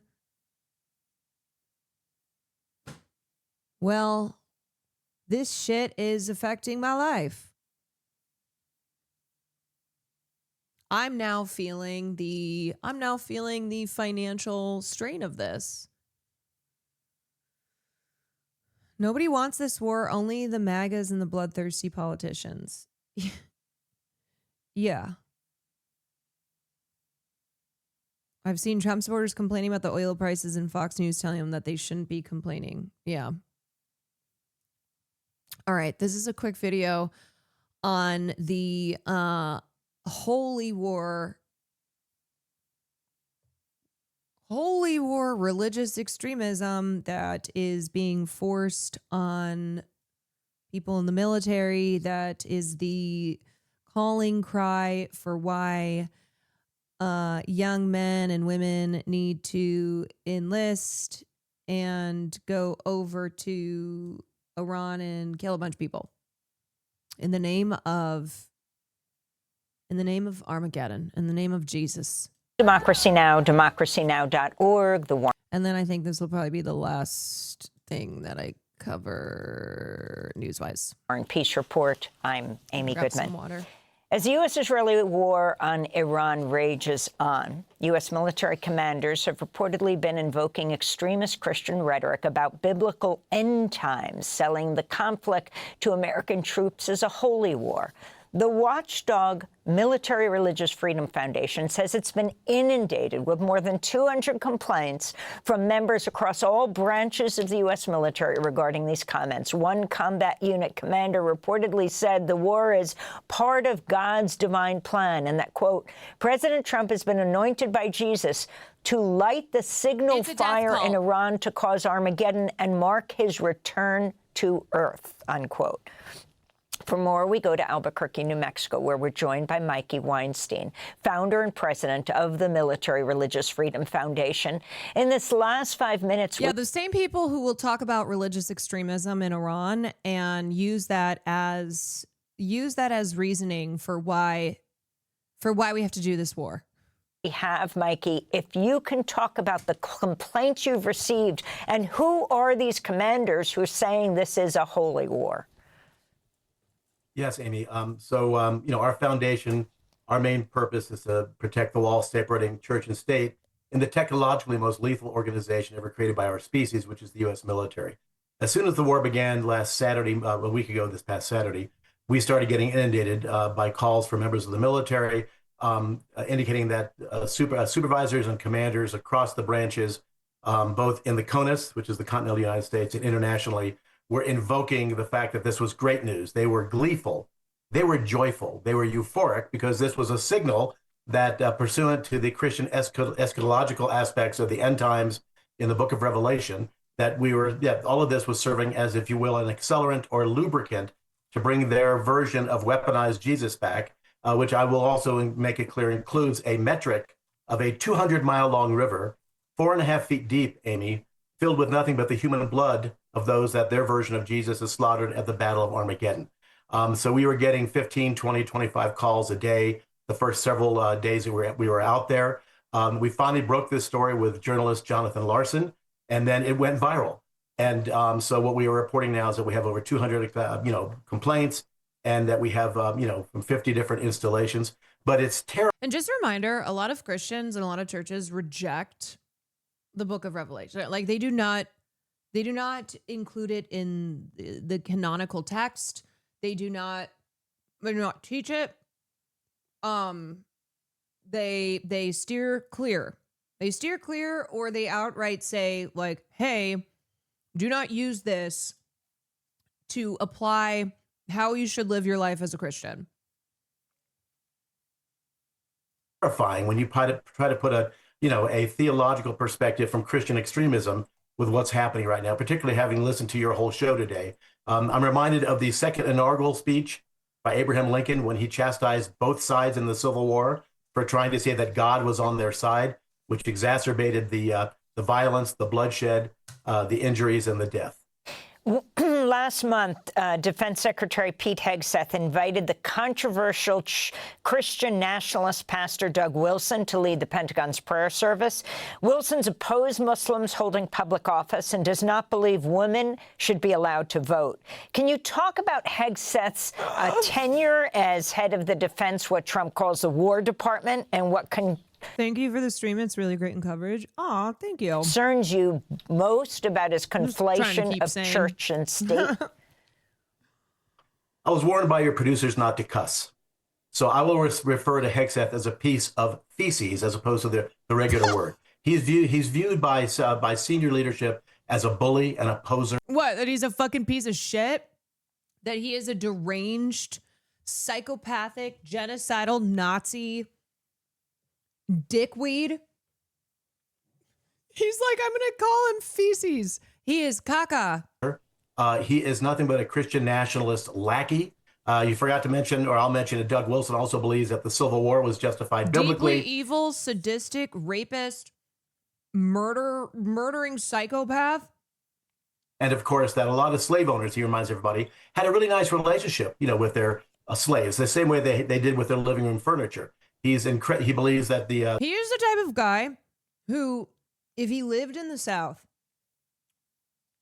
during slavery era, after slavery was abolished, he would have tried to keep that quiet, try to make sure that his slaves were not aware that slavery was no longer, and kept them enslaved for as long as he could.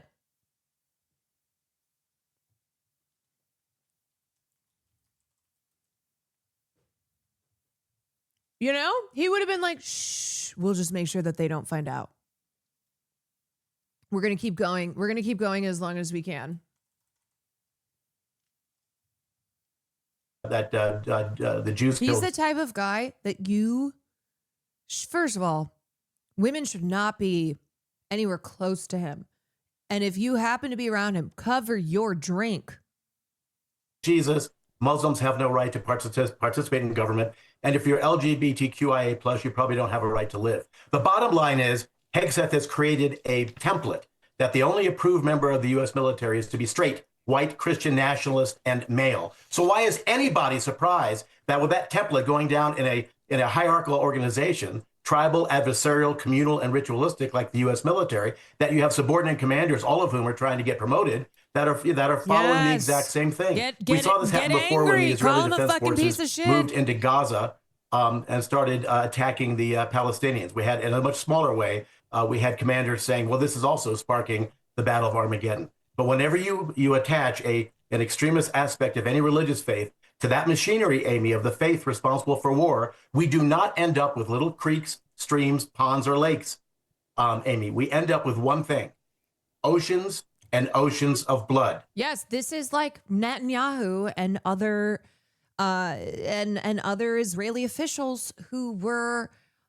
using Amalek rhetoric, who were referencing Amalek in their justification of genociding all Palestine, of wiping out Palestinian life, and citing Amalek as justification for it.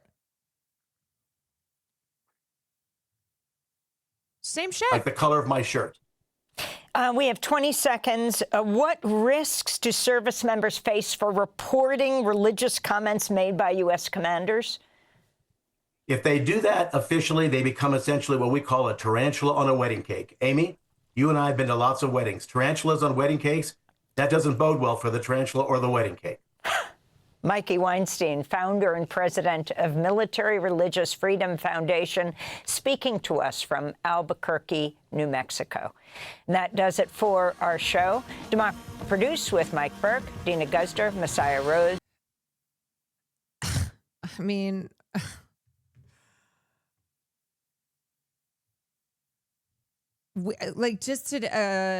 speaking of religion, and my mom sent this to me, and she said occasionally the Catholics get it right.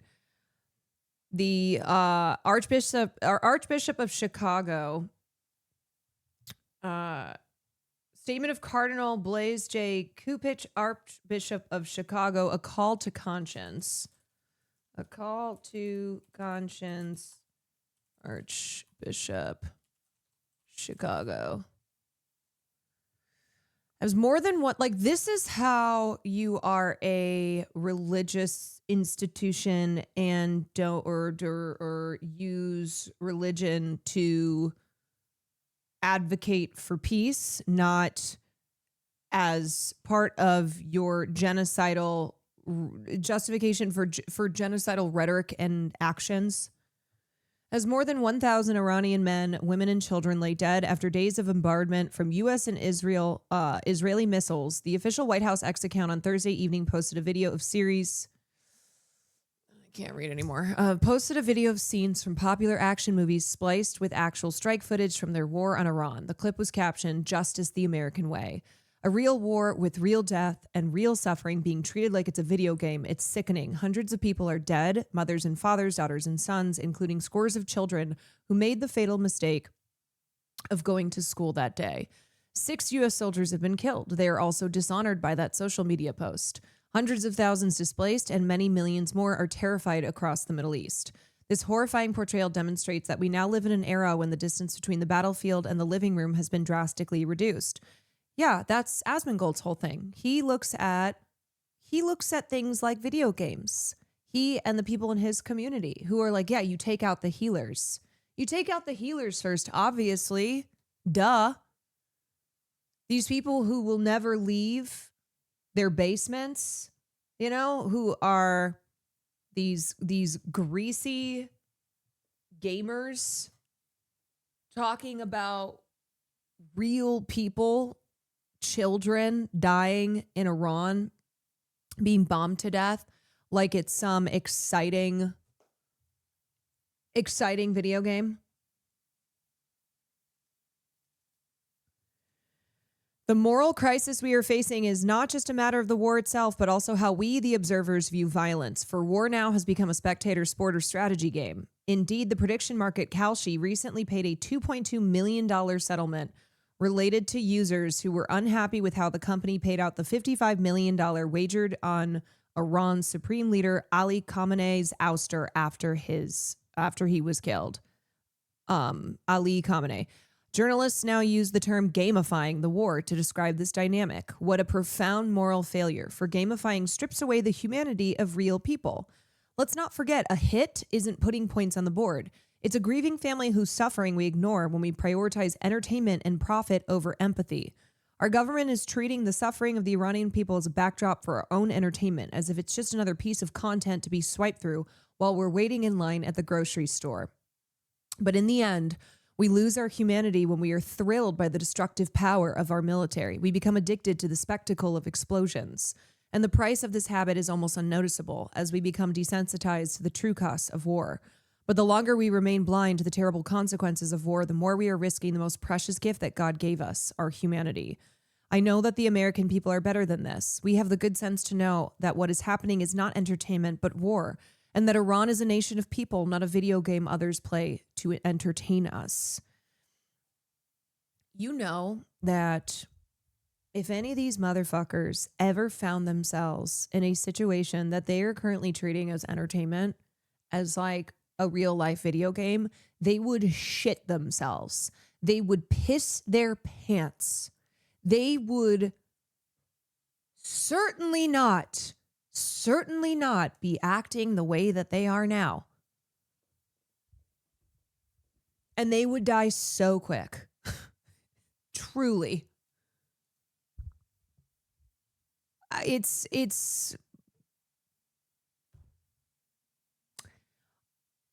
is so telling that these are people whose entire worldview is that of Americans who will never, well, haven't yet, experienced something like this, who don't grow up with the reality of American-made bombs dropping on their schools, on their communities, that from a young age, this normalization of militarism in their countries, that to these streamers and people who watch them, it is just a game because this is something they've never experienced and think that they would never, ever experience. They don't leave their fucking houses. They sit there and play World of Warcraft and then look at real life warfare and talk about it in such a crass and crude way, like saying fuck around and find out. This is how they exist.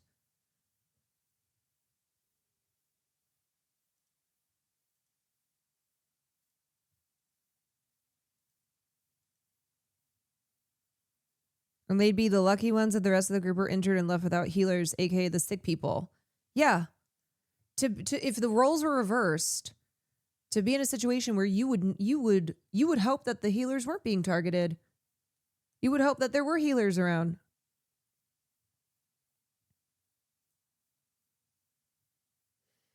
Okay, I was about to open Warcraft, but now I'm self-conscious. Well, look, if you're not a Warcraft player who is also saying fuck around and find out to children who are being blown apart, I think you're good. If you're not somebody who looks at what's happening in Iran as a video game that's just entertaining for you to consume and to comment on, and you think it's awesome seeing these bombs explode on people's homes and schools, awesome seeing the sewers on fire, the streets on fire, these like plumes of toxic clouds enveloping the sky. You have permission to hit the wow as long as you're not a chud.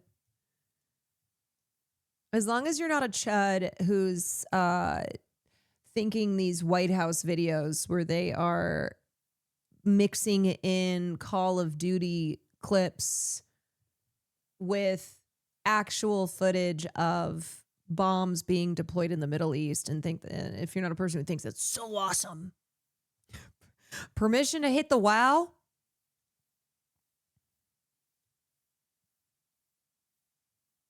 Permission to hit the wow? I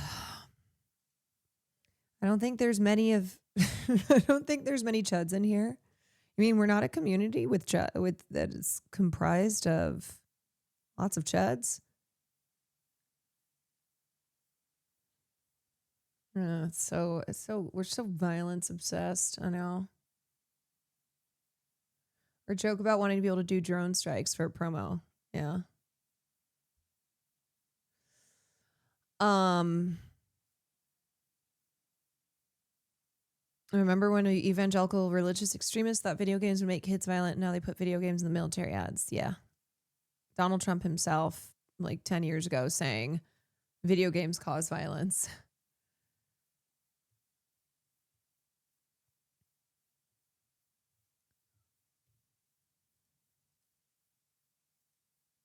Did you see Cuties?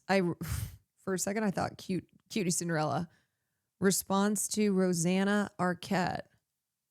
Quentin Tarantino fires back at Pulp Fiction star Rosanna Arquette after she criticized his use of the N-word in movies as racist and creepy.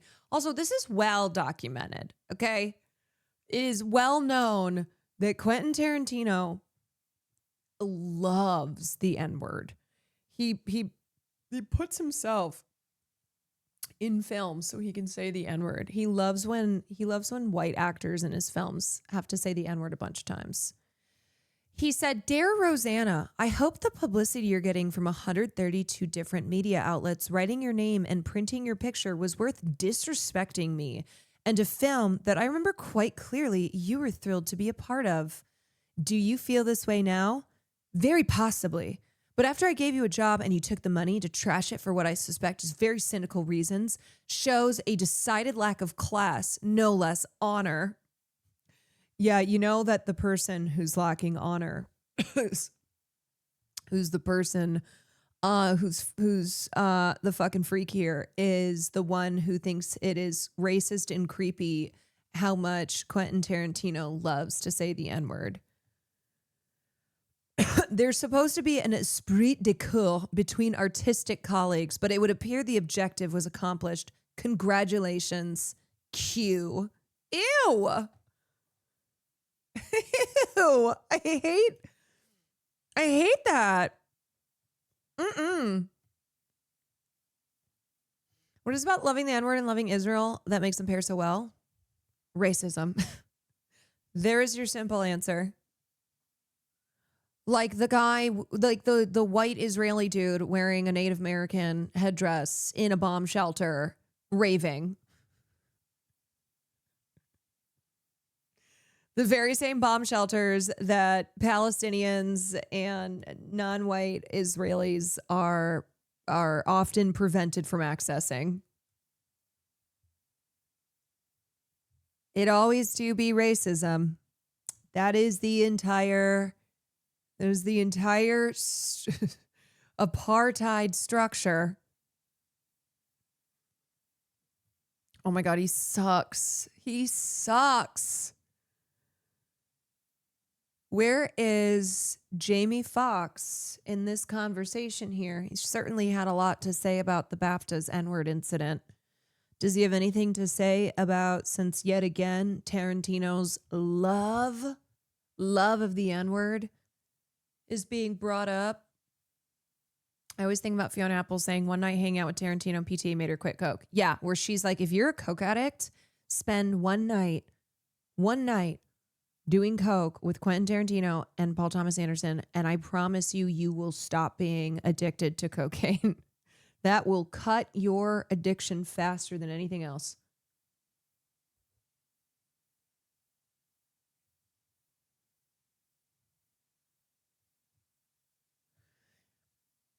Also, Rosanna Arquette had a minor role in Pulp Fiction. I love that he's acting as if he gave her her career. First of all, she comes from a famous family. Okay, she comes from the Arquette family. And then also acting as if he gave her some lead. And she said the film is great on a lot of levels, but disapproves of the director's repeated use of the N-word. Personally, I'm over the use of the N-word. I hate it. I cannot stand that he, Tarantino, has been given a hall pass. It's not art. It's just racist and creepy.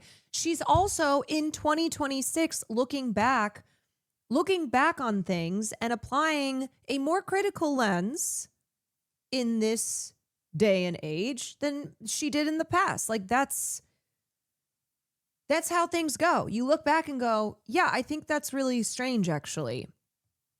I think it's really creepy and racist, and I don't like that he's had this hall pass. Perspective is a motherfucker.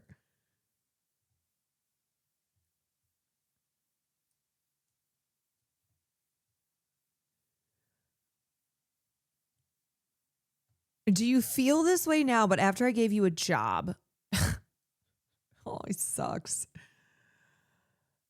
While the racial slur is uttered in Pulp Fiction about 20 times, Django Unchained features the N-word 110 times. However, Tarantino's use of the N-word in his screenplays has long been defended by that film star, Jamie Foxx, and his frequent collaborator, Samuel L. Jackson. They're like, it's fine.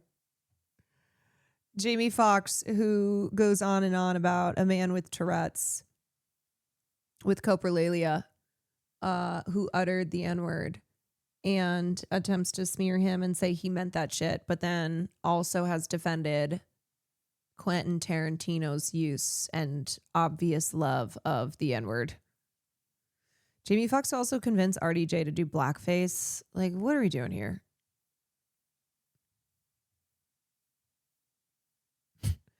This feels so ominous. This feels like really creepy that he signed off Q. Congratulations, Q. I mean, look, I think as Rosanna Arquette says,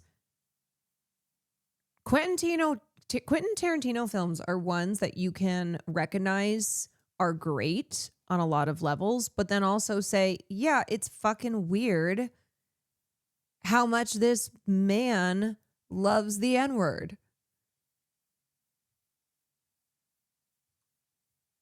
And here's the thing. Him using the N-word 110 times in Django Unchained is not necessary. It's not like the film falls apart. It loses its plot or artistic merit or anything if the N-word is not said 110 times. He probably had it even more in early versions of the script.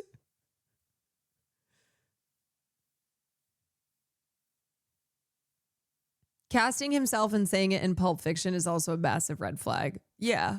As I said, Quentin Tarantino, here's my new take, my new hot take. Quentin Tarantino got into the business of making movies so that he could say the N-word and get away with it. He was like, I love the N-word. How can I say the N-word and get away with it? I'm going to become a movie director.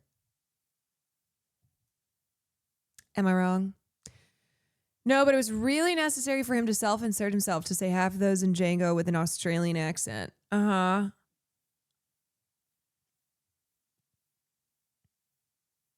Have you seen that one Cat Williams video about Django? It's silly, but kind of funny. Yeah. Okay. Have you seen Nandre's? Nandre. First of all, I am in a category of my own. War correspondent, sideline reporter, encased in a glass box on remote control wheels with multiple MREs for the duration of the conflict. This is the 100 Women versus 1 Guerrilla roster. I am in a separate category. Nanny McPhee is in a separate category. She is commander-in-chief. The frontline meat shields include China, Xena the Warrior Princess, Hillary Knight, Clarissa Shields, Sheik/Zelda, Miss Piggy. I don't like that Miss Piggy is under meat shield. Miss Trunchbull. Okay, she makes sense. Chun-Li, Diana... Not fucking Diana Nyad. And Maya Higa. Makes the most sense. Morale, motivation, and propaganda. Cardi B. Cardi B, the Green M&M, Catherine Bigelow, Susan Boyle, Isabella Rossellini, Monica Bellucci. Certainly great for morale. Dolly Parton, Jessica Rabbit, My Pug Puppy Chimmy, Princess Diana. Oh. Like, are we... Okay. Bait, Casey Anthony, Terry Joe, Margaret Thatcher, Abby Lee Miller, Nicki Minaj, Erica Kirk, Sarah Palin, Bethany Frankel, Hillary Clinton, and Ellen DeGeneres. Psychological warfare specialist, Amberlynn Reed, Yoko Ono, Orbology, aka brainwashing TikTok Latina, Samara from The Ring, Regina George, Susie Essman, Joan Rivers, Risa Tisa, aka Who the Fuck Did I Marry, Trish Paytas, and Z-Way. Holy shit. First Assault Squad, Lava Girl, Cynthia Rothrock, Mrs. Incredible, Vindicta, Buffy the Vampire Slayer, the Pigeon Lady from Home Alone 2, Annie Oakley, Trinity, Lyudmila Pavlichenko, aka Lady Death, Ellen Ripley. Great squad. Research and development, Xenon, Miss Frizzle, Marie Curie, Carrie Byron, Katherine Johnson, Dana Scully, Akilah Anderson from Akilah and the Bee. Wait, so not the specificity here not being Keke Palmer, actress, but Akilah Anderson from Akilah and the Bee, Shuri, and then Margaret Howe Lovett, Guerrilla Warfare and Sabotage, Gypsy Rose Blanchard, Harriet Tubman, B. Arthur, Clea Markey, Harriet the Spy, Lorena Bobbitt, Snoop Pearson, Arya Stark, Sandy Cheeks, and Mulan. Finances, Mackenzie Scott, Barbara Corcoran, Elizabeth Holmes. Gotta have her on the team. Nancy Pelosi, Rihanna, Jessica Alba, and Shiv Roy. Infirmary, Nurse Joy, Meredith Grey, Nurse Dana from The Pit. Generals, Miss Rachel, Club Chalamet. General Chalamet? I don't think so. That's the first person that we're taking out. We're taking her out before we take out the gorilla, okay? Club Chalamet, Liv Agar, Lisa Rinna, Asada Shakur, Tiffany Pollard, Joan of Arc, Sacagawea, Furiosa, and Cadet Kelly. Club C can push the buttons.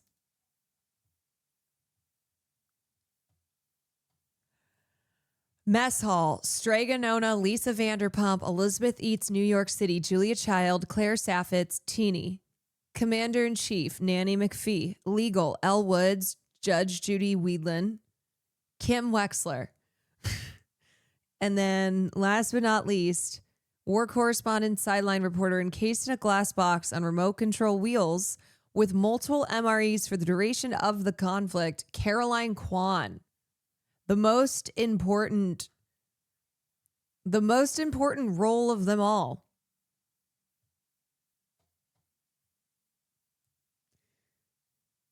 When he was talking about this, I thought it was going to be streamers. I didn't know it'd be mostly fictional characters. Well, you have real people, but they're dead.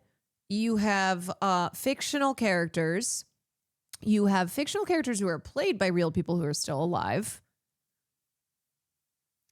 Here's who's banned: Jane Goodall, John Benet Ramsey, and Helen Keller.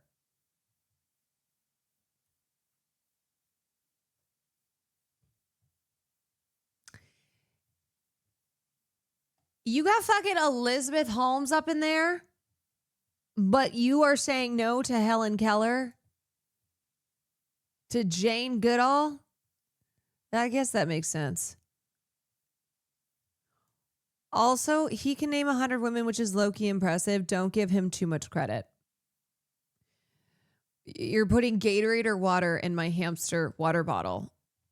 You know what? I'm going to find out how to break out of this, and then I'm going to be on the side. It's going to be 99 women versus one gorilla and Caroline Kwan. Once I figure out how to break out of this glass box on remote control wheels.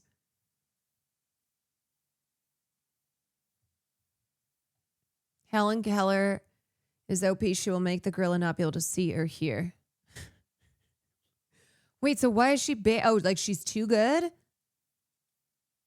Okay, she's too good. I see.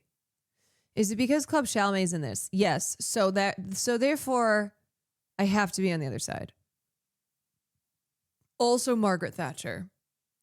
Also, quite a few people from this list that it means when I break out of this glass box that I'm encased in, it will be me and the gorilla.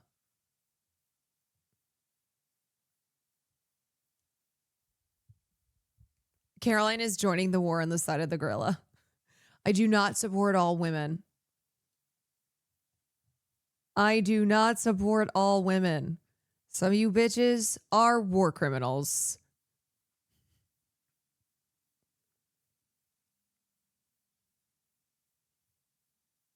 Elizabeth Holmes handling the financials. Are we trying to doom the war effort?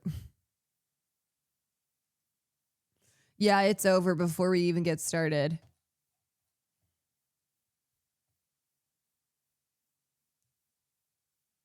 I'm just imagining Cardi B and Susan Boyle performing a duet. Would they do something like a typical Susan Boyle song, or would they duet I don't know, WAP? Does Susan Boyle take Meg Thee Stallion's part on that?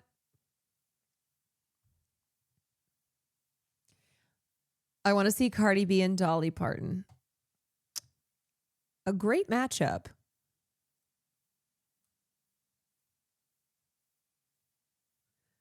Susan Boyle. I dreamed a dream in time gone by.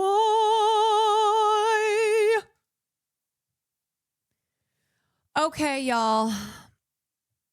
You could always make your own roster. No, because here's the thing. Women,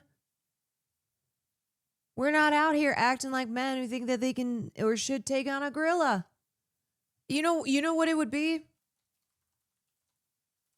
Here's how it would be. Mighty Joe Young.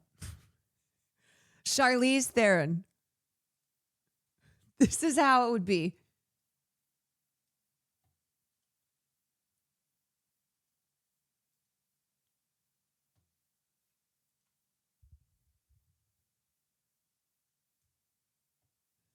This is how it would be. Not too big, not too small, medium gorilla. Exactly. Okay, let me do, oh my God, wait, fuck, it's already 11 o'clock, shit. Fuck, I gotta pack and I gotta get up for a flight. Because I'm going to San Francisco tomorrow. I was going to see if Will wanted to do some Reanimal, but I think he's doing a sponsored stream right now. And I want to do Red Dead when I have more time than just like half an hour. Yeah, he's in a sponsor right now. Well, no, because I gotta pack and get going on this flight tomorrow morning to San Fran. So tomorrow and Wednesday, I will be, I think Cutie and I are probably going to IRL stream from San Francisco. I don't quite know what we're going to be doing. And the reason I'm going is for this gaming convention, but I thought it was a YouTube thing, but YouTube has a panel and YouTube is sending people. So I am going via YouTube with Cutie, but I'm going to be there for 2 days and I don't know, hopefully I can meet people. I was like, well, when at first I thought it was a YouTube thing and I said, oh, I should go meet people at YouTube, and there will be people from YouTube. But it's actually called Gaming Developers Convention. So there's going to be a lot of gaming people. So for the next 2 days, I am Caroline Kwan from gaming. I'm like, hi, your favorite gamer here. Hey, it's me, Caroline Kwan from gaming. They're like, oh my God, I've heard of you. Are you Caroline Kwan from gaming? Since you're a Resident Evil gamer, this can be your outro. Come on, time to leave. Now? What's wrong? Is something following us? We have to go. We don't have any time to waste. Go? Where? Hey, it's up to us to take out Umbrella. Hell yeah. Bump. Bump, bump.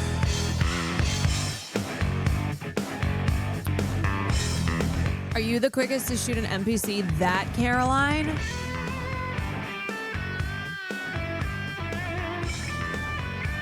Oh my God, are you Caroline Kwan, who played Resident Evil like no one has ever played Resident Evil before?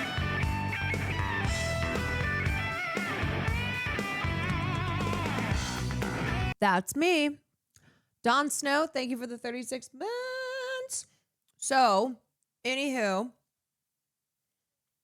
I will be doing that the next 2 days, and then I come back Thursday.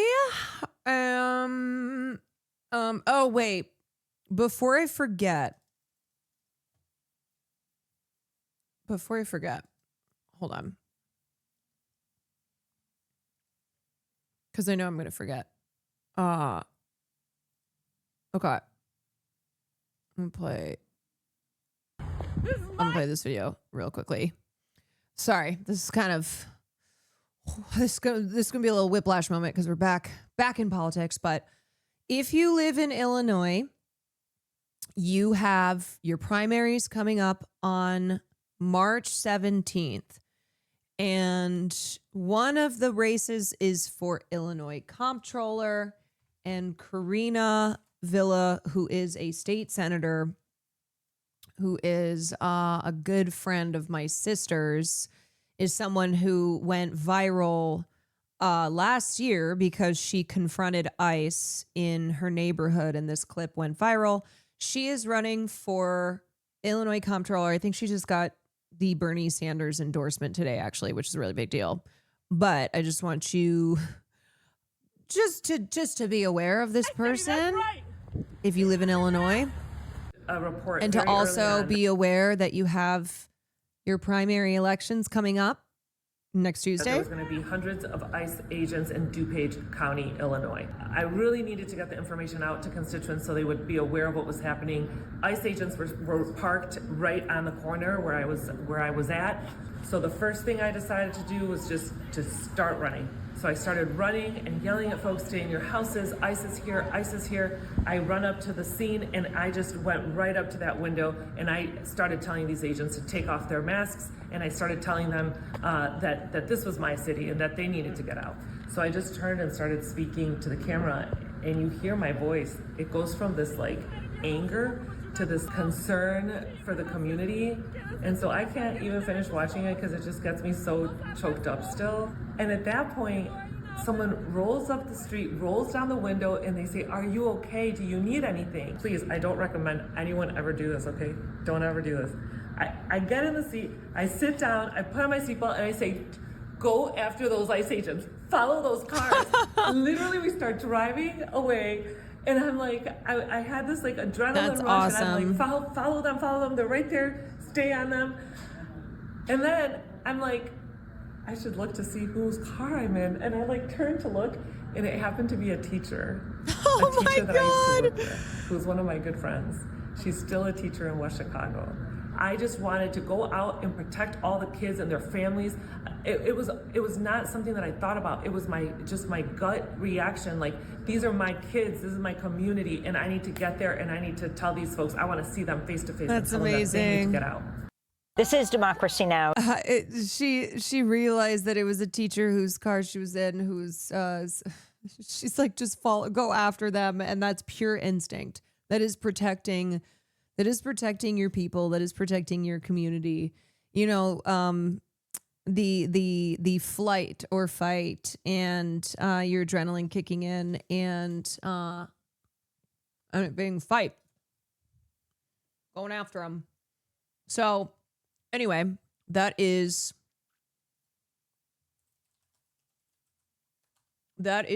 Karina Villa running for comptroller, and just got endorsed by Bernie Sanders, and she's a state senator. And here is her website. And again, if you don't live in Illinois, this is not relevant to you. And if you live in Illinois, you probably aren't necessarily someone who thinks about the comptroller position. Like you should, if you're not aware of it, like you should, because that is who's in charge of budgeting, financial reporting, accounting, etc. But anywho, Also, you're the only person I've ever sent a link on Twitch earlier because you are kind. Aw, are you new in here? Krisha, are you new to the community? Welcome in. Sometimes I see people pop up. I'm like, that person seems 2 months. Welcome in. Is anyone else new-ish to the community here? Let's say, under 6 months?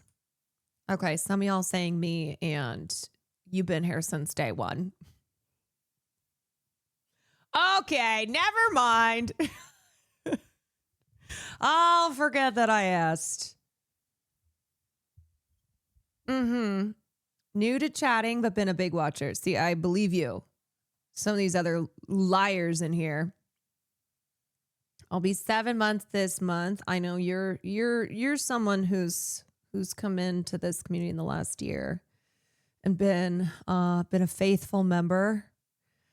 I always feel sad when I think about our people who can not be here anymore due to things like work, being unable to watch on this time zone, sadly. But where we lose people, we gain new people, which is great. We love it. They come in and fill the hole. They fill that hole. I found you when I Googled top gamers. Oh, hell yes. That's what I'm fucking talking about. When you Googled top gamers in the world, and my name being front and center, when you just happened to be on the internet and saw Caroline Kwan from Gaming. Caroline Kwan from Gaming? What was the Japanese Kung Fu video? I don't know, but I am sending you over to Will Neff. You can ask him. Anon, thank you for the 5 gifteds. 5 new subscribed members of the community. Okay, I'm sending you to Will. He is doing a Where the Winds Meet gaming sponsor. Auntie Dino, thank you for the 19 months. Starling Bree, thank you for the 5 months. Dat Smurf account, thank you for the 35 months. Almost at 3 years, which is very exciting. And yeah, I'm planning to be live tomorrow. And as I said, IRL from San Francisco. So I will see you guys. I will see you guys then. I will update in the Discord when I know, like, when that's gonna be. So join the Discord if you're not already. Yeah, I'll be with Cutie in San Francisco. All right. Okay, everybody. Blow SF a kiss for me. I will. I'll see you later. Thanks for hanging out. Bye.